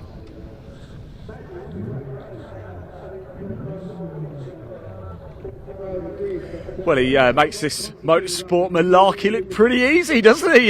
Nathan James taking his first ever win in his first ever race. This man right here has never in his life ever lost a car race. He's only ever been on the top step of the podium because it's your first race. How does that feel? But it was hard work, wasn't it? Oh, yeah. I mean, some of these lads are brilliantly quick, so being able to keep up with them is a real challenge, but I'm just so happy to have stayed out front the whole time. It's quite the achievement, isn't it? You know, your first ever race, you put it up pole position, you've gone and won it. You put a bit of a target on your back here, maybe. Yeah, probably. It's probably someone looking to take me out, but no. Yeah, brilliant race. Well done, congratulations, that's amazing. Gary's going to be over in a minute. Gary, there you go. Look, have a quick chat. Let's grab Matthew here as well. Sorry, Matthew. Listen, if you're going to put this on the podium, you're going to have to come and talk to us. You said 4 years in the making. Yeah, 4 years it's been. You started 7th, I think, as well. That is some drive from you. Yeah, I don't really know what happened, to be honest with you. It's it's incredible, honestly. I've been waiting 4 years for this, and so what does it mean to you then? I can see it in your eyes. Oh, it's like a world championship for me, honestly. This is great, mate. Come on, well done. So happy for you, buddy. Well done. I'm going to go and have a word with myself. Anyway. Go ahead. Brilliant stuff indeed. Let's grab Hazim here as well. Congratulations. Well done, my friend. That was a great race, wasn't it? You enjoyed that? That was very fun. Hectic, wasn't it? Hey, that was, yeah. It's been a long winter. I'm glad we're back, man. Yeah, like I think every single lap we were battling with someone 3 wide, that sort of stuff. That's what we're here for. Exactly. The best news as well. You got to do it all again a little bit later. Mate, I can't wait. Can we maybe get rid of these two somewhere? Do you reckon? We'll give it a go. You know I will. You know I will. Yeah, I know you will. Great stuff indeed. There you go. First race. I had to wait quite some time for it, haven't we? But there it is. Brilliant introduction to 2026 for the Coupe Cup. Remember, so much coming up as well. Live chat open, of course. We know you're watching the BARC YouTube channel. Thank you so much to you for tuning in. Please hit that like button. Hit that subscribe button. More action coming up for you. Wall to wall, right to the finish today, this Sunday here at Donington Park. It's BARC in the Park, and now it's time for race 3 of the Junior Saloon Car Championship. There you go, Harvey. And I caught up with a couple of the junior drivers not so long ago in the assembly area, so let's hear from them now.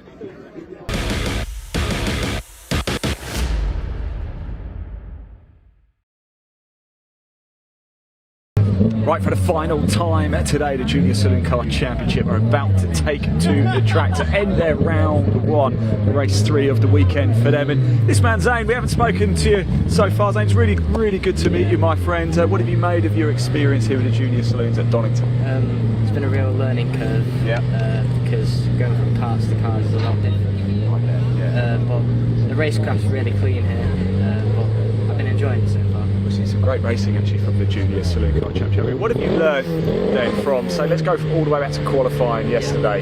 Now we're about to enter into race 3. Is there anything that you think, I've really learned a lot from yesterday morning to today? I think it was just the angle of the car to make sure we don't get understeer or oversteer.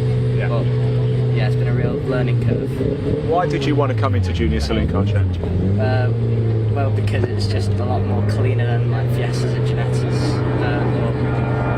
It's really enjoyable the racing there. That's the main thing. What's your long-term goals? Where do you see yourself in 5 or 6 years?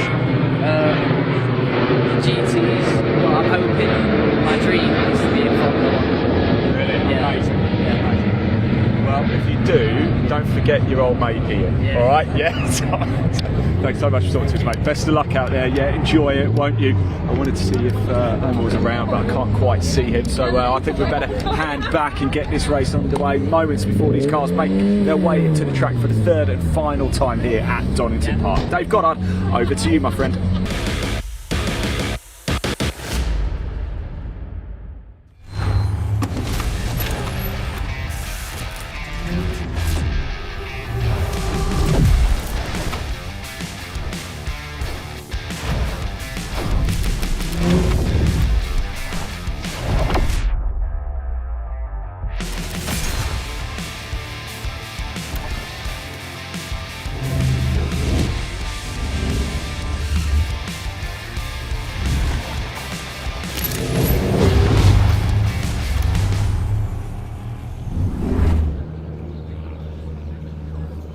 Thanks very much indeed, Ian, and good luck to our Junior Saloon Cars then, their third race of the weekend. Of course, the question on everyone's lips, can Ollie Smith make it a hat-trick? He'll be on pole once again. Just a quick chance to preview some of our upcoming events with the British Automobile Racing Club. Of course, next time we're on air is April the 4th and 5th at the Brands Hatch Indy Circuit. British Truck Racing Championship and the TCR UK Championship headlining. They're joined by Mini Challenge Club Sports, the Civic Cup, the returning pickup trucks, and also newcomers, the Audi Cup. Do try and make it trackside to Brands Hatch down in Kent. If not, you can join us here on BARC TV. More in a short while on our upcoming events. But for now, here's the grid for race 3 for the Junior Saloon Cars. Ollie Smith will be on pole. This grid based on the third fastest lap time for each driver in qualifying. Matthew Swatton will start alongside him in the number 27. Lachlan Homer, number 94, who sadly ended up in the gravel at the old hairpin earlier on today, is on the second row alongside 87 of Leon Holly. Row 3, number 3, Jake Wardle, and 14, Martin Wrights. The fourth row, 29, Tim Leonard, and 44, Zane Quecker, who we just heard from. Row 5, 41, William Omar, and 17, George Allen. Row 6 is 64, Ben Ward, alongside 35, Freddie Chandler. Row 7, 96, Ralphie Branscombe, alongside 23, Max Scharfegger. Remember, he had some times disallowed in qualifying yesterday, so he's going to have to start this one from the back of the grid. Let's preview some more of our events. There's a little bit of clean-up going on at the moment. BARC go to Prescott in Gloucestershire at the end of April, the 25th and 26th, for the opening rounds of the British Hill Climb Championship.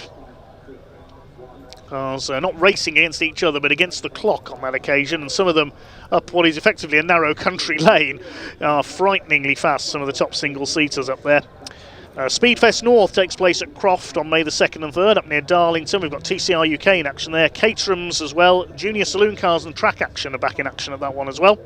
And then, as we mentioned, Convoy Thruxton on May the 16th and 17th, British Truck Racing Championship, the Pickups, the Audi Cup, Mini Challenge, Club Sports, Civic Cup, and the Hyundai Coupes are there as well. Wayne Rocket has been in touch via social media, says that was an amazing race from the Hyundai Coupes, and he's won enough races with them over the years to know how it's done. Mentioning Thruxton, plenty of off-track entertainment as we saw there in our preview. Monster truck rides, got fairgrounds, a huge show truck display, some live music as well. Make a full weekend of it with the family down there at Thruxton. It is a great weekend. I've been to a couple of the events down there over the years. So Junior Saloon Cars on their green flag lap then behind the Saxo safety car.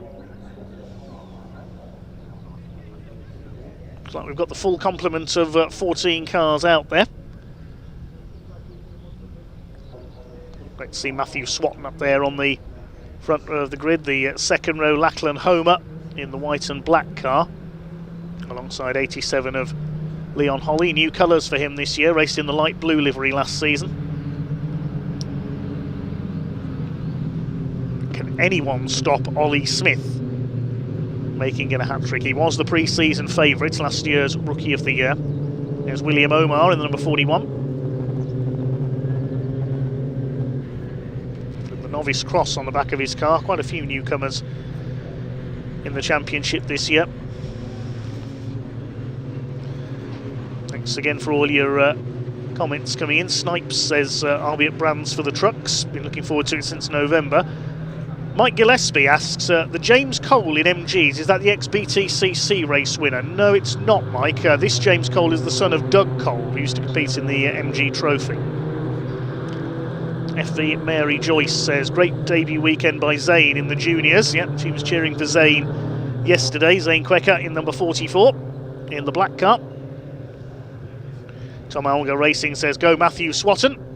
He's on the front row this time, perhaps chance of a debut win. Mentioned Zane Quecker sponsors yesterday, O'Grady Electrical and the Garrison Tavern. Big thanks to their support of Zane Quecker.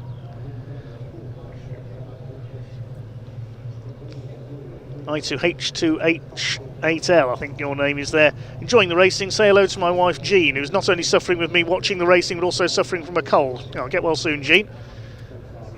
Bring lots of hot tea, that's my tip.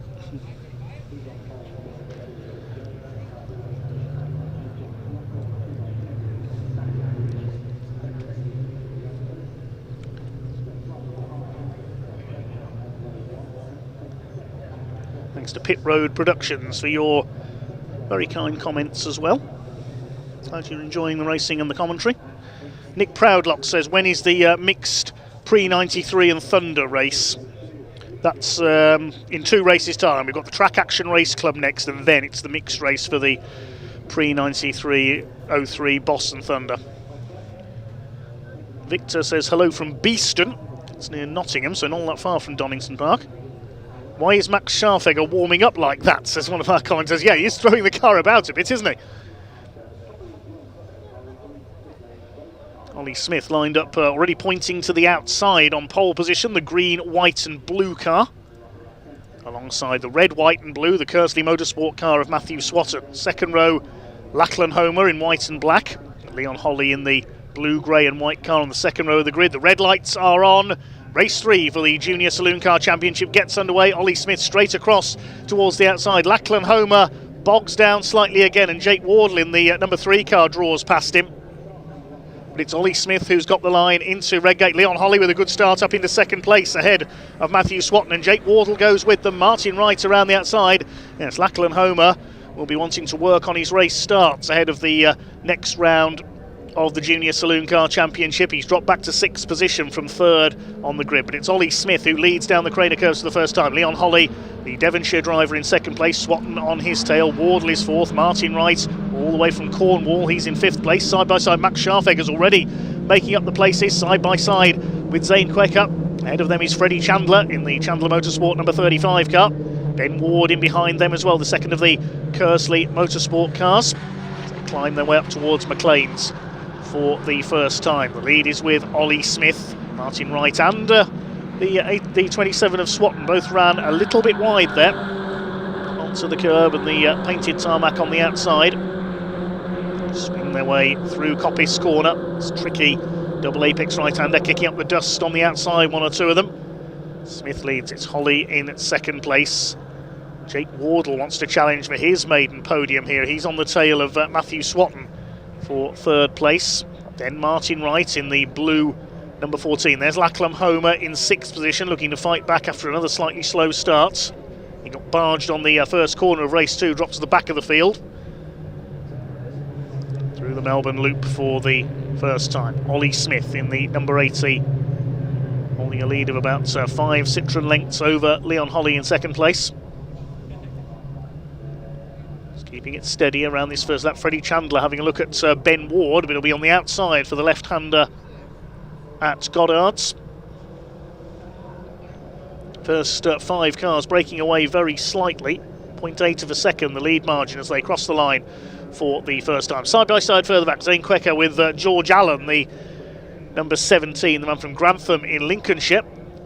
Weaving about there further forward, Max Scharfegger and Tim Leonard fighting it out. Scharfegger's already up into 7th place from the back of the grid. So he's halfway up the field already. Could we see him challenge for a 2nd podium? He got 2nd place in yesterday's race in a photo finish with Martin Wright, as Matthew Swatton was bundled off the podium on the final lap. Down the Craner curves the 2nd time. There's Scharfegger, Leonard, Omar, Ward. Chandler at the back of this group. He's had to make a pit stop in the 2 races so far and drop back. So looking for better fortunes here. There is the Chandler Motorsport car. His brother Stevens competed in this championship quite successfully in the past.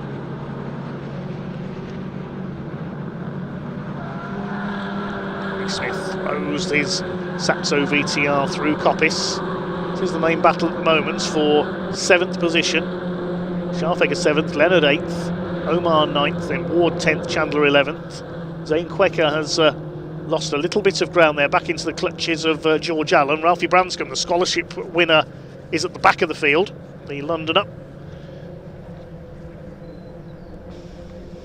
Through the Fogarty SE, that's where Ben Wilkinson went off while leading the Hyundais. Interesting to see if they get him back out for race 2 and see him come through from the back of the field as well, because the result of Hyundai race 1 sets the grid for race 2. The hill towards Goddard's. Scharfegger pulling away. Tim Leonard's been shuffled back in there as well in this midfield battle. William Omar ahead of him and Ben Ward as well. Ward up the inside takes Omar. Tim Leonard had a coming together with William Omar in the race earlier on today. So is there a bit of a rivalry developing possibly between those two? Further back, Freddie Chandler being reeled back in by Zane Quecker. Ooh, Ben Ward sideways and Omar sideways. Tim Leonard moves across to try and take the place. Meanwhile, further forward, Martin Wright is trying to reel in Jake Wardle. Wardle comes from Maidstone in Kent, driving the CSC racing car. Martin Wright's in the MRM car from Cornwall. Still Leonard and Omar battling it out. Just for 9th position, Leonard back ahead. Took the place coming out of Redgate there from the red car of William Omar. Scharfegger escaping ahead of Ben Ward, who's running well in 8th place. Their next target will be Lachlan Homer. Zane Quecker trying to make a move there on Freddie Chandler going into Coppice. Side by side, Chandler on the outside line out onto the curb. Quecker surely going to go through, and he's done it. Meanwhile, further forward, the battle for 4th position intensifying. Lachlan Homer is on the tail of Jake Wardle. He's up the inside. More than on the tail, he goes through up into P5. Good move there by Lachlan Homer as he recovers from that slightly slow start. The next target is Martin Wright. Still Ollie Smith leads from Leon Holly. Matthew Swatton in 3rd place.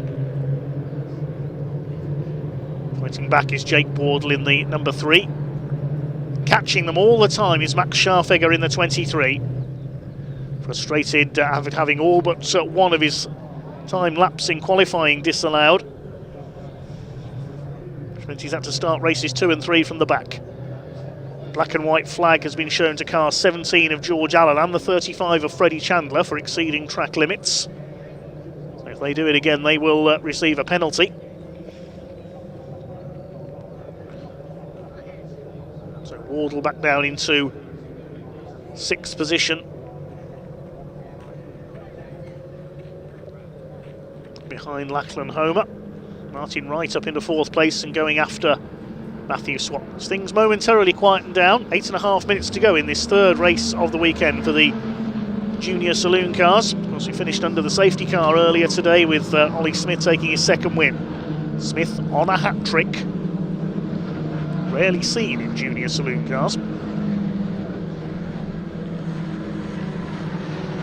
There's 3 drivers who were very closely matched at the top of the points last year. Wilf Butler, Josh Salvadori and Ollie Kerr, the eventual champion. In the treble 2, the Simpson Race Exhaust sponsored car. They've all moved on up to pastures new this year. I know Wilf Butler has been working with coaching some of these drivers. Jonathan Moore, who we saw a couple of years ago as well. He's gone on into Porsche racing subsequently.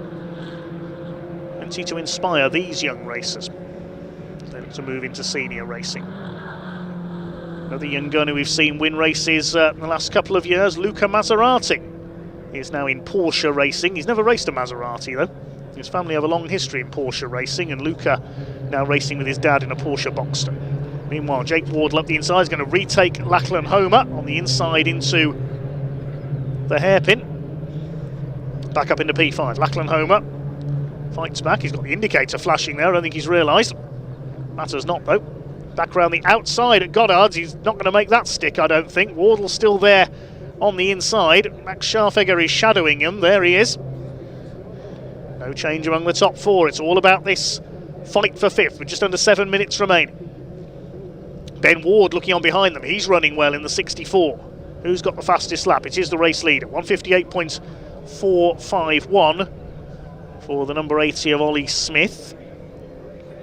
Freddie Chandler has been handed a time penalty of 5 seconds, presumably for exceeding track limits. As Scharfegger gets past the number 3 of Jake Wardle, just lost that bit of momentum there. And Scharfegger didn't need asking twice. Their teammates, these two as well, the two CSC racing cars. There's no team orders there, clearly. And Freddie Chandler's got a 5-second penalty. It's been black and white flags handed out to a few more drivers as well. Martin Wright is one of them. Another is William Omar, and the 96 of Ralphie Branscombe at the back of the field.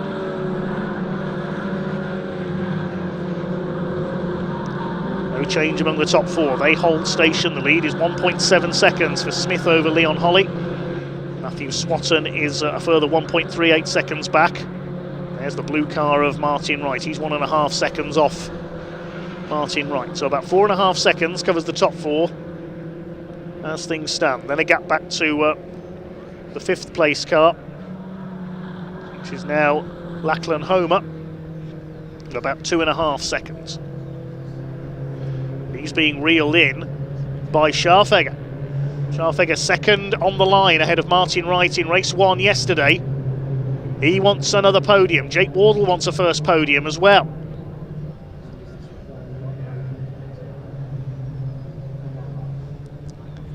Another time penalty. George Allen, number 17, has been given a 5-second penalty. He's down towards the tail of the field. The 5th place battle starting to intensify. They're queuing up here almost behind Homer. Here comes Ben Ward. He wants to get involved in this as well. 4 of them it could be soon. Fighting for this 5th position. Max Scharfegger decides to make a move down the inside into Redgates. Can he make it stick? Yes, he's done it. Good move, Max Scharfegger up into P5. Now Homer will try and keep the momentum up here and stop Jake Wardle getting through as well on the run down to the old hairpin. This is great stuff. Moves to the inside for the old hairpin. That's good driving by Lachlan Homer. Defends from the number 3 of Jake Wardle. Ben Ward able to close up as a result of that as well. Max Scharfegger now starts to pull away. Homer's having to defend here. Ben Ward up alongside Jake Wardle. Now similar names and they're very similarly matched here. Ward up the inside. He's taken the place into McLean's. Good driving there by Ben Ward in the Kersley Motorsport number 64 into 7th. Jake Wardle trying to fight back. He won't get round the outside at Coppice, I don't think. But Ward may run wide on the exit. Jake Wardle could duck underneath him here. Still no change among the top 4. And Lachlan Homer trying a run down into the Fogarty S's on Max Scharfegger to retake 5th. Is it going to be all change again? Homer up the inside. Scharfegger turns in. Excuse me, he says. You're not getting past me there. And Homer had to back off and out of the move. And that's backed him into Ben Ward now. Ben Ward could get into P6. Down the inside. Into the hairpin. And he's done it. Just that smallest loss of momentum. These cars being so evenly matched. And you will lose places and have to start all over again. So Jake Wardle now at the back of this group. More track limits penalties, 5 seconds each for William Omar and Ralphie Branscombe now. That's 4 of the bottom 5 in this race at the moment have a 5-second penalty. There's a couple of them in the background. So Scharfegger is now 5th, Ward 6th, Homer down to 7th, Wardle is 8th. It's going to be all change again next time around, I'm sure. It's a bit like a Caterham race, this, isn't it? Positions constantly changing. Or has Scharfegger escaped? Meanwhile, we haven't forgotten our leaders. There's Ollie Smith pulling away from Leon Holly. It's a 1-2 once again for Musketeer Motorsports. Surely they should have 3 drivers, not just 2. Freddie Chandler's pulled into the pits in the number 35. His car giving a bit of trouble this weekend. Matthew Swatton still 3rd. Martin Wright in 4th place. No real change in the top 4. All race long, all the action has been in the midfield behind. Max Scharfegger now starting to escape in 5th place. How long has he got? It's just under 2 minutes. To try and catch Martin Wright, and I don't think he's going to do so. Meantime, Jake Wardle is back up into 6th. We said it'd all change again. Ben Ward's gone down to 8th behind Lachlan Homer, and Tim Leonard's trying to catch them up as well in the 29.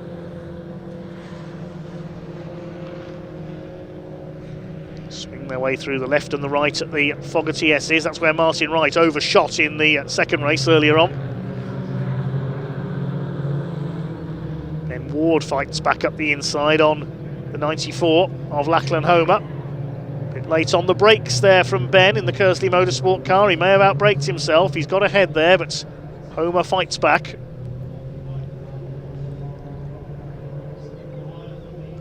Leaders starting their last lap. In fact, Ollie Smith has already gone through to begin his last lap. He leads by 3.7 seconds now. There he is, getting into red gates. Ben Ward has held the place, coming out of Goddard's there in the background. Holds 7th ahead of Lachlan Homer. Behind them, Tim Leonard is 9th. Zane Quecker is now up into 10th. He's got ahead of William Omar. Omar is one of the 4 cars with a penalty, though. As this scrap continues for 7th between Ward and Homer.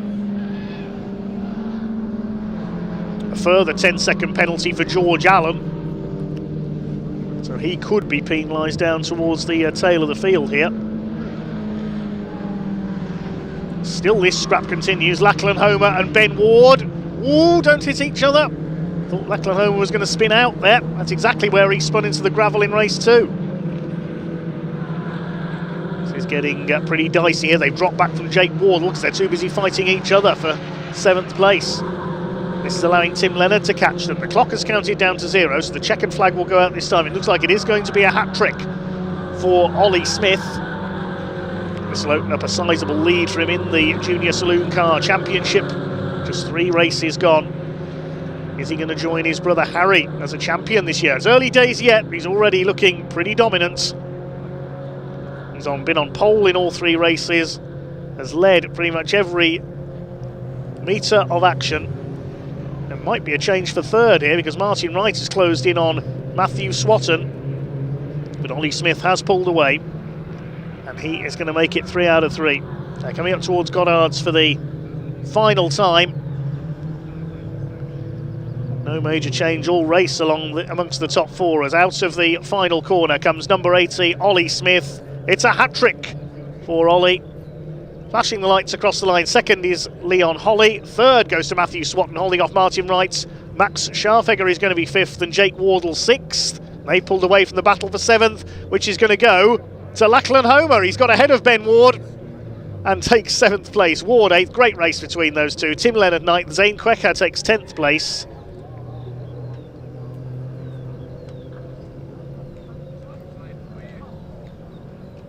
We'll await confirmation of the results. There's a few penalties. Oh, Ben Ward has been given a 5-second penalty as well.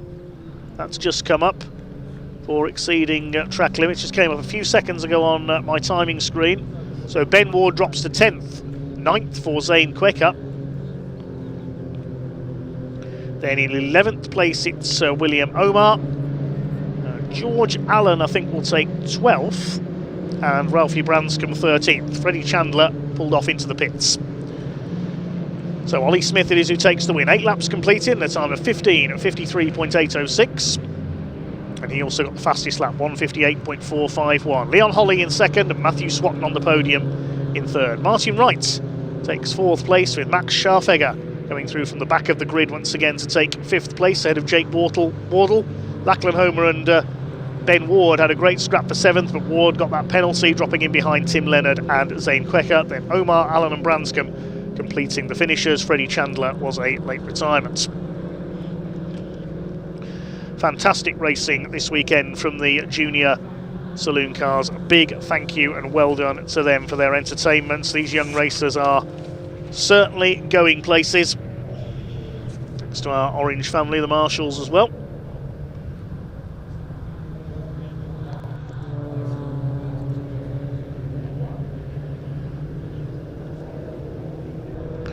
Next up we have the Track Action Racing Club for their second race of the weekend.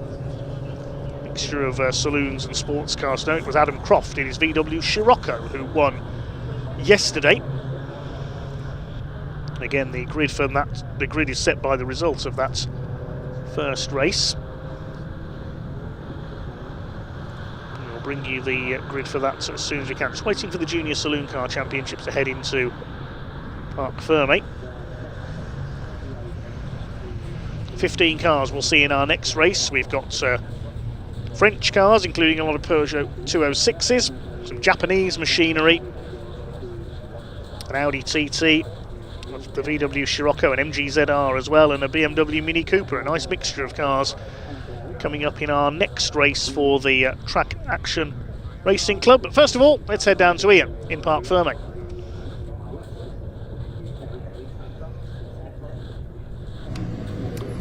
Well, 3 pole positions, 3 wins. Ollie Smith has started 2026 for the Junior Saloon Car Championship with a perfect score. He gets out of the car. We'll let him get his helmet off. We'll have a quick chat with him as well. He's probably absolutely fed up of seeing me by now, but I'm sure he's not fed up of picking up the first place trophies. Well, let him get his helmet off. Leon Holly coming home in second place, just like he did in race 2, and Matthew Swatton coming home in third, just like he also did in race 2 as well. It's the same podium from earlier today, and there he goes. He's getting his helmet off now, and let's have a chat. Ollie Smith, even in your wildest dreams, when you were driving up to Donington Park for this meeting, did you actually think 3 poles, 3 wins was going to be on the cards? Most certainly not, no. You can say yes if you want, but what does this mean to you, a perfect score this weekend? I mean, it means a lot. Coming on from the back of last year, we were hoping to be somewhere near the front, and to be leading the championship coming out of the first round is what we were hoping for, so yeah. Something of a dominant performance this weekend. Congratulations, Ollie, really happy for you. Oh, you got really nice warm hands as well. Let's go round, shall we, see if we can find a couple of the other drivers. Matthew Swatton, of course, coming home in third place. Oh, let's go grab, he's over here now, it's Leon. Let's grab him for a quick chat. Leon, can we borrow you for a second? Is that all right, my friend? Hey, that's not too... What a good day today, hey? Oh, yeah, 2 second places. It's been a great day today, actually. Amazing day. And it keeps, obviously, you know, a bit of work to do to catch Ollie in front for everybody, isn't there? Yeah, there is. He's well quick. He's amazing. Just got the straight flat pace, hasn't he? Long way to go yet. Yeah, exactly. There's a whole season left in there. You're in this, mate. You're in this. Top man indeed. Thank you so much. Gary's just catching up with Matthew at the minute, so we'll grab him for a chat very, very shortly. Back-to-back third places for Matthew Swatton. Had a P3 earlier today. Matthew, congratulations. Another P3. Happy? Yeah, I'm happy, to be fair. Considering I started P2, I just fluffed the start a little bit, but at the end of the day, it's another podium and progression, so that's what I'm happy about. Ollie Smith is looking pretty quick, isn't he? Yeah, he is. We've just got to sit back as a team and just do some data and just find out how they're getting quicker, and we'll obviously hopefully in the end be quicker than them. So it's been a good start weekend. Yeah, long way to go this season. It's going to get very spicy. Thanks for talking to us. Really good to see you as well. Right, coming up we have more track action for you with, yes, you guessed it, track action. I caught up with David Thomas in a Toyota MR2, so let's hear from him now before the cars head out on track.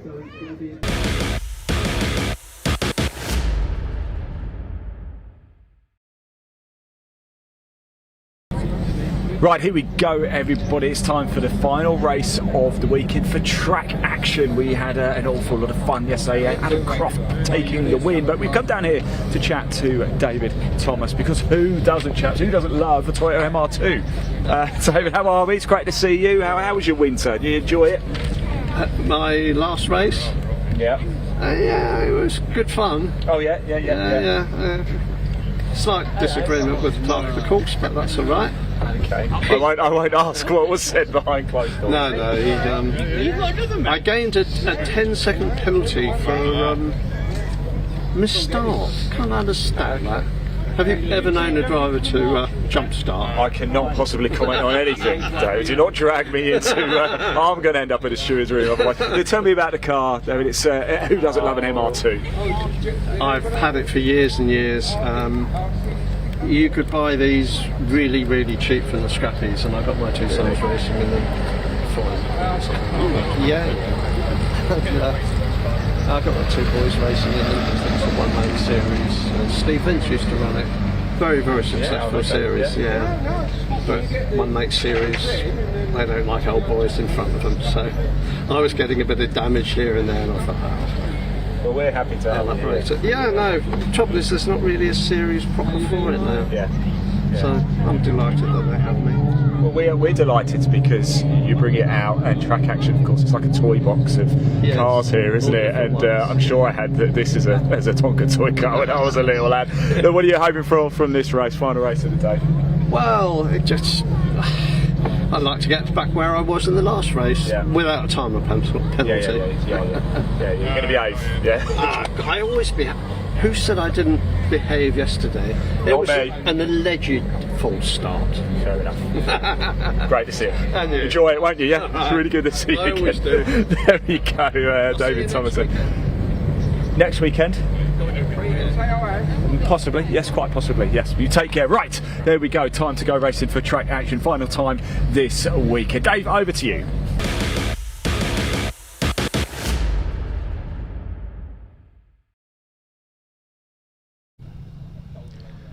Yes, thanks so much, Ian. And the 10-second penalty received by David Thomas in yesterday's race for that false start, it won't affect his grid position. I did say that the grid for this race was based on the result of race 1 yesterday. That's not the case. It's the second fastest time for each driver from the qualifying session, so my apologies for that error. That means that with the grid formed by that method of second fastest time, it is once again Adam Croft who will take pole for the Track Action Racing Club in his VW Scirocco. Cars of different nations in different series. They used to have separate races, now they're all combined together. We've got the Tricolore Trophy for everything French, including the Peugeot 206 GTI Cup. There's no fewer than 9 206 GTIs here among the field this weekend. We've also got the Deutsche Marks Cup, get it, for German cars. The Nippon Challenge for Japanese cars. There's a couple of Japanese machines out there. We've got the MR2 and also the Nissan 350Z of Josh Hughes. In the Deutsche Marks Cup, we've got the Scirocco, an Audi TT, and also a BMW Mini Cooper S for Katrina Gray. There's also the group for British cars as well. There's one British car, Lee Pearce in his MG ZR. I've already seen him out with the MG Owners Club today. So Adam Croft lines up on pole with Lee Curry in his Renault Clio alongside him. Had a grassy moment at the Craner Curves in race 1 yesterday, which dropped him back. Second row, Josh Hughes in the Nissan and Lee Pearce in the MG ZR. And then we have a whole 3 rows of Peugeot 206 GTIs. Matt Anderson and Mervyn Beckett on row 3. Matt Anderson was leading the 206 split in yesterday's race, but he went into the gravel at McLean's. Martin Kayser and Chris Van line up on row 4, then Carl Powell and Noah Checkley. Row 6 of the grid is 28, so that's David Thomas in the MR2 alongside 303 Jake Richardson with his Peugeot 206. Row 7 will be Katrina Gray, number 470 in her BMW Mini, alongside number 76 Simon Welch, the former Civic Cup racer. He's in a 206, and Bailey King, number 29, a newcomer to racing this year in his Audi TT, will complete the grid. Yesterday it was a win for Adam Croft by 6.5 seconds ahead of Josh Hughes. Lee Pearce was third in the MR2. The 206s were won by Chris Van, who made his way through a frantic scrap on the final lap ahead of Mervyn Beckett and Martin Kayser. Well, Dave Thomas was penalised down to 12th. He was battling the 206s all the way through and will be again here. One driver we won't see racing, unfortunately, is Lee Hazlitt, the Welshman. He brought his Renault Megane Sport Cup, but sadly, the gearbox broke in qualifying yesterday, so he was unable to race. Bad luck to Lee. We'll see him back out later in the season.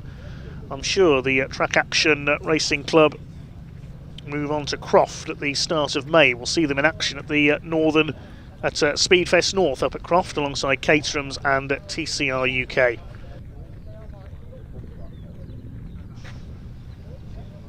This designed as a budget-friendly series for all manner of saloons and sports cars. no points on the Track Action Racing Club. It is a series of races, not a championship, which means no points to fight for. Just the pride of winning a race and winning your class. There's a whole mixture of sub-classes in there, the most popularly supported in this race anyway being the Peugeot 206 GTI Cup. I believe Jason Jesse, who we see out in the Hyundais this weekend, was one of the founders of the 206 GTI Cup a few years ago.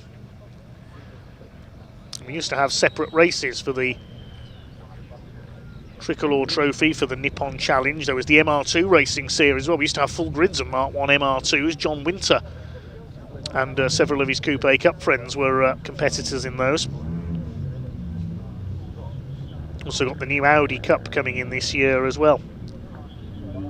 We'll see Bailey King racing in that. He's got his TT here. Cars will shortly be making their way out to the grid. Then 4 races to go here at Donington this afternoon. After this we'll have the mixed grid of Classic Touring Car Racing Club Championships, then the MGs and the Coupe Cup once again. So out they come. Trina Gray in her BMW Mini, driving instructor by profession. Already we've got some Classic Thunder cars making their way in. There's David Farrow and Joe Collier with their BMWs. See them out in a little while. Yeah. Little sneak preview of our Classic Thunder saloons here. So up to the grid come the Track Action Racing Club then, formerly known as the Track Attack Racing Club. There is the orange and white VW Scirocco of Adam Croft in pole position. Team Scrumpy Racing, it is who runs that car. We don't appear to have Lee Curry, unfortunately. The Renault Clio is not there, so a space on the front row. Behind the Nissan 350Z of Josh Hughes, number 189, comes from Stockport in Cheshire. And Lee Pearce, already seen Lee in action with the MG Owners Club in his ZR. Then the first of the Peugeots, Matt Anderson, hoping to avoid the gravel trap this time. He comes from Doncaster. Alongside him is Mervyn Beckett. Remember him racing in a Vauxhall Nova in the old Stock Hatch series a few years ago. Behind them, Martin Kayser. He's an ex-Stock Hatch racer as well. He used to have a Ford Fiesta XR2. He's on row 4 in the treble 8 car alongside Chris Van, number 48, as the green flag waves at the back of the grids to show everybody is in position.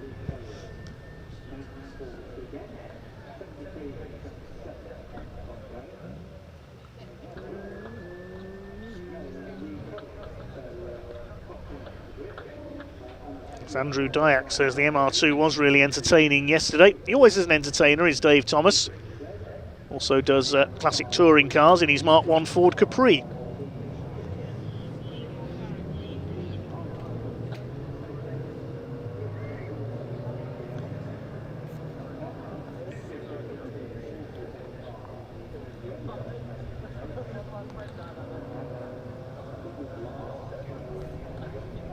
We don't have the Clio. Seeing if there's anybody else missing from this grid.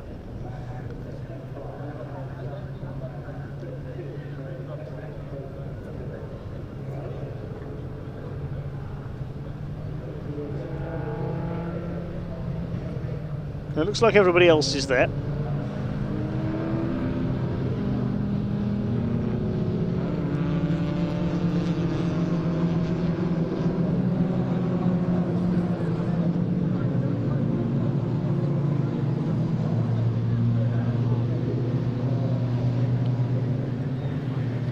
In the Mini Challenge car. Might see her at Brands Hatch on Easter weekend with the Mini Challenge Club Sport. David Thomas, hopefully he'll get his start spot on this time, be able to challenge for a higher overall position.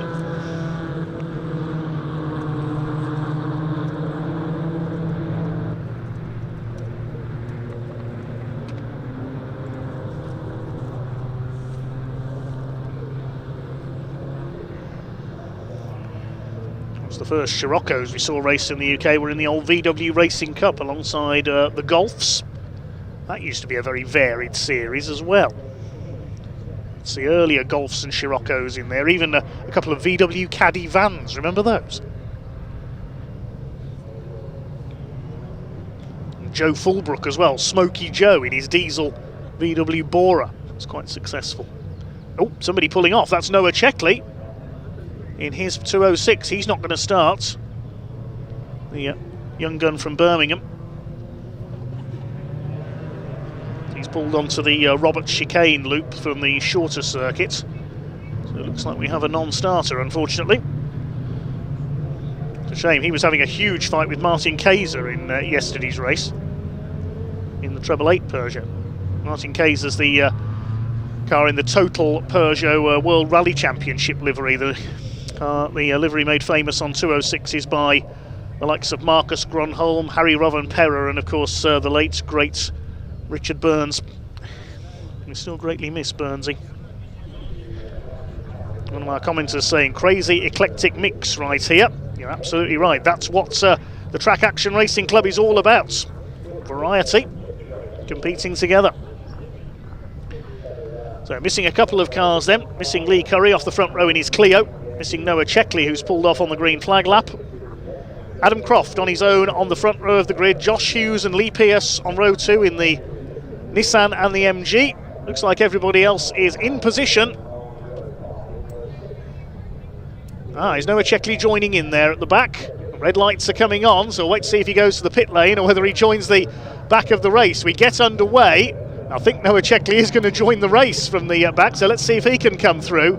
Oh, one car slowing up there. Bailey King's Audi TT has come to a stop as Adam Croft takes the lead. What a start by a couple of the Peugeots there. Matt Anderson going for the inside on Lee Pearce, and Martin Kayser's up to 4th. It was a poor start by Josh Hughes in the Nissan 350Z.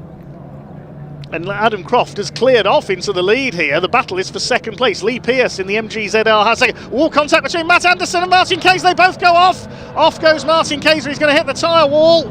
Bang! Goodness me, that was almost a Jason Plato style incident there. That was scary. Matt Anderson somehow has got going again. And thankfully Martin Kayser, I thought that car was going to roll over for a moment there. That was frightening at that speed. Bailey King, sadly, he never got going in the Audi TT. I thought the marshal was about to signal for VAR there towards our cameraman. The hand goes up from Adam Croft. Yeah, safety car is going to be coming out. Goodness me. Well, I think the safety car was already being called for because of Bailey King's stranded Audi on the side of the grid. But then a collision between two of the Peugeots coming down the Craner curves. That is the last place you want to go off at the speed you're going down there. And Martin Kayser, that was a terrifying moment for him as he went spearing off to the right across the grass and into the tyre wall. Touring car fans will know that's where Jason Plato rolled the Chevrolet a few years ago. Here we see it again. They just bounce off each other. Anderson spins, round goes Kayser, and he goes straight off towards the tyre wall and wallop straight in. Amazingly, Matt Anderson saved it. Poor old Bailey King retired from yesterday's race and didn't get going in this one in his Audi TT. Now there's Anderson, he's got going again. Is that Martin Kayser I saw coming round at the back as he rejoined as well? I think that's his car I can see further back. There's Chris Van, he won the 206 GTI Cup yesterday.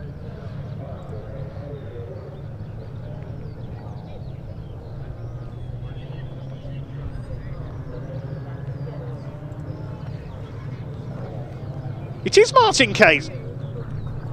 My goodness, he's gone well. He's done well to be able to continue from there. Well, that is a surprise. I thought for sure he was out of the race, but everybody has kept going. There's Matt Anderson. Noah Checkley, who joined in after stopping on the green flag lap.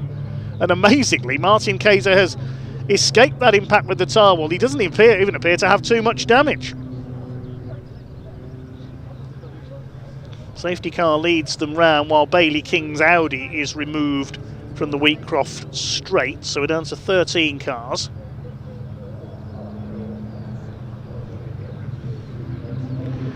So the order is Adam Croft in the lead, Lee Pearce is MG's, Mervyn Beckett is in third place. That was, I think that all started because Josh Hughes got a slow getaway in the 350Z. He's fifth. Dave Thomas is up to fourth in the MR2. He's going 6 places on that first lap.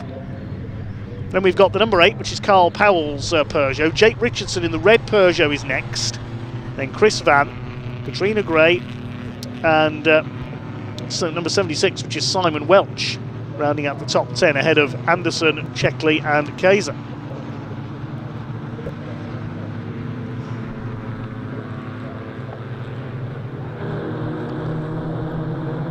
Hopefully the recovery not taking too long on the straight. Yes, the lights are out on top of the safety car, so it'll just be a single lap and then the pack will be unleashed in the Track Action Race Club. Certainly plenty of action and incident in the opening lap.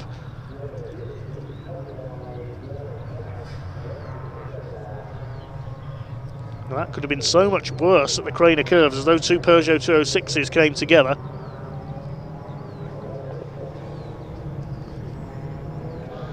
The Wheatcroft straight is clear and we're ready to go racing once again with Adam Croft in the Scirocco in the lead.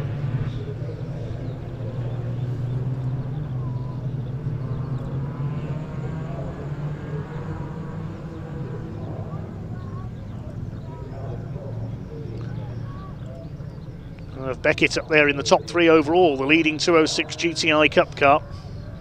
So what's going to happen on this restart then? 10 minutes of the race still to go. And away they go. Adam Croft clears off at the front of the field. Josh Hughes with a better getaway in the Nissan this time, and he's up to 4th on the inside of the MR2 of Dave Thomas. So that's is for the lead of the Nippon Challenge group as well. Croft leads the split for German cars, and the leading French car is Mervyn Beckett. Mervyn Beckett's attacking Lee Pearce for 2nd overall. Now the 206 GTIs are usually not quite as powerful as their opposition in Track Action Race Club races. We don't very often see them on the overall podium, because that's what we could be about to see here, but not if Josh Hughes has got anything to do with it. He's all over the back of Beckett and Pearce now. MG, Peugeot and Nissan battling it out. And like something from early 2000s BTCC, doesn't it? Although Nissan had sadly gone by then. Hughes up the inside, he's surely going to put the more powerful Nissan ahead of the Peugeot.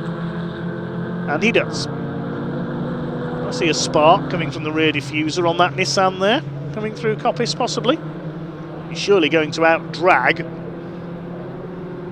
the MG as well. Yes, Josh Hughes up into 2nd. I noticed Dave Thomas has been shuffled back as well in the pack there coming through Coppice. Katrina Gray was one of those getting past him. So Croft is clearing off. There he is. Into the Melbourne Loop. 2nd for Josh Hughes in the Nissan. And the battle for 3rd between Pearce and Beckett. Then we've got Carl Powell in the number 8 Peugeot. Jake Richardson, Katrina Gray. Behind them, that's Chris Van. Matt Anderson still going. Oh, the MR2's dropped out.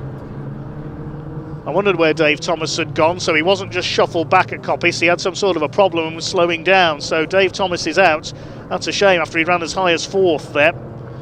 Across the line they come. Fastest lap of the race set by Adam Croft, 1:55.311. Katrina Gray going well here in the Mini Cooper. Moving up on a couple of the Peugeots. Chris Van and Jake Richardson in the middle in the red car. Katrina down the inside, takes Chris Van. Hazard lights flashing under braking there on his Peugeot, the class winner yesterday. Behind them, Matt Anderson having recovered from that off at the Craner curves first time around. Noah Checkley just behind them. Martin Kaiser, not surprisingly, has pulled into the pits in the treble 8 car, so clearly a bit of damage from the off on the opening lap. Katrina Gray moves up to challenge Jake Richardson in the 303. Stuff in the midfield here. Adam Croft's cleared away in the lead, nearly 7 seconds ahead in the Scirocco. Matt Anderson under fire from Noah Checkley. His lights flashing as well there. The hazard lights come on under heavy braking in the 206.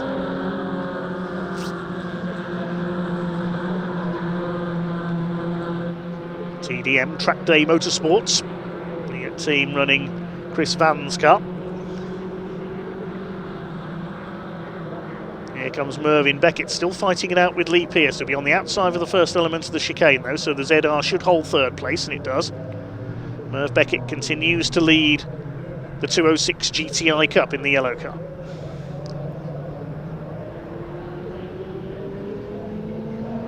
Green flags, I think, waving coming out of the hairpin, because I think that's where Dave Thomas's MR2 is stranded against the barrier. Gray side by side with Richardson as they come through that.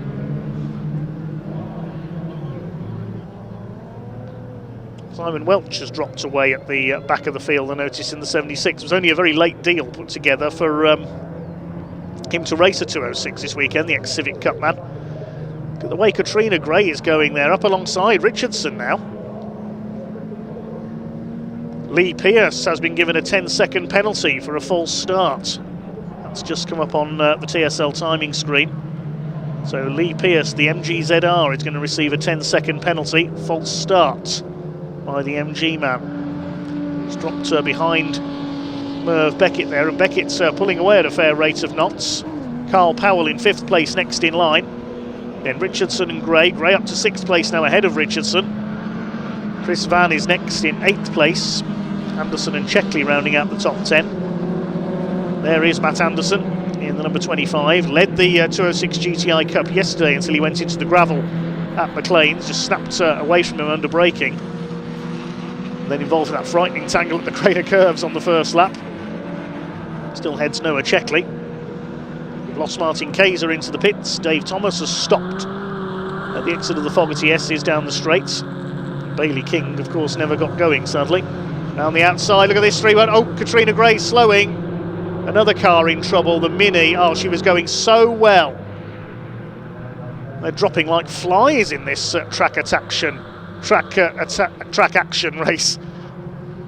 and track action at the same time. There, sorry about that.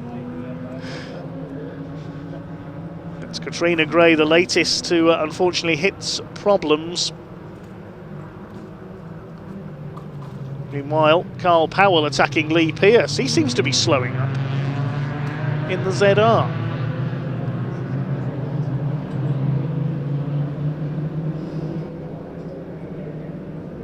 Yes, Carl Powell's gone ahead of him now. Has that ZR got a problem, I wonder? He's got another race to run yet as well in the MG Owners Club. Yep, he's pulling into the pits, I was right. Another car hits problems.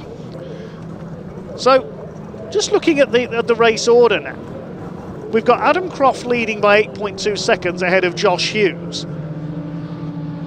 Josh has just done the fastest lap of the race as Matt Anderson tries to make a move on Chris Van. And I think beyond that, we've now only got 206s running. So we've got the Scirocco and the 350Z are well up the road in first and second. But for third place is the battle in the 206 GTI Cup. So not only will, I think, this be the first time we have a 206 on the overall podium in the Track Action Racing Club, but this could be a very interesting race to the flag. Merv Beckett leads them by 2 seconds ahead of Carl Powell. Then it's these two, Chris Van and Matt Anderson, recovering very well after that tangle earlier on. There's Jake Richardson. He's under fire from Noah Checkley. And Simon Welch, the other car left running further back.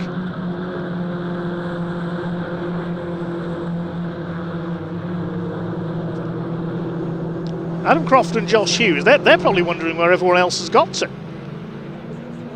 Croft leads Hughes by 8.3 seconds. And Hughes nearly 18 seconds clear of the horde of Peugeots further back. Matt Anderson up the inside on Chris Van. Almost straight line the chicane there. Don't take any more cars out of the race. There's Merv Beckett, he's third overall. Not sure he'll realise he's third overall and on for an overall podium at the moment. Pulling away slightly as Noah Checkley down the inside there on Jake Richardson into the hairpin. Scrap here going on for what is now 7th overall between these two. 5th in class. Checkley to the inside, the young Birmingham-based driver. Side by side with Jake Richardson. He's from Nottingham, so on his local circuit.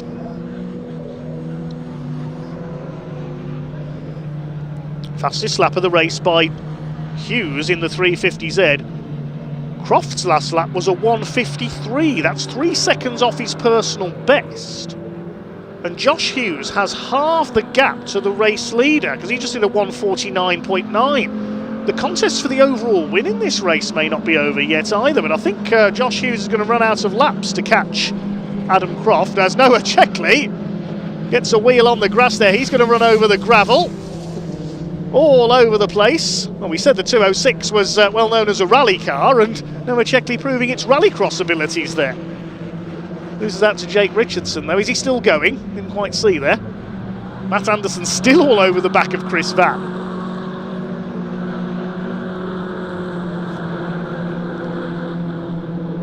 So the 206 is frantically fighting it out. Meanwhile, will the leaders get another lap out of this? We're going to wait and see as they come to the line. There's only 40 seconds left on the clock. There is Adam Croft. He's going into his final lap.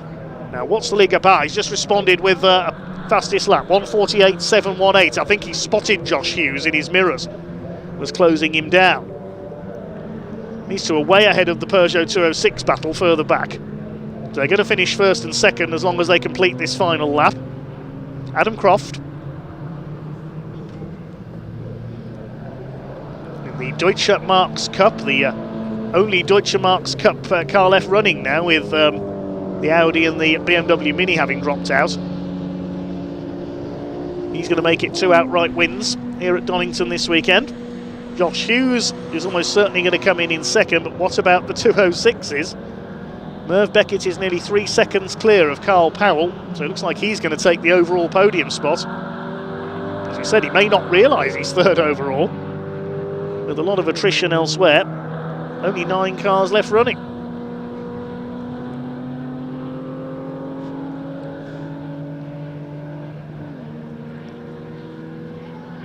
Into the chicane comes our leader for the final time. Certainly an intriguing race.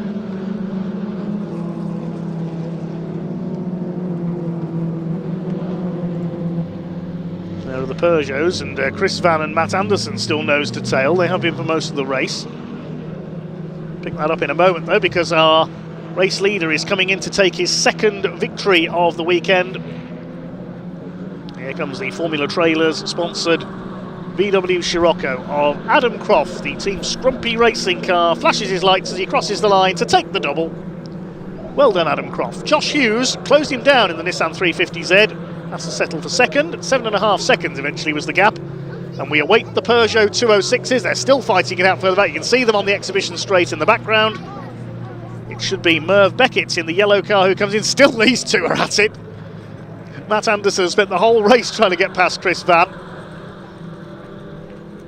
It's going to be Mervyn Beckett who takes the Peugeot 206 GTI Cup win there. He is ahead of Carl Powell. Anderson, they've collided into the very last hairpin. Bit over-eager there, in my opinion, from Matt Anderson. He just got a bit desperate there. Chris Van, hopefully he can get going again and finish the race. He's trying. No, his steering's broken, I think, unfortunately. So third goes to Merv Beckett, and he wins the 206 GTI Cup. I think that might be the first 206 overall podium. Carl Powell is fourth. Matt Anderson crosses the line in fifth. Then it's Richardson sixth. Noah Checkley is seventh, and I think Simon Welch is going to be the only other finisher because it looks as though Chris Van's steering was broken in that collision.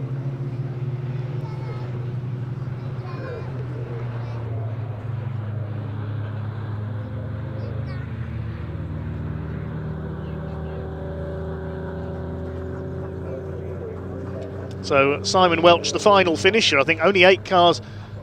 That might be the problem. That looks like a tyre from Chris Van's car. So that might be what has happened. Looks like the tyre has come off the rim.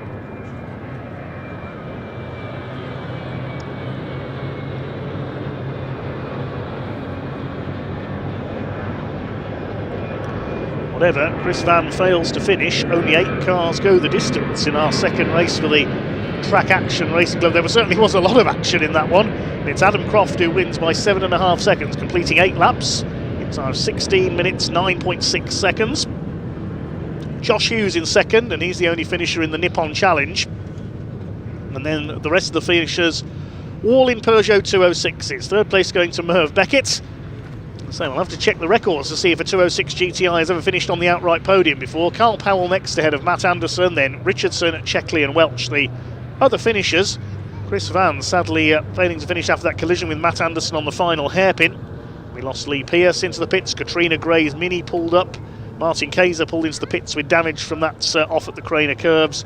We lost David Thomas. He pulled up on the run down to the Melbourne hairpin, and Bailey King sadly never got going.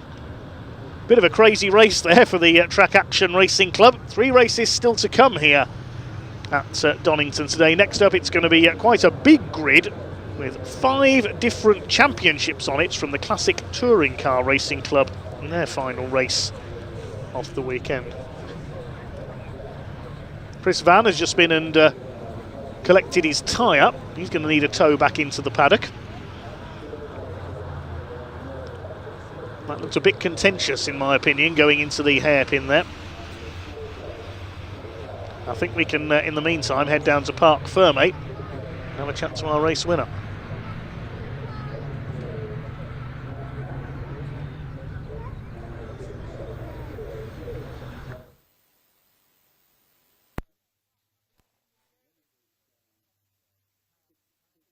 We will.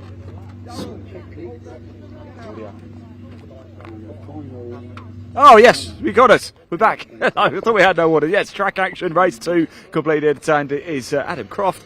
A pair of wins this weekend. What a lovely weekend it's been for you, Adam, isn't it? Fantastic, isn't it? Yes. How was the race? Awesome. It's cooler weather. The car's like a little rocket ship. So you prefer, this is ideal for you, don't Yeah, you? being turbocharged, it's just sort of... I'm getting an extra gear than I had yesterday. It seems to have got a bit more power. So not that I've needed it today. Like I say, it's a bit of a hollow win, but we're here and we're supporting the championship. You've still got to get the car round. Exactly. To finish first, you've got to finish, as they say. So 100%. yeah, all good. Congratulations. Thank you well very done. much. Cheers. See you soon. Thank you very much. Right, so Gary's going to catch up there with Josh Hughes. Let's grab a chat with Mervyn Beckett, shall we? Coming home in 3rd place on the podium to round out the day's racing for Track Action here, and he's just getting out of the car, of course, in the 206 class as well. As number of 206. Noah Checkley's just coming in as well.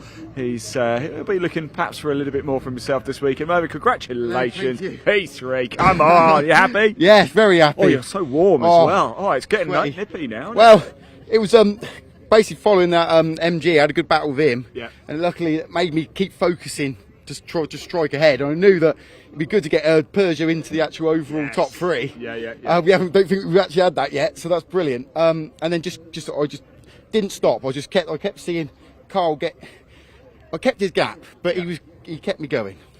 People love these Peugeots. Yeah. Why are they so good? Why are they so good as a race car? Well, be honest, now we've got the AR1 tyres and the adjustable top mounts this year. We're we're able to gain extra time in lap time, so we're 2.5 seconds a lap quicker than we were last year. And be honest, for the price of them, I mean, we've got a few for sale, and of course this is the biggest grid we had from last year, so we're definitely getting better. And of course we've got TDM, which I'm part of, and Alan as well, and we got 4 cars here this weekend, and hopefully more to be sold and to hire out for the rest of the season. I saw one as a road car. They look kind of cool. They're great fun. They are great fun. Thank you. Well done. Enjoy this, won't you? I'm sure you will. Let's go over and grab a quick chat with Josh Hughes here. Josh, let's have a quick chat. Congratulations, P2. You happy? Yeah, pretty happy with that, to be fair. I was really hoping to get a better start and maybe be able to at least nip at Adam's heels a little bit, just to have a bit of a play. Because I found out that later on I was on a very similar pace. He wasn't getting further away. I wasn't dropping back. We were on quite a similar pace. So he was saying his car is optimum in this race as well, because it's not too hot. Cooler weather sort of suits him as well. I'll take that, and I'll say that's the only reason I lost. Yeah, no, I agree with you. Yeah, I absolutely. Totally yeah. agree with you. Look, it must be a lot of fun taking this around Donington as well. It is. It really is. I mean, it's a bit weird being in the middle of all the 206s, because it's a bit like that one picture that came out a few years ago with the M8 at Spa behind all the little small cars. Yes. It's just massive. So you're sitting there in the middle of all these little bees flying around you. But the weird thing is, it's more agile in the high speed, so it's a bit anachronistic. I love that. And all the 206 little bees flying around you. Look, Josh, well done. Congratulations, my friend. It's good to see you again as well, and hopefully see you next time out. Yes. Yep, top man. Excellent. There we go. That's it for track action here this weekend at Donington Park. They will be back out again this year a fair few more times. Right, we still have 3 more races to go, and up next it's a big one, and when I say that I mean a huge race. I think quite possibly the biggest grid. It's the classic touring cars, Prix 93s, the 03s, the Boss, Thunder and historic Thunders for the Classic Touring Car Racing Club. I caught up with a couple of drivers a little bit earlier in assembly area, so let's hear from them now.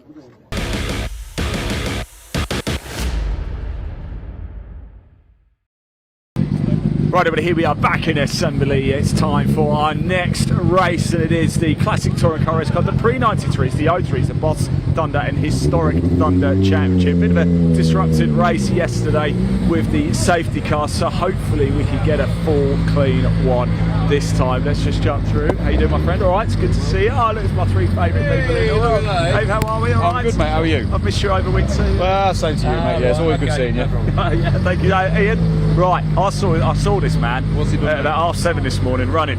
It's a bit later than that, but I did go out for a little jog this morning. Yeah. Oh, right. Oh, maybe I was up earlier than you. Maybe. I was going to join you, but I couldn't find you. Your nose is growing. Yeah. Guys, we're excited for this one. Let's hope we get a race. I want a race. Yeah, I want a race. I mean, we had. We won't talk about it yesterday. It was what it was. No one's fault. Accidents happen in racing, but yeah, we all just want to go out there and have a race now. We've waited all day for it as well.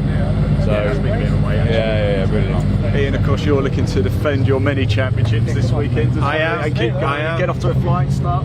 Yeah, hopefully. Ollie got a great start on me yesterday, twice. I thought he's not going to do that again. He did it again. So,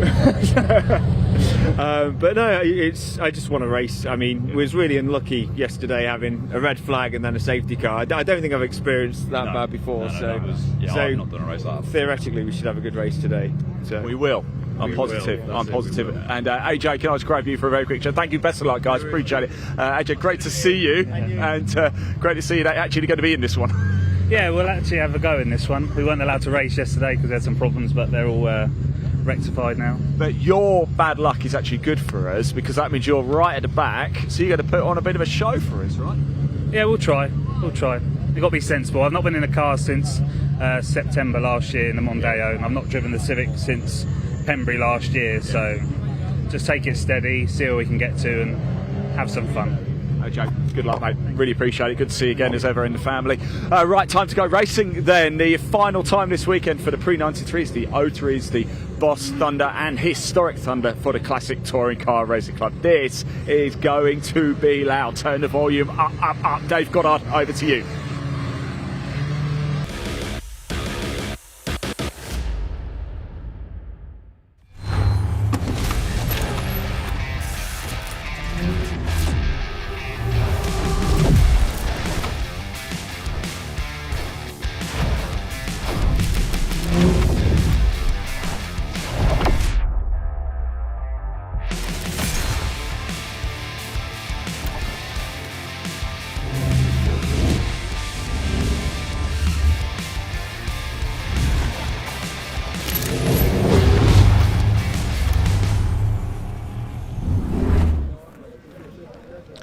Thanks very much to Ian. As already explained, we have 5 championships on this next grid, all out together. Track Hub UK Prix 93 touring cars. They're almost all BMWs, save for one Vauxhall Astra. The Prix 03 touring car sponsored by Bertie Haulage, mixture of BMWs and Hondas in that one. The Blue Oval Saloon Series, sponsored by Burton Power, as the name suggests, that's everything Ford. And then we've got the PRG Trailers Classic Thunder Saloons and Ricky Can Motorsport Historic Thunder Saloons. All sorts of subclasses in there as well. Slightly reduced grid after a couple of incidents yesterday. As we already mentioned, unfortunately yesterday's race ended behind the safety car. We line up in the order they finished though, so it's BMWs to the fore. Jazz Sapra, the Classic Thunder winner, is on pole in his M3 alongside Kevin Clark in his BMW 1 Series. Second row, it's a pair of BMWs, Joe Collier's M3 and Dave Farrow's V8 engined 1 Series. That led the early lap of yesterday's race. Row 3, Mike Cutt in another BMW, and Colin Voice, the historic Thunder winner yesterday in his Mark 1 Ford Escort. Row 4, a pair of M3s. Oliver Owen, number 91, and the reigning Prix 93 and Classic Thunder champion Ian Bauer with his Castrol M3. Row 5, Giuseppe Calari, the Italian in number 82, alongside 35 Mike Manning, the Blue Oval Saloon Series winner yesterday in his Texaco liveried Sierra Cosworth. Row 6, number 7, Kevin Denwood, and 330 Anton Martin, both BMWs. Martin Reynolds on row 7 in his Escort starts alongside Cam Tunio. He won the Prix 03 touring cars in his Honda Civic yesterday. The 8th row of the grid, we have Sam Daffin's rear-wheel drive Fiesta alongside Stephen Primet in Blue Oval Saloons this year, the multiple Prix 83 touring car champion. Row 9, Graham Myers and Dave Cave, both in BMWs. Dave, the reigning Prix 03 touring car champion. On row 10, a pair of Fiestas. Michael Rudge is Mark II XR2 and Michael Keneally in the newer model. The 11th row is the Fiesta of number 70 Will Hunt and 44 Melvin Hooker's beautiful Jaguar XJS in historic Thunder. The 12th row, 89 Tim Tomlin BMW and Todd Hawkins Fiesta ST150. Row 13, the Frenchman Guillaume Lemaire with his BMW 328i, Mark Finney in the Vauxhall Astra GTE. Row 14, Chris Brown's heavily modified Fiesta XR2 alongside Daniel Gandisha, who has repaired his BMW after a collision with Simon Hutt on the restart of yesterday's race. Daniel is there. I'm not sure if Simon Hutt's BMW Z4 space frame is. That had quite a lot of damage to its front corner after that collision yesterday.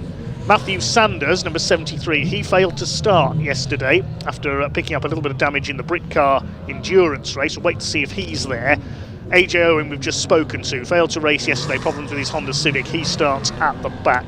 We are missing a few cars that were out yesterday. The 3 cars that were involved in an accident off the start line are not out. We don't have Andy Wilson's Mercedes C63 V8. We haven't got Ross Craig's Honda Civic. We don't have Kevin Willis, number 95's BMW. We also don't have Sean Morris, number 36, his BMW. I think that broke down in qualifying yesterday. And sadly, we are missing Andy Robinson with the Ford Falcon V8 supercar. That pulled up in a cloud of smoke in yesterday's race, so Andy is out of it, unfortunately. Let's take a look towards the back of the grid and see if everybody's there. There's Todd Hawkins' Fiesta, the Astra of Mark Finney behind Guillaume Lemaire, Chris Brown, Daniel Gandisha, Simon Hutt is not there. There's AJ Owen. So we're missing Simon Hutt and we're missing Matthew Sanders, so a few non-starters, but still a very sizable grid. Jazz Sapra on pole position with the number 40 BMW. It's the F80 M3 model, one of the newer cars on this grid. There's a whole collection of BMWs. Jazz seems to be racing in one series or another every weekend. Speaking of one series, there's one alongside him, Kevin Clark, the man behind Intersport Racing. I remember first seeing him race back in the 90s in Eurocar on the short ovals. Kevin Clark, very successful short oval racer, went on to race in Britcar among other things with his now a collection of BMWs. Second row is Joe Collier, number 223. His father Simon was meant to be out racing with him this weekend in Classic Thunder, but Simon is not out. Joe Collier in the M3. And alongside him we have David Farrow from EDF Motorsport in the V8 Engine 1 Series. Fast but fragile, that car. Polo Boo says that black BMW is a very mean looking car. It certainly is. It looks menacing, doesn't it? Kevin Clark's car on the outside there. Our Racer 7031 says go Jaguar. Yep, that's Melvin Hooker's gorgeous Bob Tullius Group 44 replica. Polo Boo also cheering on Will Hunt in his Fiesta. Harry T says let's go Martin Reynolds in the Mark II Escort, the classic Ford Collector from Norfolk. Real variety of cars. The cars really are the stars in Thunder Saloon racing. BMW is the most numerically dominant. Colin Voice with his famous Mark 1 Escort is there. Watch out for Mike Cutt in the red number 144 car, and racing for many years in the Northern Saloon and Sports Car Series up at Croft. Kevin Denwood with his highly modified BMW Compact, the blue and white car. The iconic Texaco Eggenberger replica Sierra of Mike Manning, the Welshman. Made famous in the late 80s by the great Steve Soper in in European touring cars. And there, right at the back, former Prix 03 champion, now in Classic Thunder, AJ Owen with his Honda Civic. Also races in the Super Touring Series with the Ford Mondeo, the Valvoline Cup. His father Craig Owen, we see out occasionally in his Sierra Cosworth as well.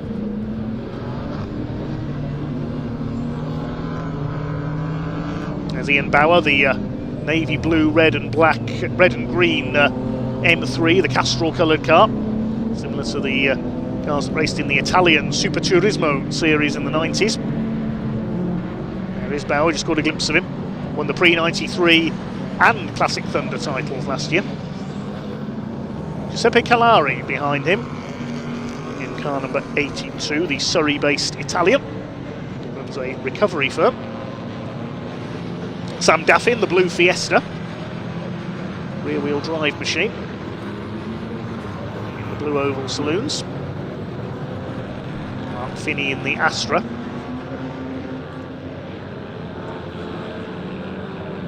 Tom and his Vecchi Astra GTE, I'm hoping for success here. I think Tom referring to the Vauxhall Vectra he owns. Mr. Briffo says go Sam Daffin.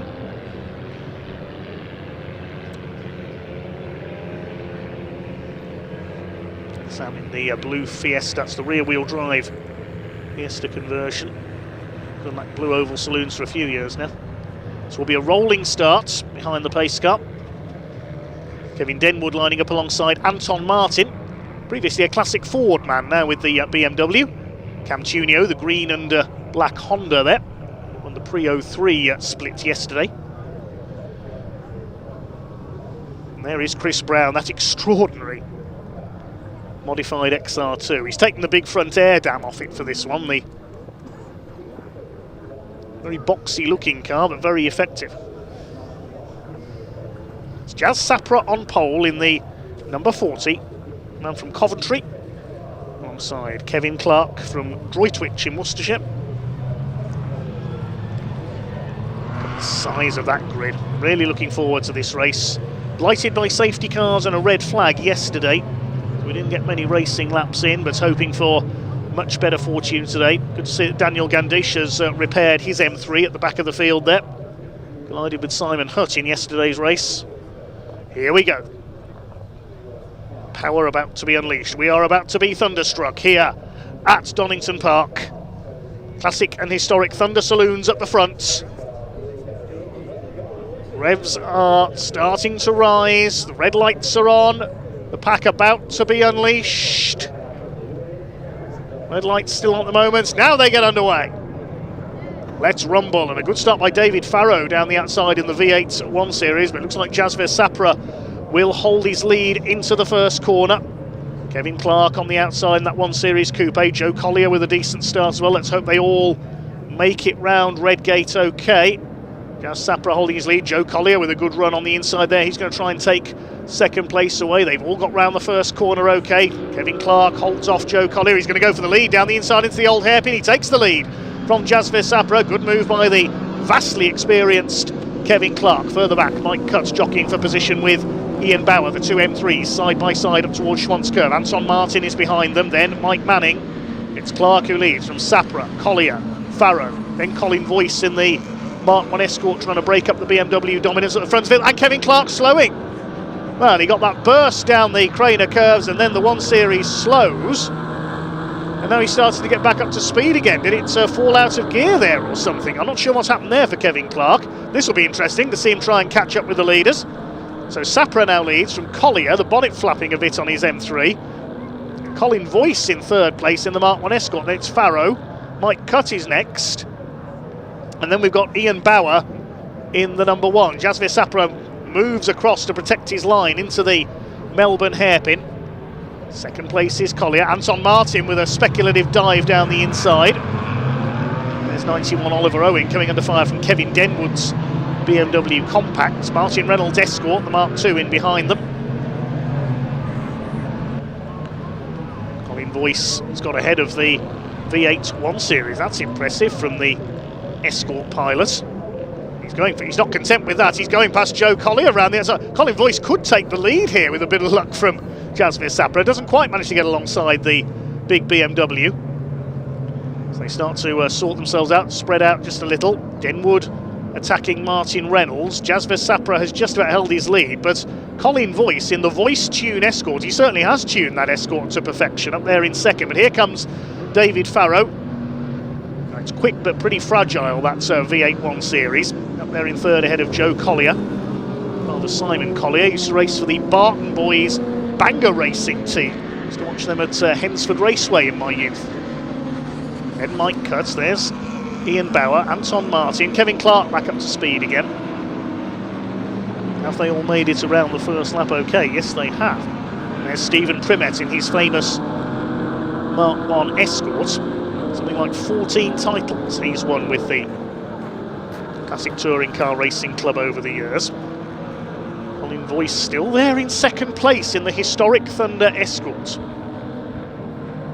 Beautiful to look at. A brilliantly run car as well. David Farrow shadowing him. He might have a look up the inside here into the hairpin. Colin gives him room. And yes, the BMW is through into second place. Here comes Mike Cutt as well in that deceptively standard looking M3, the red machine. Then we've got Joe Collier. Voice fights back under braking for Goddard's. Doesn't quite get up the inside. Jasper Sapra continues to lead the way in the F80 M3.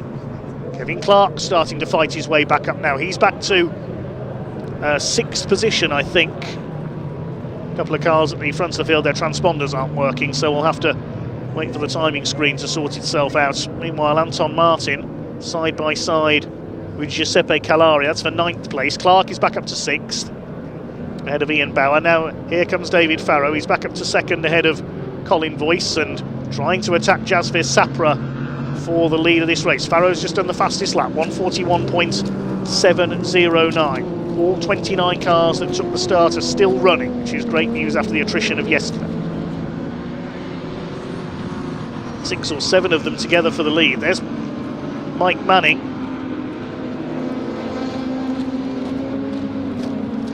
We have lost one car, I'm told, further back. Michael Rudge in his Fiesta has pulled up, so I've unfortunately put the curse of the commentator on him. Sorry, Mike. There's Michael Keneally in the Scoops Detailing Fiesta. Newer model Mark 7, that is, the golden white car. He's ahead of AJ Owen. Now, where's AJ got up to from the back of the field here? Trying to see further down. He's 19th at the moment. Oliver Owen has dropped back considerably in the red 91 BMW. He's down to 17th. No relation, I don't think, to AJ. He's weaving about there. That's I think that is Oliver Owen, actually, the 91. Behind them, we've got the Group 44 Jaguar replica. Meanwhile, David Farrow has taken the lead in the V8-1 series, ahead of Jazz Sapra. Mike Cutt with his headlights on, trying to cut down their advantage. Colin Voice goes down to 4th place. There's battles everywhere you look. It's hard to keep up with so many cars out there and so many different championships.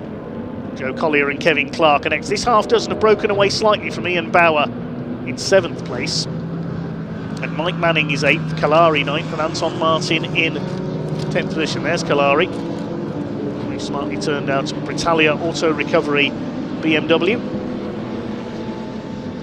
Martin Reynolds next in the order in the Escort.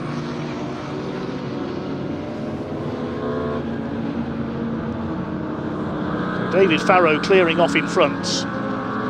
You get the feeling, don't you, that Jasvir Sapra's car is not as quick as those behind it, and he's holding them up slightly. Mike Cutt will try and get ahead of him here. Just doesn't seem to have the straight line speed, Jasvir Sapra. He's down to 3rd. Mike Cutt has got through before the Fogarty S's. Next in line, it's Colin Voice. And into the pits comes the number 97. That's Guillaume Lemaire, GTLM Motorsport BMW, the man from Strasbourg in France. Looks like he's out of the race.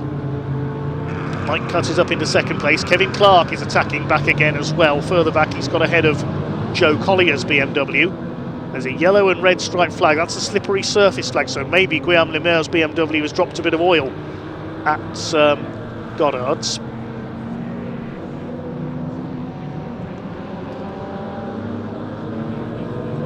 Sam Daffin, the rear-wheel drive Fiesta. We'll have a look at who's leading the different championship splits. Farrow leads the Classic Thunder split. Colin Voice leading Historic Thunder. Ian Bauer leads Prix 93. Blue Oval Saloons, it's Mike Manning. And Prix 03s is Cam Tunian. Kevin Clark on the tail of Colin Voice. Those toe straps you can see there flapping away on the front bumper, they always look like flames, don't they, on the front bumper of Kevin Clark's car. Voice loses another place because through goes Joe Collier's BMW, up into 5th position. So Colin Voice starting to drop back after a very spirited run at the start. Mike Manning's got ahead of Ian Bauer. Very different championships, so Bauer won't mind too much. Anton Martin is next in the order. He's got a black and white flag though for a warning for exceeding track limits. There's the Castrol liveried car. Shades of Emanuele Naspetti, the Italian champion in the 90s, raced a car identical to that one. And a couple of Italian Superturismo titles. A little bit of a lock-up there from Ian Bauer. David Farrow being pursued here for the lead by Mike Cutt in the red M3. Stunning looking thing, isn't it? The EDF Motorsports 1 Series. They've squeezed a 4-litre V8 into that car. David, I believe, is the son of Eddie Farrow, the boss of EDF Motorsports. Kevin Clark in his 1 Series Coupe closing up as well. Here's a scrap further back. This is Will Hunt in the turquoise-coloured Fiesta. He's got Tim Tomlin in the 89 on his tail, sliding about there. As meanwhile, Jazz Sapra under fire for 3rd place from Kevin Clark, who's trying to go around the outside at Redgate. That's not a move you see too often. How long have we got to go? 6 minutes of this race left. There go the leaders. Here's the battle for 3rd, and Clark cuts ahead at the Crater Curves. He has to stand on the brakes pretty quickly to get the car stopped for the old hairpin. Sapra goes down to 4th. 4th in Classic Thunder as well. Joe Collier trying to challenge Sapra now. Then Colin Voice, headlights ablaze on the Escort.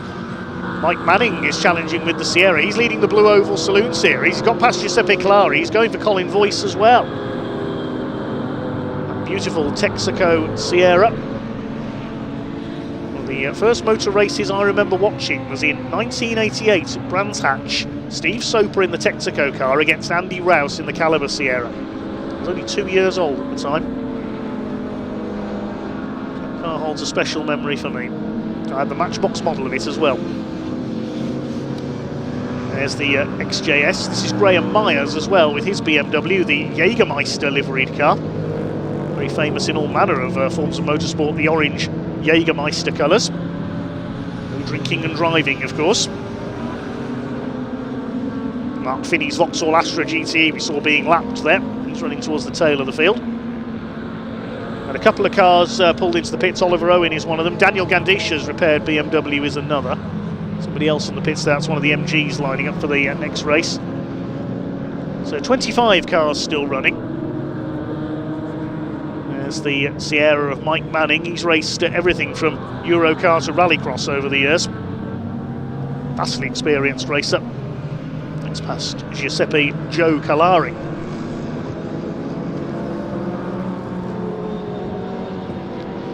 Ian Bauer has been given a 5-second penalty for exceeding track limits. Unfortunately for the double champion from last year. As Will Hunt battles it out. Contrasting styles of Ford Fiesta there. Really is an extraordinary looking car of Chris Brown, isn't it, the number 12? Maybe boxed arches like that are coming back into fashion, who knows? Battling with Will Hunt in his more modern Fiesta.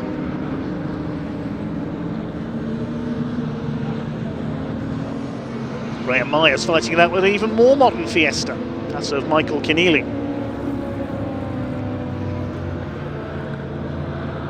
The gold and white colours used to be that of the Warsteiner Brewery in Formula 1, I remember.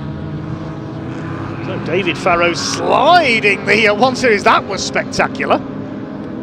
This is a race, not a drifting competition, David Farrow. I wonder if there's a bit of fluid down there. I wonder. I hope that car's not dropping a bit of fluid. Here's Joe Collier. He's in 4th position, I think, now, the man from Swadlincote. Lead gap is 1.5 seconds. Collier has just done the fastest lap with a 1:40.562. Yes, he is in 4th place. Kevin Clark's transponder's not working. Not showing on the timing screen. He is now. It's being timed manually. Still Manning battling it out with Kalari.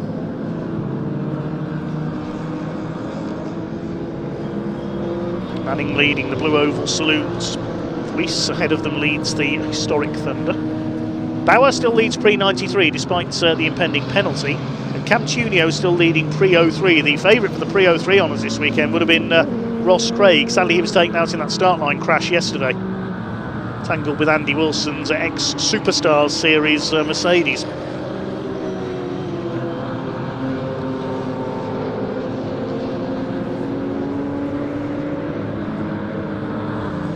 Voice stays ahead of the Sierra.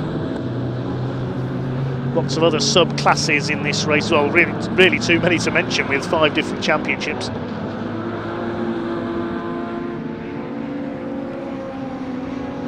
So I'll give you the class winners at flag fall.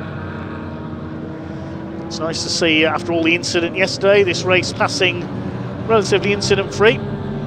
Kevin Clark has now got the fastest lap of the race, 1:39.561 in his 1 Series. He's 3 seconds behind Mike Cutts, though, who's having a very strong race in his red M3. Kalari trying again to get up alongside Mike Manning. This is the main battle on track at the moment. And an excuse to look at that beautiful Texaco Sierra.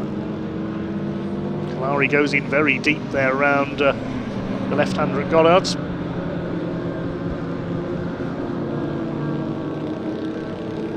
Michael Keneally's got a 5-second penalty in the Fiesta for exceeding track limits, and Joe Kalari's getting impatient here, flashing the lights at Mike Manning.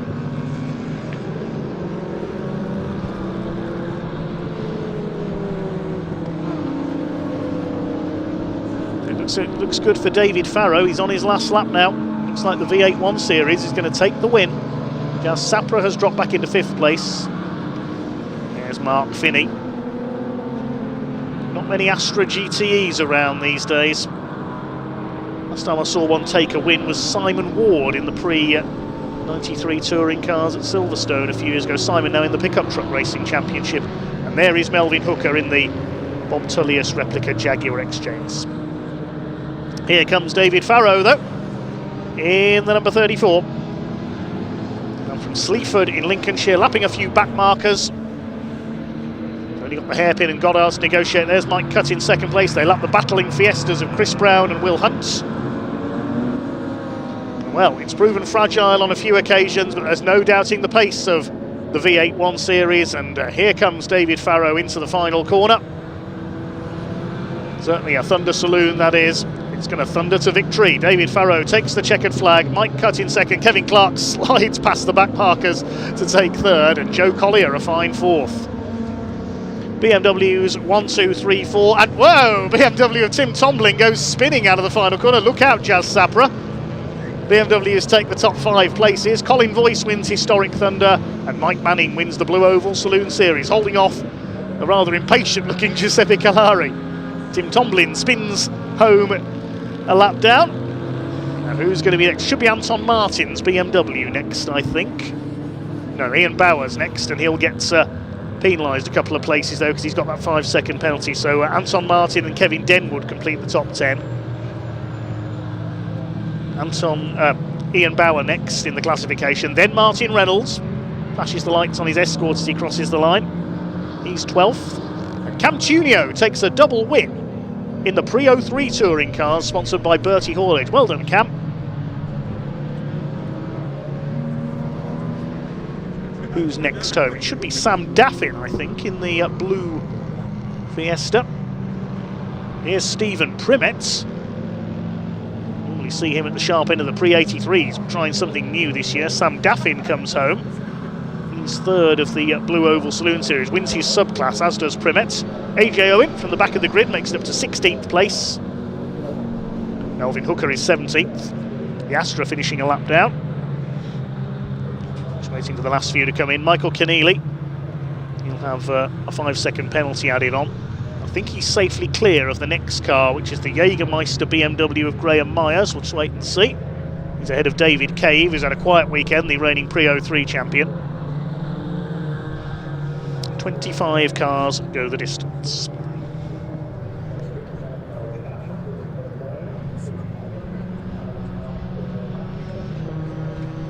So we await the provisional result then of our combined Classic Touring Car Racing Club events for the Track Hub UK Prix 93s, Bertie Haulage Prix 03s, Burton Power Blue Oval Saloons, PRG Traders Classic Thunder and Ricky Can Motorsport Historic Thunder. David Farrow in the Classic Thunder division takes the win, ahead of Mike Cutts by 2.43 seconds, winner completing 9 laps in a time of 15 minutes 19.770 seconds. Fastest lap went to Joe Collier in 4th place with a 1:39.244. Good race by Joe.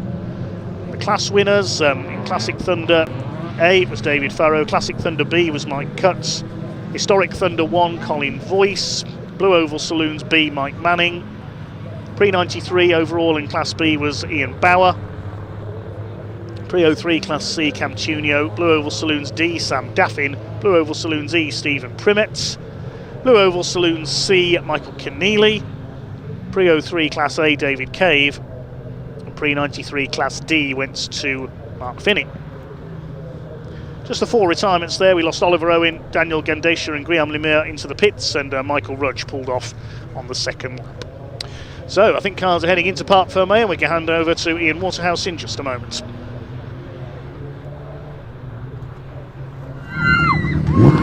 Well, you can probably hear the screams down here. Look at what it means to Dave Farrow and the family and supporters here. Can I be the first to give you a hug? Can I? Sorry, he's mine! He's mine! Well, get your helmet off, mate, take a breath. Well, what a great race. That was Mike Cutt coming home there in 2nd place, and Kevin Clark in 3rd. That's more like it. Come on, that's Dave. a good one, isn't it? How does that feel? Yeah, that's good. That's good. Well, after yesterday, that was needed, I think. You came right through as well, didn't you? Dropped a bit, but then came Yeah. through. The thing is with this thing, I know it sounds weird, but the tyres, they don't come in as much as you want them, especially with the weight over the front axle. I know that sounds like it would help, but it actually doesn't, because it just creates push. So when they're there, they're all right, but for the first 1 or 2, they're not. I'm so happy for you, mate. I really am. I think they all want to go see you now, so go. Congratulations. There's your race winner, everyone. Right, so Mike is just having a quick jump out of the way. Kevin Clark as well coming home in P3. Let's go over to wait for Mike. I'm not sure where Kevin's run off to, but we'll jump in for a quick chat very shortly. There's Martin Reynolds as well. We might even get a chance to say hello to him. Still got 2 more races to come. Sam Daffin's just coming in. There's AJ Owen. Spoke to him a little bit earlier as well. Started right at the back of the field. Certainly an eventful race for him. Here is, sorry Mike, you're just from one mic to another, isn't it? Over there. Well, congratulations. That was a great race. It was a great race, but there was some serious haze of oil, I do believe, here and there. Okay. I could see that he was having some serious movement on the car in some of the braking areas. I had a go. I caught back up to him a little bit, but then I thought, I don't think I can. Where I wanted to push, I couldn't push.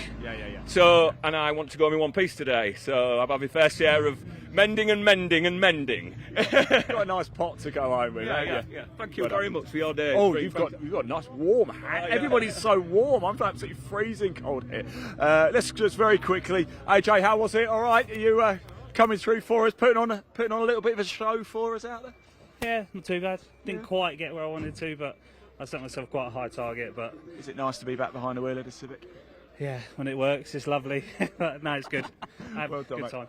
Great to see you again as well, AJ. I'll probably bump into him on the M40 a little bit later on the way home. I think we might have a little bit of time, if that's all right, because somebody over here I haven't seen all week. I'm desperate to have a quick chat with him, Mr. Colin Voice, of course. I know he has a lot of family often tune in here on BARC TV, so let's just chuck the mic in over here. How you doing? All right, so good. Mr. Voice, how are you? We're on it. We're live. So, I've got to be open yourself, haven't I? You got a big smile on your face. You enjoy that? Yeah, I did. I just wish I could have some new tyres. Yeah. I was just hanging on to the old girl. But once again, you know, I drove my heart out. You always do. Yeah, I do. But it's so frustrating where I turn in and the tyres are just saying no way. But there's something what I've got to address because, you know, I was in second. And I had a hairy moment, I think, down the Crane of Curves, and I just thought, good God, you know. And then Mike cut, you know, if I'd had some decent rubber, you could have kept the pressure on. I'm sure I could have got the one in front, basically. But it's motor racing. I've come back in one bit. Yeah, absolutely. You've got a big smile on your face. You always do. I've seen your happy face, so How can I not be happy when I see you, Colin? No, that's great. No, you have. It's great to see you again. You look after this. I'll see you coming out next time. Yeah, it's my Cadwell.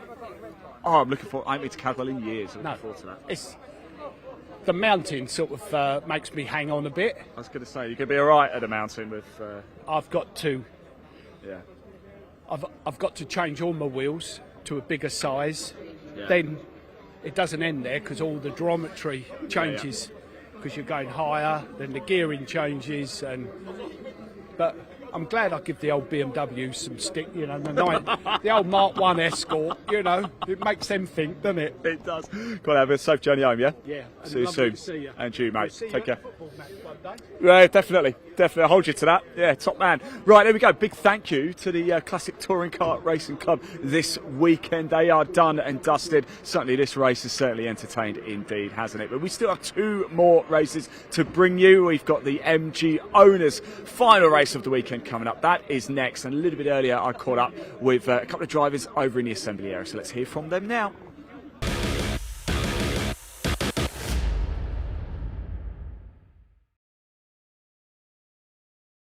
Right, here we go. Final race of the day for the MG Owners Club here. Let's go have a quick chat, shall we, with James Kendrick here. Mainly because I might have to interrupt a little bit, mainly because at the minute he's the only car here right now, and we've got to get ourselves off ready to do the Parc Ferme for the Classic Touring Cars. But I wonder if I can just... Sorry? Is he in the right place? Are you in the right place, James? Yeah, I am. I start from the back because my son did race 1 and I qualified out of session, so I end up starting at the back. There's about 5 cars all starting at the back, so I guess I'm the first of the last.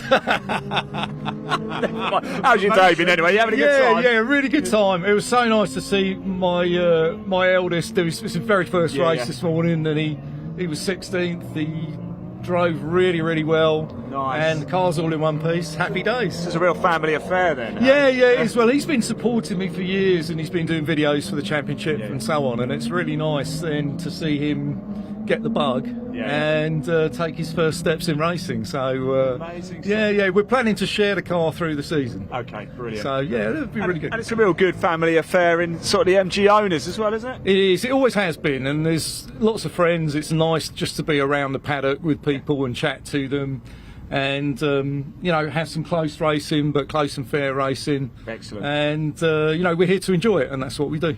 Top man, thanks for talking to us. Really appreciate it. Cheers. Good luck. Enjoy it out there, won't you? Put on a show for us, won't you? Yeah, I'm going to make it as far up as I can. As far up as you can. Top man, indeed. More cars coming in. That means we are about to go racing for the MG Owners Club, and it is going to be a cracker. Another huge grid of cars here at Donington Park. And I'm delighted to say, to call it as ever, is the wonderful Dave Goddard. Over to you.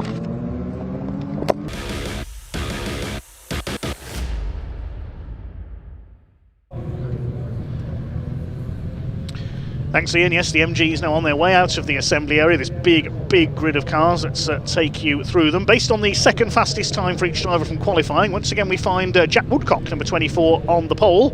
And hopefully James Cole has rectified his problems from race 1 and is alongside him in the 188. Row 2, Jake McDermott, our earlier winner, with Lee Pearce alongside. Hope Lee's there because he had problems in the track action race. Rob Addison and Scott Bugner on the 3rd row. Then row 4, Matt Harvey, who disappeared on the last lap of race 1. Connor Lawson in number 100 alongside. Lee Sullivan and Reese Lawson complete the top 10. Then on row 6, Jack Maher in number 95 and 22, James Wade. Row 7, 431, Chris Lawson alongside 117, Josh Byrne. And on row 8, number 80, Archie Styons. I can tell you, Chris Lawson and Archie Stiant, they had that collision on the last lap of race 1. They were both given a 5-place grid penalty as a result of that, so they're further back than they qualified. Row 8, Archie Stiant alongside Greg Thomas in the number 70. Row 9, Adrian Olsen and the first of the Class A cars of Will Sharp. Row 10 is David Amphlett and John Copeland. The 11th row, 94, Alex Forster alongside the 11 of Chris Millard, a pair of MGBs. Row 12, Ashley Barnes in his MG Midget, number 59, 34 in his MGB, Tim Rides. Row 13, Malk Best in the 26 car, and newcomer Michael Grigsby with his MGF. He's the first of the MGFs on the grid. We just heard from Simon Kendrick. Row 14, Hannah Leonard, lone Class B runner in her ZR alongside Simon Jackson. Simon Kendrick takes over from his son James, so he has to start from the back of the grid alongside Lloyd Treadle. It was Lance Treadle in the 64 car in race 1. Again, change of driver, you start from the back. On row 16, number 1 is Jim Bainham. Now 76 is not Darren Leonard. Martin Will's car has given up the ghost, unfortunately, the number 44, so Darren has very kindly donated his car to Martin for this race. So Martin gets into the 76 car, starts from the back alongside Jim Bainham. He starts from the back as Mark Ryhorski raced that car in race 1. And Simon Byrne, having been excluded from qualifying as the car was underweight, he will once again start from the back with a 10-second penalty, but he came through very nicely in race 1, I have to say. So a few driver changes ahead of this one. Jack Woodcock on the pole in the blue 24 car, and James Cole is there in the 188. Let's hope for no gremlins for him. Lee Pearce is not there. His car broke down during the Track Action Race Club event. So there's a gap on row 2. Jake McDermott going for his double on the second row of the grid. Rob Addison is there. Scott Bugner is there. I don't think Matt Harvey is there. He should be directly behind Jake McDermott. Yes, the number 20 car, which dropped out of race 1 on the last lap, is not there. The 100 of Connor Lawson is. So they move away for the green flag lap. It's confirmation of the grid penalties for the 431 and the 80. They collided at Coppice on the last lap of race 1. Chris Lawson and Archie Stiant. A 5-place grid penalty for that, although Archie Stiant I don't think is there. In fact, I think that's his car I can see in the pit lane, so he's going to start from the pits by the look of things. Will Sharp, racing in memory of his father Andrew, as we saw earlier on, leads the Classic division. 2 MGFs out there. Could James Grigsby Michael Grigsby, take his first ever class win here? Simon Kendrick, who won the MGF points championship last year, takes over from his young son James. Hannah Leonard going for the Class B championship this year, but her father Darren not out in this one. Very kindly donating his car to Martin Wills for this race. Martin's car having given some trouble. Good to have Lee Sullivan back out, a former ZR class champion in the 68 car. The Lawsons looking very smart this year. It's the 100, that's Connor Lawson. McDermott will start as the favourite in the 77. As we heard earlier, his father Steve not racing at the moment. He's busy preparing cars for several other drivers, including Rob Addison is one of the cars I believe that the Triad team is looking after. Wonderful to see so many MGBs out there, a swarm of bees you might say at the back of the grid, along with a couple of MG midgets. And there he is, gentleman Jim Bainham. He's back once again for his 45th season of racing. You just cannot keep Jim Bainham away from MGB racing. He always says this season's going to be my last, but he keeps coming back. Just like Tim Dodwell, who we saw in his Mini yesterday, he is really one of the unsung heroes of British motorsport, is Gentleman Jim. He's been the championship coordinator for many, many years with the MG Owners Club Championship, sponsored this year by Adrian Flux Insurance.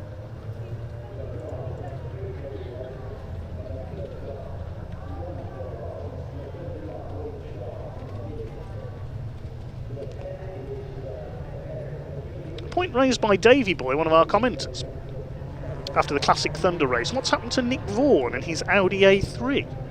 No, he hasn't been out for a while. I'll do a bit of investigating before the next round, see if we can have a chat to Nick.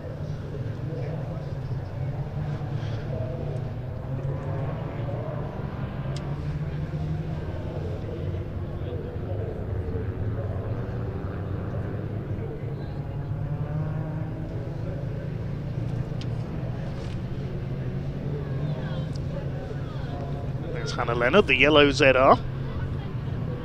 The cars that have changed drivers. The 64, that's now Lloyd Treadle. There's Martin Wills in the 76 of Darren Leonard. Right at the back, Simon Byrne. Also had his qualifying times disallowed. The car found to be underweight after the qualifying session, so he has to start at the back with a penalty. Didn't slow him down too much in race 1.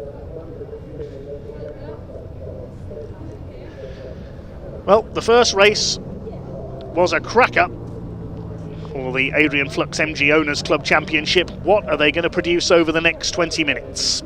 The blue car of Jack Woodcock on pole, alongside the green machine of James Cole. Jake McDermott, the orange and grey car on row 2. There's a gap next to him where Lee Pearce should have been. He's a non-starter. Rob Addison, the yellow and black car on row 3, alongside the grey and green car of Scott Bugner on his return to the championship. A gap on row 4 as well. No Matt Harvey, so Connor Lawson's blue and white number 100 starts there alone. Waiting for the red lights to come on. Lee Sullivan could be one to watch, the orange number 68 car alongside the 215 of Reese Lawson, the orange and white car. Red lights are on. 20 minutes of action gets underway for the MG Owners Club Championship. Hannah Leonard struggling away at the back in the number 10. It's Jack Woodcock who gets away best. Pole position in the number 24 car, leads in the first corner. There's a couple of cars starting from the pit lane. I think Lee Pearce might be one of them, the 234. The other is the number 80 of Archie Stiant. Around Redgate they go for the first time. Martin Wills already making up places in the borrowed car of Darren Leonard. And it's Woodcock who leads, Cole in second place. Hannah Leonard has now got away at the back. It's Jake McDermott in third place. Scott Bugner with a good start up into fourth place ahead of Rob Addison as well. The leaders out of the old hairpin along the bottom of the circuit. James Cole, I think he's rectified his problems from race 1. That green machine looking a lot quicker this time. He's up on the tail of our race leader as they head up to McLean's for the first time. McDermott is third, then Bugner, Addison, and the rest of them come streaming through this huge pack of ZRs. First non-ZR is Will Sharp in the MG Midgets, ahead of, I think that's Simon Kendrick up behind in the first of the MGFs who started from the back.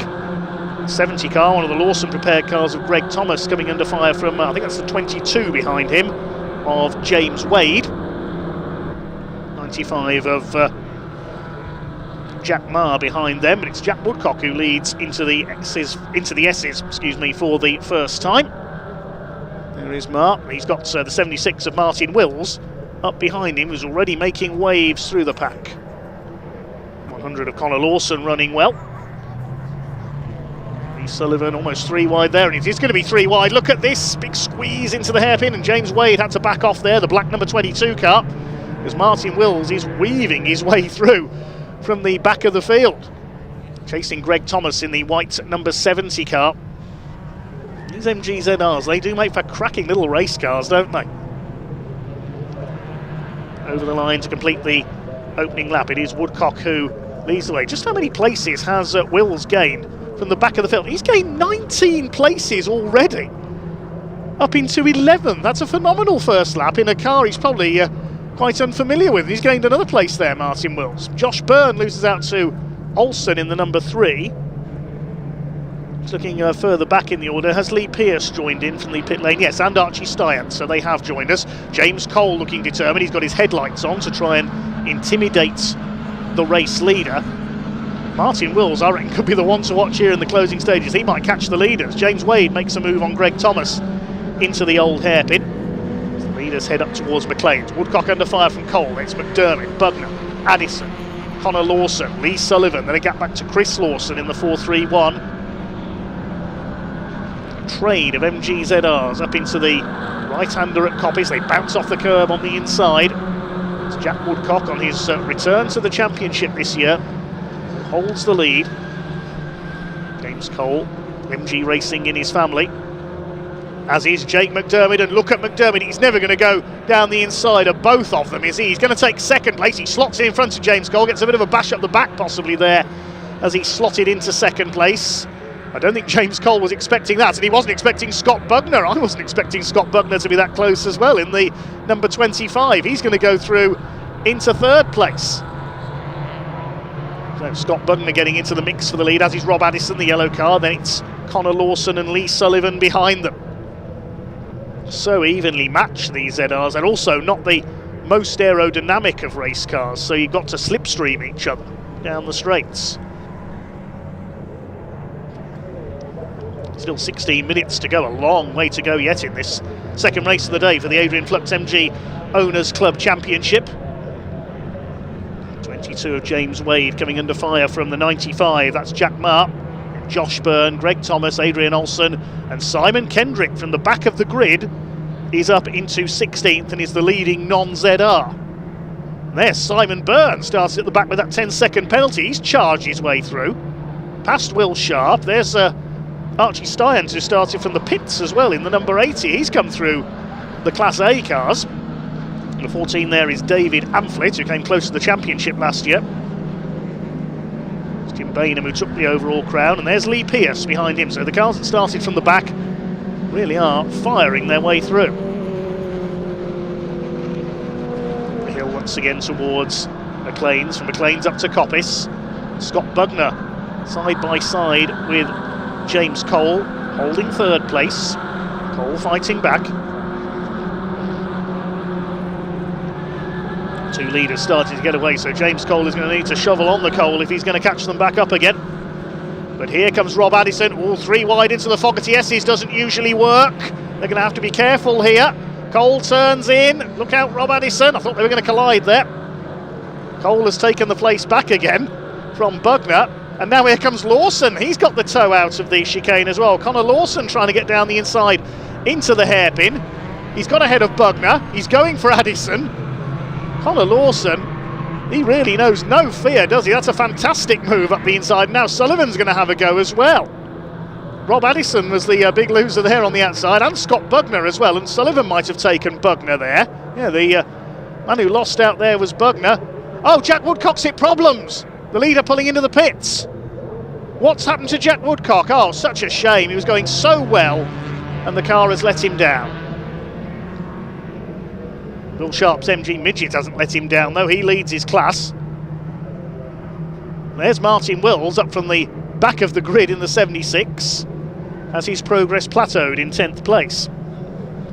It'll be 9th place now with the demise of Jack Woodcock. He's in the pit lane. So McDermott now leads ahead of Cole, Addison and Connor Lawson, who's flying along in the light blue and white car. Bugner is 5th. There's Chris Lawson and Reese Lawson, so all three of the Lawsons now in the top 10. And Jake McDermott has been able to pull away as a result of all the battling behind him. Could be heading for a double. There's still a long way to go. Over 13 minutes of this race left. James Cole in 2nd. Rob Addison up there in 3rd, the ex-Maestro racer.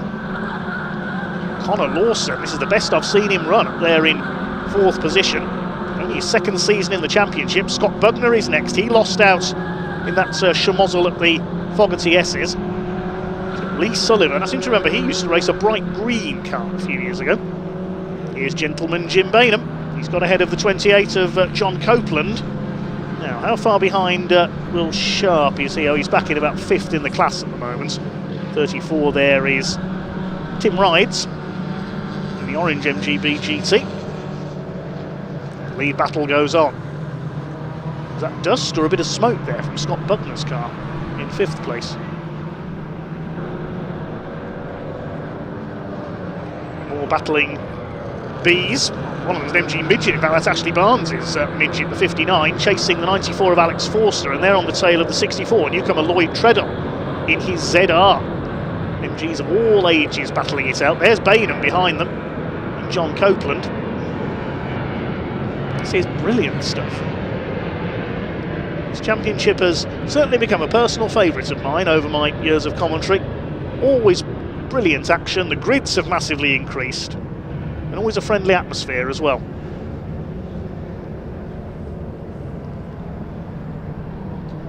To the Melbourne Loop. In the overall classification, this is only for 22nd place, would you believe?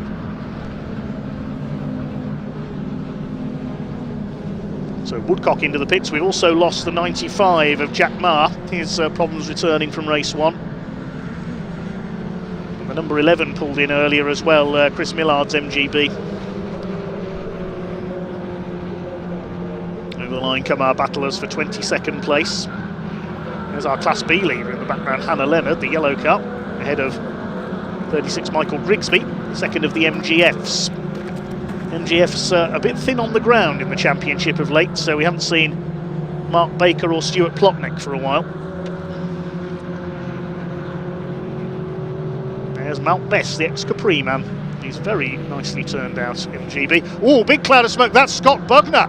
I thought I saw some smoke from that car earlier on, he's on fire. Scott Bugner needs to get out of there fast. Goodness me, that will probably provoke a safety car. There's a great smoke screen across the entry to the chicane. Marshals on hand to fight the fire. I thought I saw some smoke at the end of the previous lap from Scott's car. Don't open the bonnet with a car fire. The air will just fan the flames. Well done by the marshals. Scott Bugner's engine lets go in spectacular fashion. Looks like the fire may be out. Look at the smoke in the background.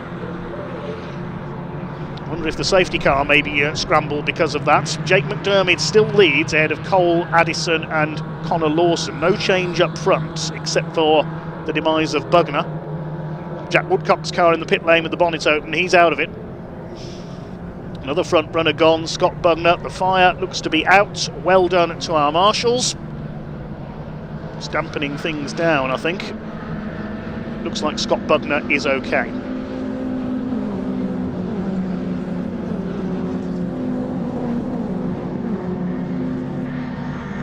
Time. The leaders head up into McLean's. Dermot ahead of James Cole. James has done the fastest lap of the race, 1:53.523. He's just over a second behind. There is Scott Bugner. He's out of the car and okay. That's the main thing, just talking to the medics there. And there's Archie Stiants. Involved in a collision in race 1 that put him in the gravel at Coppice. It's making his way up from the back. He's up to 13th now. Simon Byrne is towing along behind him from the back of the field in the number 4. Here's our Battle of the Bees and the MG Midget of Ashley Barnes. John Copeland at the back of this group in the number 28, man from Chesterfield. These two moving in tandem through the field. Archie Stein, that's where he went off earlier on. You can still see the smoke from Scott Bugner's car. And thankfully, the fire put out by the marshals and no safety car required at the moment. The slippery surface flag. Oh, you can see the oil from Bugner's car. Adrian Olsen's found it and off he goes. Yeah, there's oil down from Scott's car there. The warning flags are out, but it caught Adrian Olsen out there. He's avoided the barriers, just went sliding off onto the tarmac runoff area. Meanwhile, James Cole, with just over 8 minutes of the race to go, is having a go for the lead. It's all over the back of the ZR there of Jake McDermott. Just 0.3 of a second in it as they cross the line. Yes, James Cole is in attacking mode in no uncertain terms. He's right on the bumper of Jake McDermott's car now. As they head down into the old hairpin. Where's he going to make the move? He's going to make a move, certainly. Rob Addison is still third, ahead of Connor Lawson and Lee Sullivan. But it's all about these two. You can see using the headlights to intimidate him. He's going to try and go for it at McLean's. He knows he's quicker through there. Here they come. Then up towards Coppice. They need to be mindful of the oil on the track, though, down into the Fogarty S's. Last thing we want is cars spinning all over the place, picking up damage. Still smoke hanging in the air. That was a huge blow-up for Scott Bugner. Down to the chicane they come. You can see the trail of oil on the right-hand side, driver's right of the circuit. The drivers keeping off that right-hand line.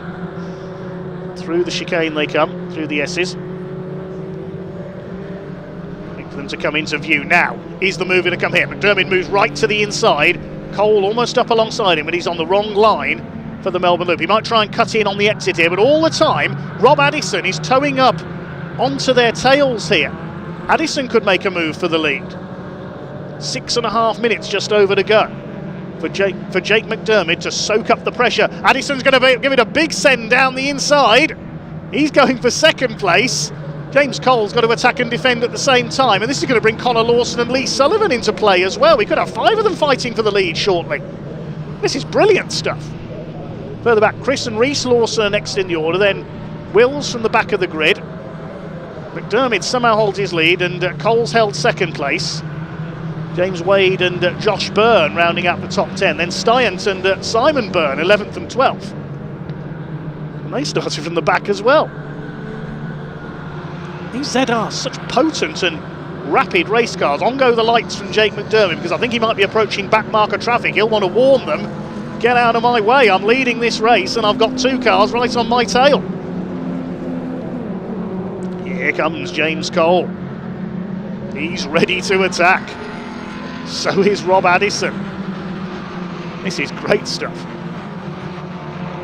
Up towards the top of the circuit. Yes, that's why the leaders put these headlights on. There's an MGF coming up. It's Michael Grigsby about to be lapped. Warning lights for the oil are still on coming down into the chicane. The drivers need to keep to the left here. Poor old Michael Grigsby doesn't have a choice. He's got to stay right to get out the way of the leaders. Here comes James Cole. He has a look. No, not quite. We haven't caught the back mark yet. They're going to catch him at the hairpin, the worst possible place. Is he going to let them through before it? Yes, they move to the inside. Good driving, Michael Grigsby. Here comes Rob Addison. Oh, they could be three wide here. Look at this. Addison goes for broke down the inside. No, McDermott covers.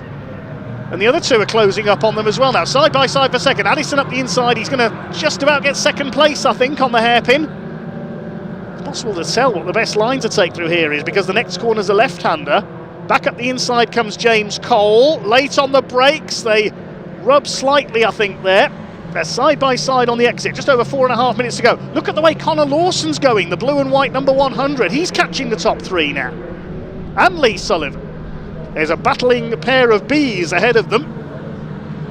Addison on the inside for Redgate. He goes through into second place. Now, the last thing these two want to do is let Jake McDermott escape him. They've got to keep with the lead. What a pulsating race this is from the Adrian Flux MG Owners Club Championship. Drivers will be loving every second of this. The crowd on the banks are loving every second of this. Tim Ride's being lapped in his MGB. There's another one just ahead of them. It's Malk Best. He's a vastly experienced racer. He'll know to move aside, let the leaders through. He does so. The hill through McLean's and Coppice. Malk Best didn't know where to go to get out of Connor Lawson's way there. Here they come. Down towards the Fogarty S's once again. This is an overtaking opportunity. Dermot holds the left-hand side. That's where he needs to be. You can see the oil on the other side of the circuit. Not quite as frenetic this time through.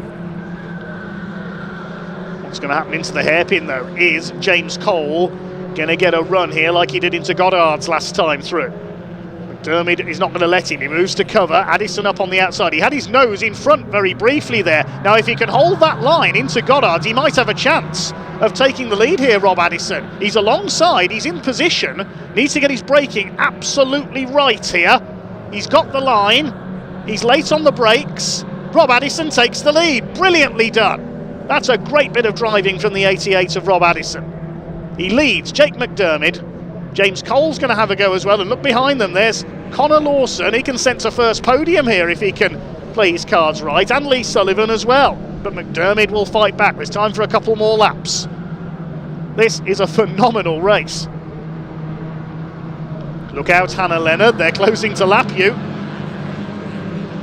Jake McDermott is absolutely all over Rob Addison here, almost tapping his rear bumper there into the Craner curves. Millimetres between them.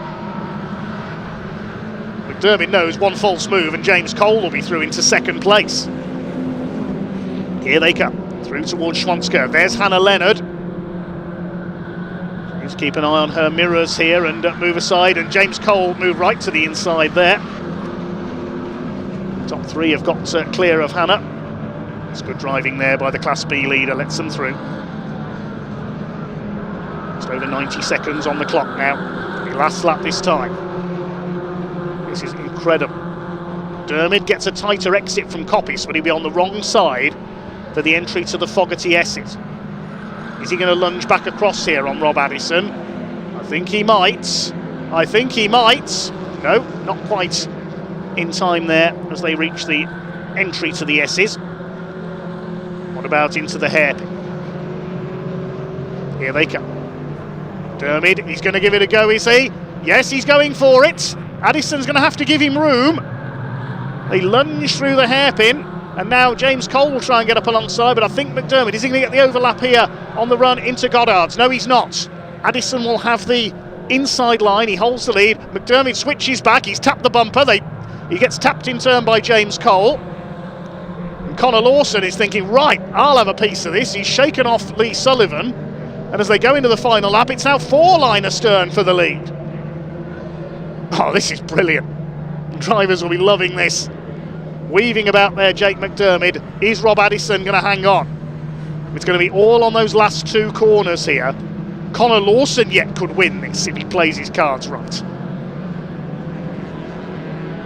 Down the Craner curves for the final time in this incredible race for the Adrian Flux MG Owners Club Championship, and Jake McDermid trying to make a move into the old hairpin. They touch. Addison slides. Can he hold it? He keeps his foot in. He's just about held it there. James Cole had to back off slightly. Here comes Lawson. It's going to be 4 square into McLean. They're going to be 3 wide for the lead into McLean's. This is never going to work. On the inside, McDermid. Addison in the middle. Cole has to back out on the outside. McDermid's got the lead back again. That's incredible. Oh my goodness, they're almost on top of each other. Onto the gravel goes Connor Lawson briefly. That could have lost him a bit of momentum. That might cost him his chance. McDermid, Addison, Cole and Lawson.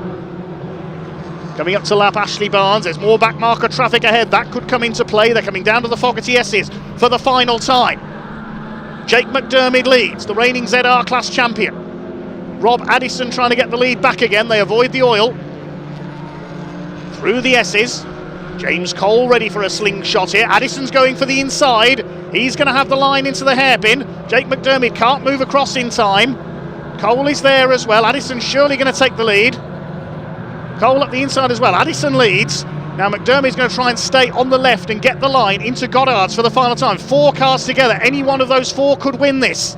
Addison's got the advantage. Coming down to Goddard's. I think he's done enough. McDermid lunges up the inside for second place, but he's not going to catch Rob Addison. It's going to be the number 88 of Rob Addison that comes in to win a fantastic race for the MG Owners Club Championship.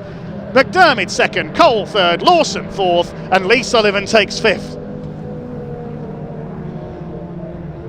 What a drive by Martin Wills as well. We couldn't really take our eyes off that battle. But Wills from last on the grid to 6th in an unfamiliar car. Reese and Chris Lawson 7th and 8th. James Wade is 9th. Josh Byrne 10th.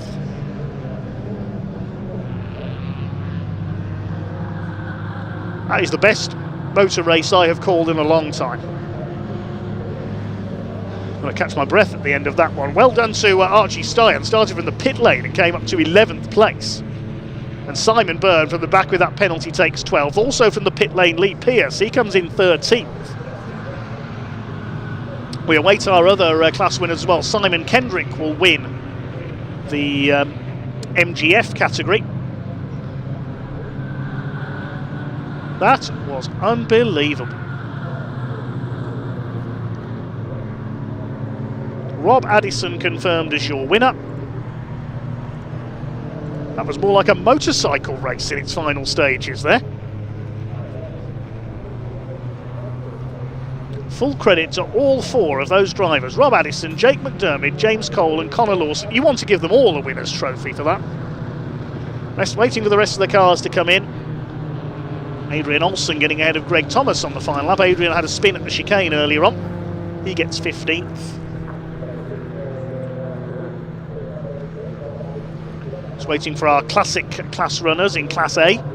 Should be Will Sharp who comes in to win that. Here he comes. Honouring his father's memory by taking another class win. David Amphlett behind him. Lloyd Treadle comes in on his debut just ahead of Alex Forster, who's 3rd in class, and Jim Bainham, reigning champion, 4th in class, ahead of John Copeland. What a phenomenal race.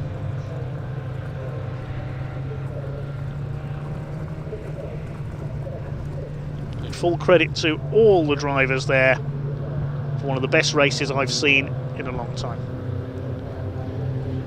well-deserved wave and a round of applause from our marshals and the spectators. Provisional result then as follows. Rob Addison it is who comes out on top in that phenomenal four-way battle, completing 11 laps, 21 minutes, 13.306 seconds. Jake McDermott just over half a second behind at the flag, with James Cole in third and Connor Lawson, the drive of his career, in fourth place. It was James Cole who also got the fastest lap of 1:53.523. Lee Sullivan in fifth, then a gap back to Martin Wills from the back of the grid in a borrowed car to take sixth place. Reese Lawson was seventh ahead of Chris Lawson, then James Wade and Josh Byrne completing the top 10.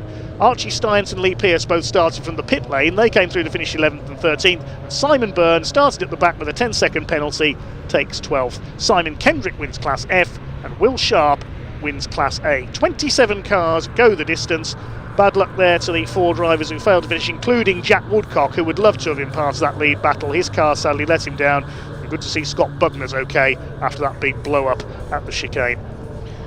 Let's go down and get some reaction to one of the best races I've ever seen here at Donington Park.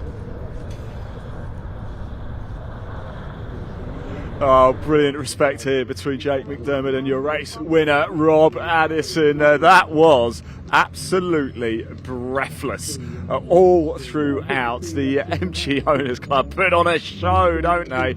And it is Rob Addison who takes the win. Well, Rob, my word. I don't even know where to start with that, so let's go straight to the finish. Wow, drama.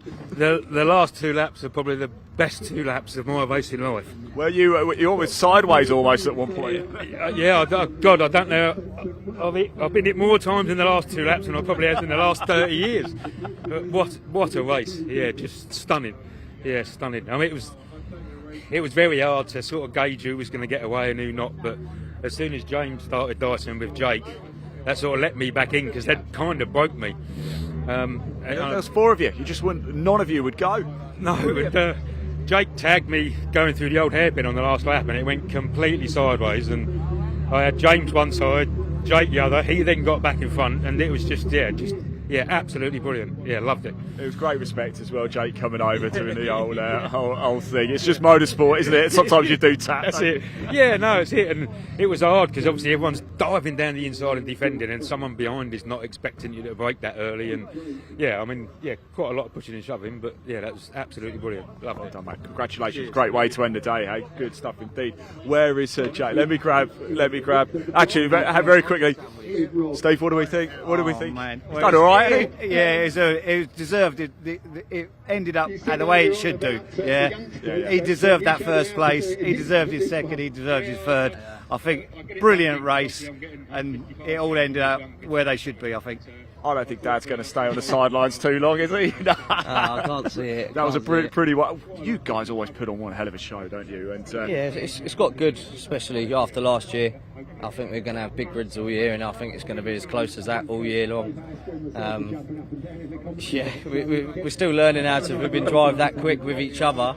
If we could all drive fast, but driving fast with one another and trusting each other is another thing. So I think we're all slowly learning that as a pack at the front. So it was lovely respect from you at the end as well. I don't think caught it on camera, but you doing the whole all of that. Yeah, I clipped him at the bottom of the hairpin, and I thought, well, I'll back off a little bit going up, and we can go side by side for a minute up the hill and see what happens.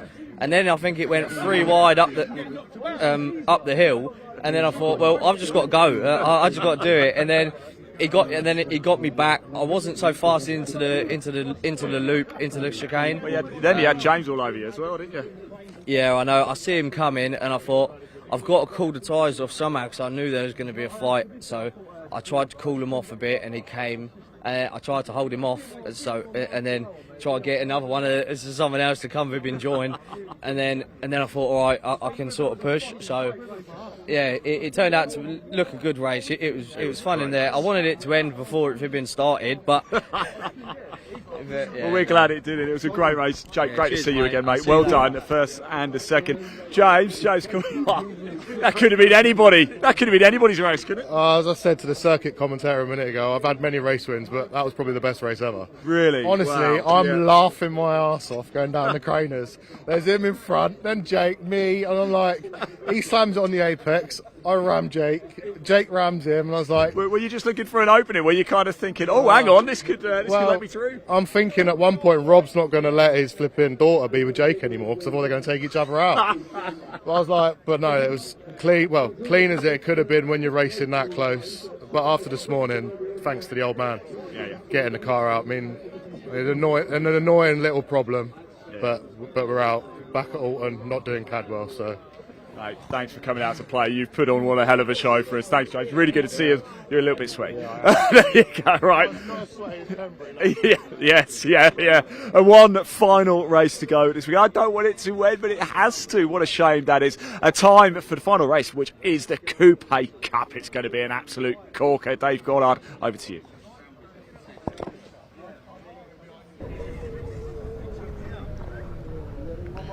Thanks so much, Ian. I hope my voice can survive one more race. It is the OT Publishing Coupe Cup with Toyo tyres getting underway very shortly. We caught up with a few of the drivers in the assembly area a little early on. While my voice recovers, let's hear from them.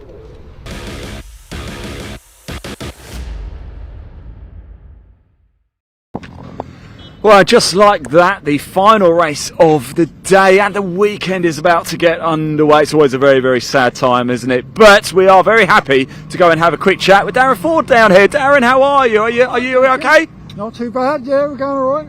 Well, we are now, just about. Oh, look, you've got the Lightning McQueen livery on the car. Does that mean we're going to go ka-chow out on the track? Something to live up to, isn't it? I don't know. I think a poison challenge, that one, yeah. I've been that's been going all right. I had a bit of a problem in the last race, dipped a couple of wheels in the gravel. And they got stuck in the brakes, so I had to pull it out of the race, really. But hopefully we'll have a bit more fun. Well, I was going to say, that's the good thing is you've got another chance now, haven't you? So you're going to put a show on for us, are you? Of course we will, We always do. We'll have some good tussles and everyone's going to come back happy. No, it's a real pleasure to have you along. Really appreciate it. Lovely. Let me give you a hug. Come on. Yeah, it is really good to see you. Enjoy it, won't you? Have a great time. Thank you very much. We really appreciate that indeed. Let's just move it. We've got a car about to reverse into us, I think, as well. Let's just jump in. Let's say hello to Mark very quickly. How are we feeling? All right? It's good to see you. You all right? Yeah, very well, thank you. Enjoy the race earlier today? Yeah, not too bad, yeah. Right. Yeah, getting grips with a new car, so. I think I'm about to get run over it. Yeah, right, so you've obviously learnt quite a lot then from the race one that you're going to bring into this one, right? Yeah, getting there. It's all progress, so fingers crossed it should be up there a bit more. Top man, we love these coupes. They really, really do. Great stuff. That's Mark there. Right, here we go. Time to get underway for the final race of the week. And I don't want it to end, but it's not yet. We've got another 15 minutes to go. Dave Goddard, over to you, my friend. Let's go racing.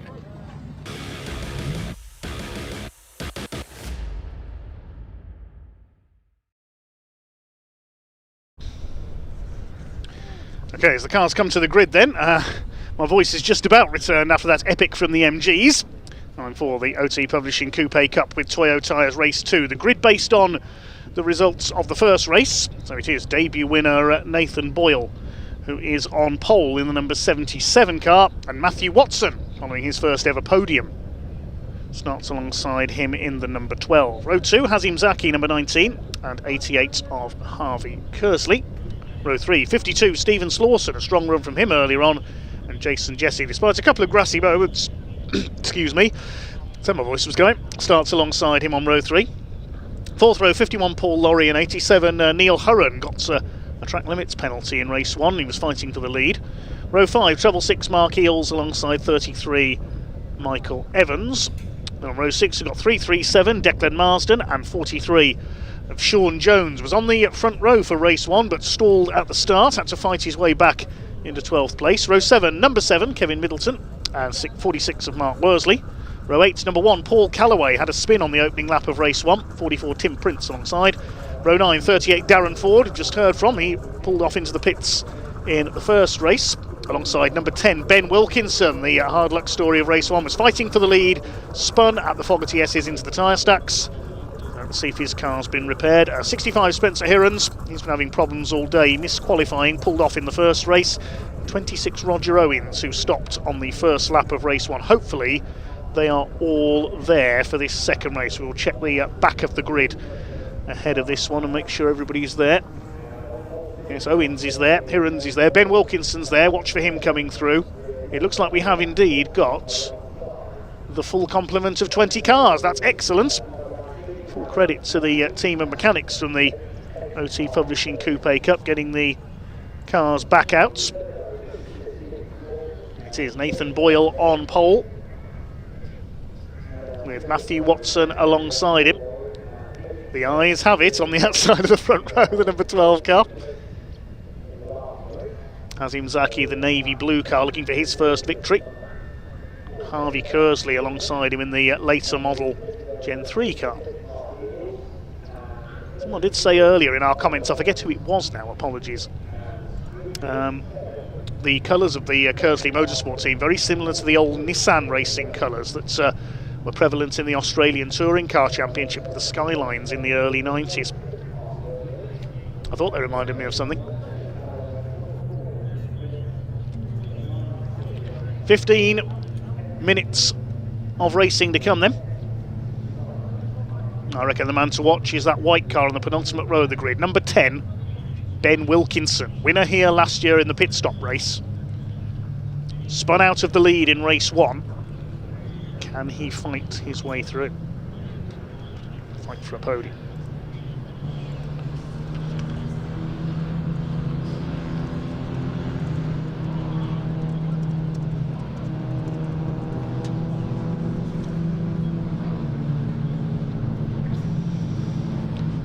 Cloudy late afternoon here at Donington Park.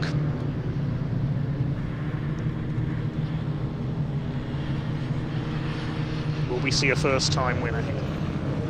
Hazim Zaki, the Egyptian, making the switch from sim racing. Had such a strong end to the season last year. Was on the podium a couple of times. Watch for Neil Hurren as well. Was out of luck in race 1 with that penalty.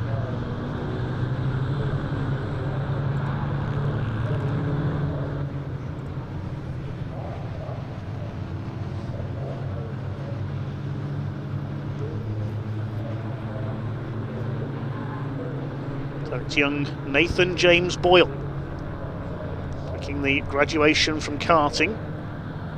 Powder being put down, you can see there on the oil from Scott Bugner's MG. Full credit to the marshals and for fighting the fire under the bonnet. 20 Hyundai Coupes, model known as the Tiburon in North America. I know we've got a couple of viewers watching in the US and Canada today.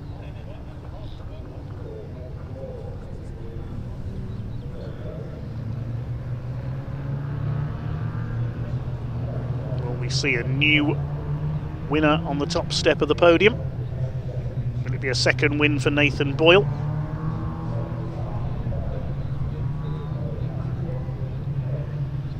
Will Sean Jones get a better start this time in the 43?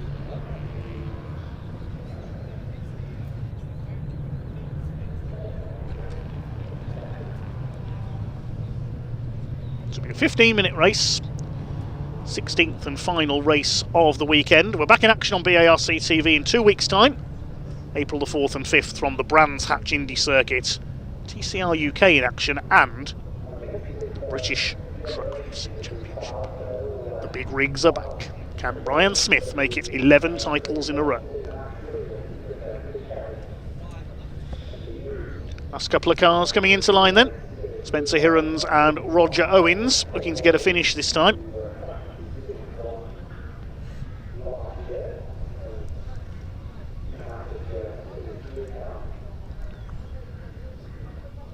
All set then.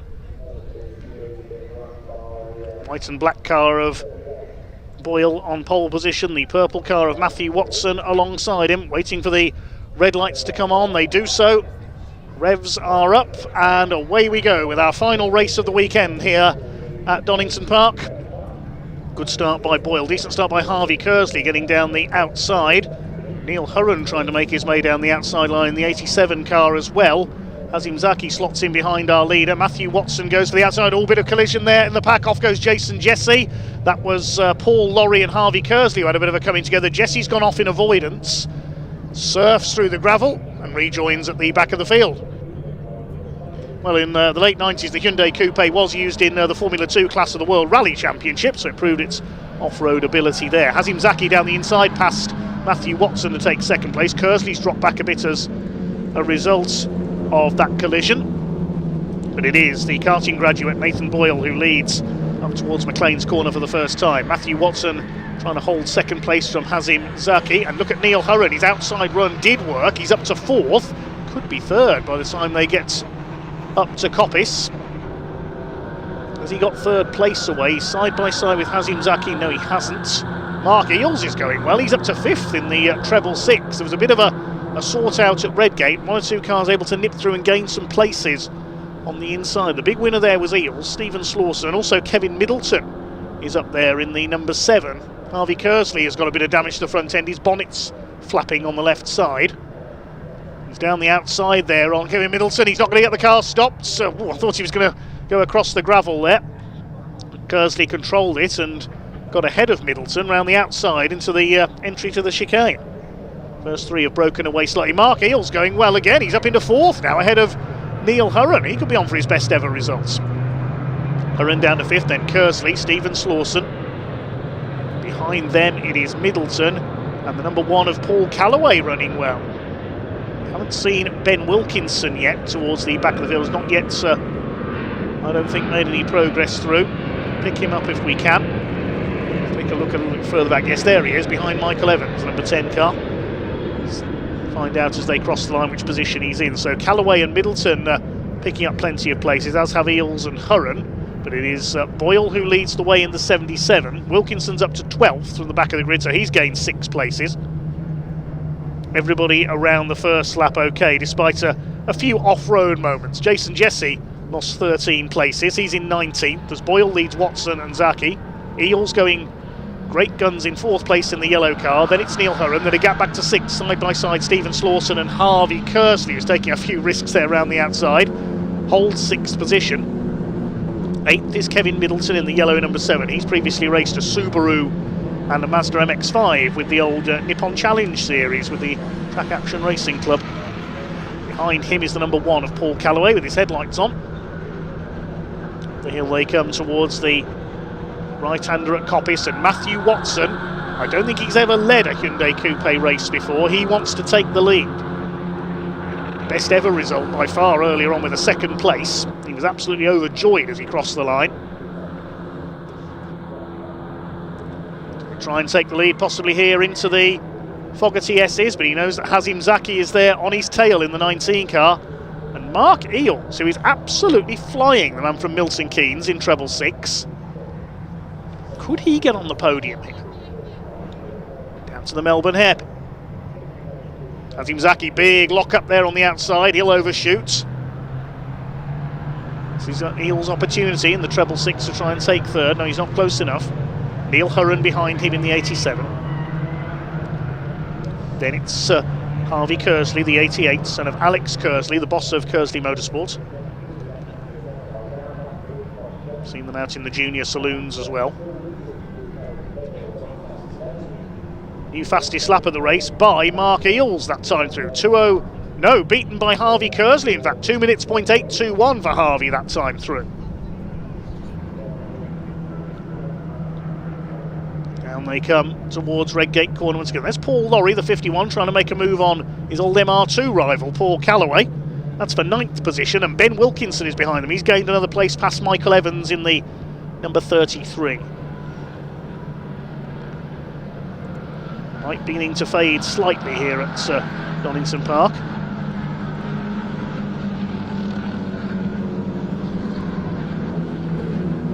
Still your leader is Nathan Boyle in the 77. There's Ben Wilkinson, he's made up another place past Paul Lorry in the 51. Needs to push on if he's going to threaten for a podium here at the track where he won last season. Or we've got somebody off. That's Spencer Hirons in the 65 has had a spin. Looks like he's ripped the rear bumper off, and there's damage to Jason Jesse's car as well. He certainly ripped the rear bumper off. So they've tangled going into the old hairpin by the look of things. They were battling at the back of the field after Jason Jesse went off earlier on. Who does that belong to? Spencer Hirons, methinks. Don't think he'll be stopping next time around to pick that up, though. Mark Eales now being reeled in by Hurren and Kersley.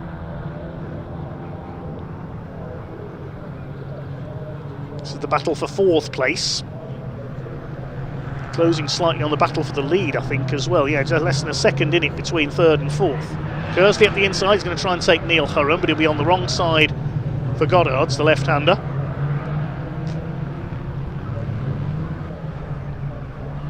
Hurren holds the place. Kersley will try and cut back in. Here come the leaders. Just under 9 minutes to go. Behind this group, we've got Stephen Slawson, Kevin Middleton, then Paul Lorry staying ahead of Michael Evans. So Callaway's dropped back. Wilkinson's dropping down the order. Well, have we lost Ben Wilkinson? There's Spencer Hirons off again. I think he's pulled up on the Roberts chicane section, the short circuit loop, but I think we've lost Ben Wilkinson.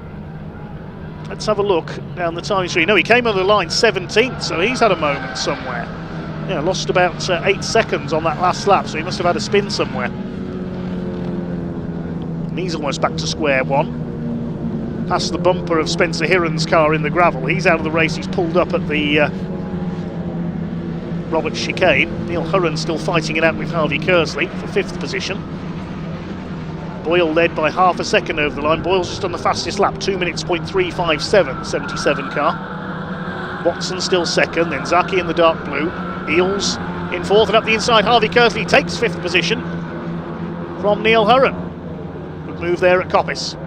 Now going after the yellow and silver car. That's of Mark Eels. Neil Hurren will not give up without a fight, though.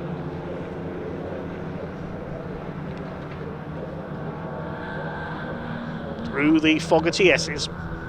Just past half distance in this final race of the day, the OT Publishing Coupe Cup, and a lock-up from the race leader as he tries to defend from Matthew Watson. Watson will try and cut back to the inside. Could he get alongside on the run to Goddard's? There's a look on the outside. Is he going to try a lunge here? I don't think he's close enough. No, he's not, but Boyle locks up again. He's under real pressure here from Matthew Watson, who goes out wide. He's trying to get the line for the run down to Redgate, but he went too wide there onto the curb and briefly onto the grass.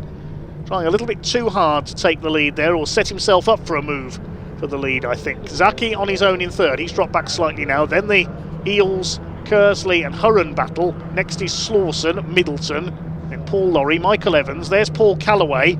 There's some damage to the front of his car, so he's had some contact. Then Darren Ford in the 38s. 46 Mark Worsley, and 43, which is Sean Jones in his son Adam's car from last season that took several wins. 337 is next, that's Declan Marsden. Side by side, Mark Worsley and Sean Jones down the Craner curves. Jones cuts across, very strong to the inside there, he's all over the place. But he's held the place.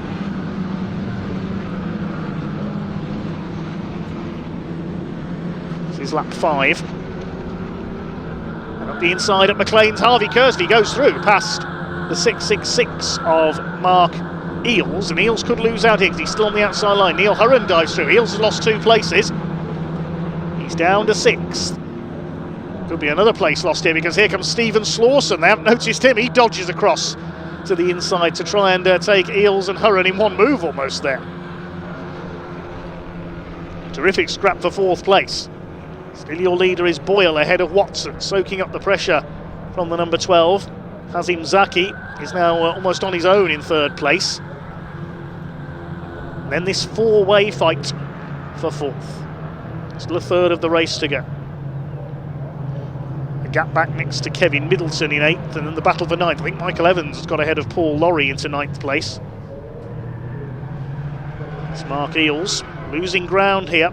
Stephen Slawson, the number 52, from Market Raisin near Cadwell Park in Lincolnshire.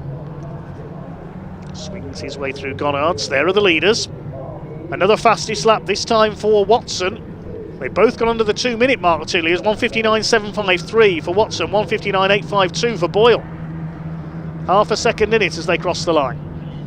Hurren back around the outside of Harvey Kersley, and he's up into 4th place. Round the outside at Redgate, you don't very often see overtakes made that way. Neil Hurren looking to make up for the disappointment of race 1. down the cranes.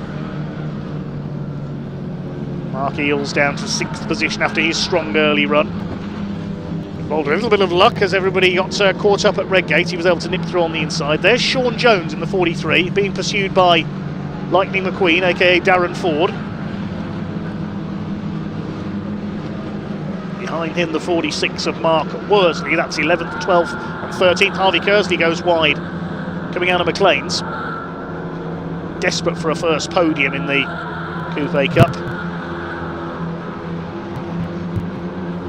His chances looking fairly remote at the moment, it has to be said. He's stuck behind the 4th place man, Neil Hurren. They're not catching the 19 of Hazim Zaki. 3 seconds down on the Egyptian at the moment.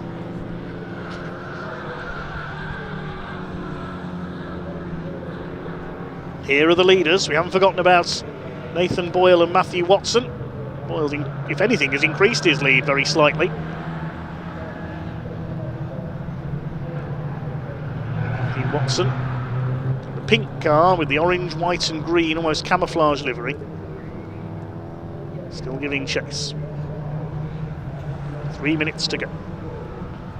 See what their lap times are as they cross the line. I think we get 2 more laps out of this. Harvey Kersley lunges in again, attacking Neil Hurren.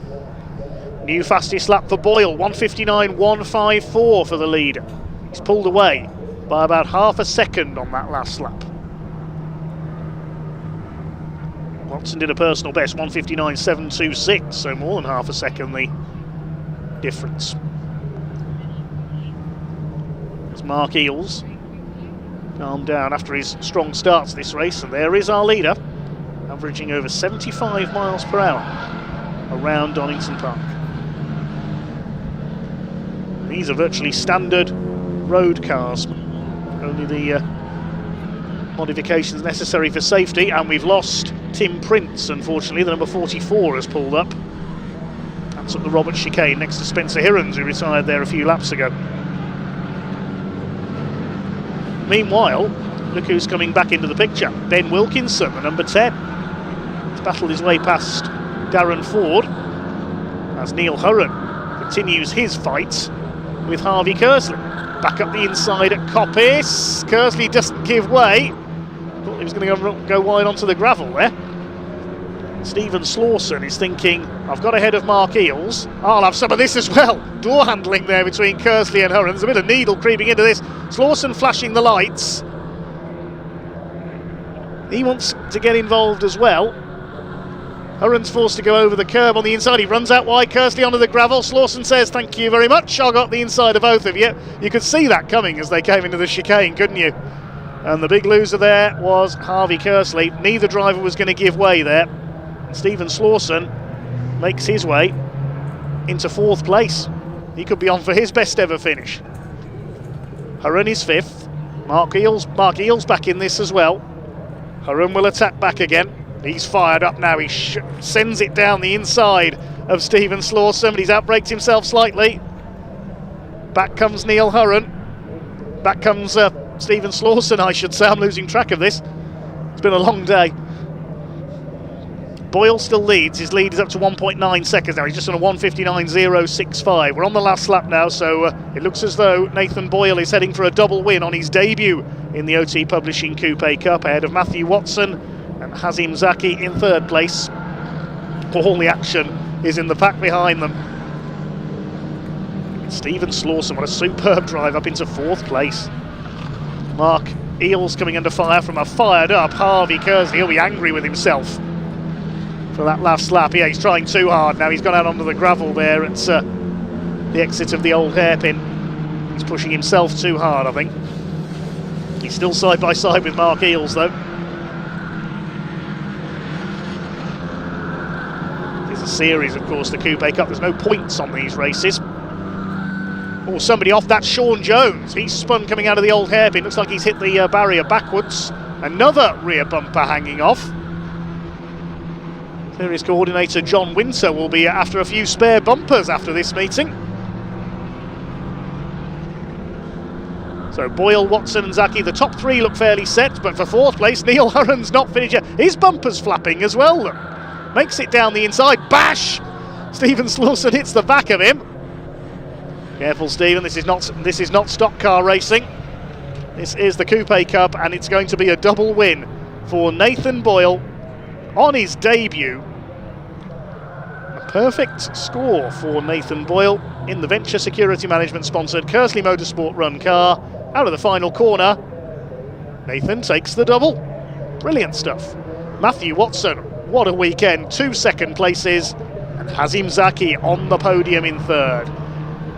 Battles all the way down the order. Who's going to... Oh, Neil Hurren's run wide into the final corner. Who's going to be fourth? It's Stephen Slawson. Hurren is fifth, and a photo finish for sixth goes to Kersley by 0.05 of a second. Kevin Middleton is next, then Paul Lorry. Ben Wilkinson makes it up to 10th. Then Evans, Ford, Worsley.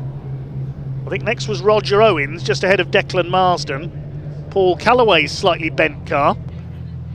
Next home should be Jason Jesse, I think, in the 37. Depends whether Sean Jones got going again after his incident down at the Old Haven. There's Jesse, the green car, and there, dragging his rear bumper, both dragging their rear bumpers, Jesse and Sean Jones.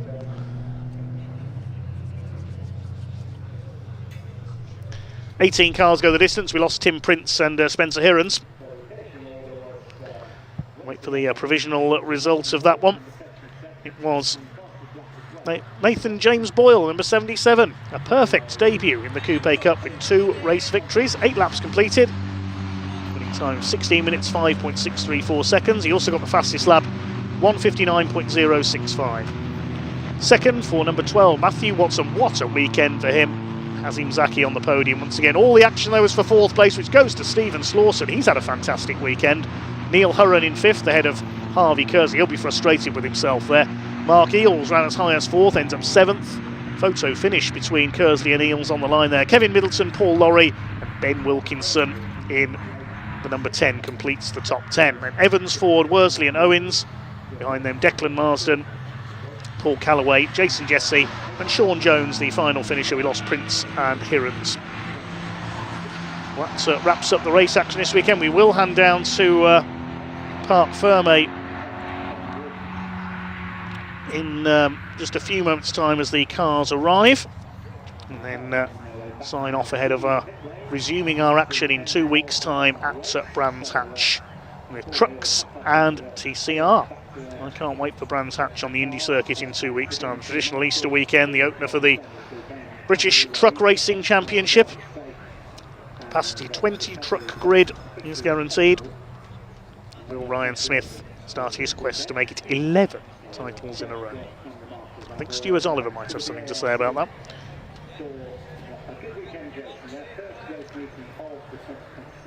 That'll be joined in Division 2 as well. TCR UK Championship as well, and much more, including the return of the Pickup Truck Racing Championship. I can't wait to see them back after their year out.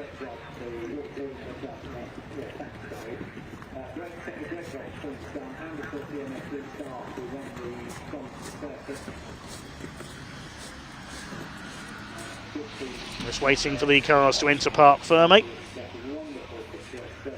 Well done to the Coupe Cup, some excellent racing this weekend. Full credit to John Winter and his team, as always. Although he might need some rear bumpers after this weekend, I think. Let's hand down to Ian in Parc Ferme in just a second.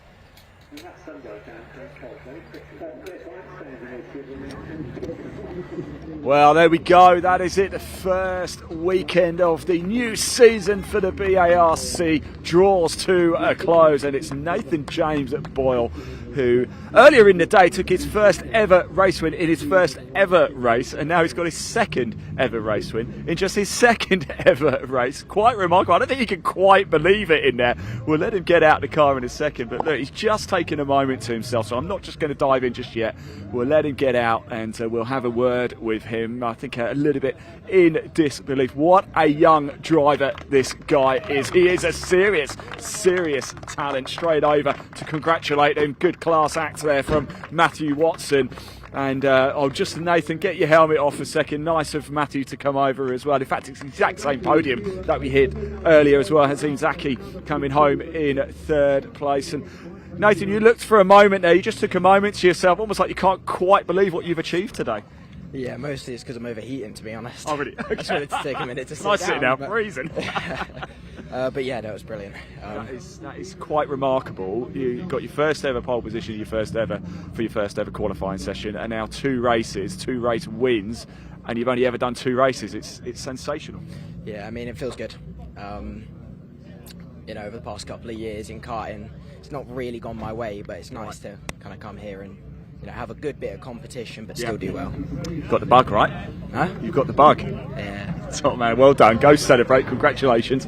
Oh, he's over there. Right, let's go have a quick chat with Team Zaki here, who's rightly so posing once again at another P3. Well done. Oh, thank you, sir. Thank you, mate. Honestly, I missed Donington over winter. Glad we're back. Yeah. Is this one of your favourite places then? Here. Oh, I think Brands Hatch is my Brands favourite. Hatch. Just the Indy circuit. Indy, a lot of Indy, not overtakes. GP. Yeah, a lot of overtakes with these cars. But no, man, Donington GP. Honestly, I think the first race was a bit more exciting than this one. We had a gearbox issue with the car, lost 4th gear, that sort of stuff. But I'm happy that we're here.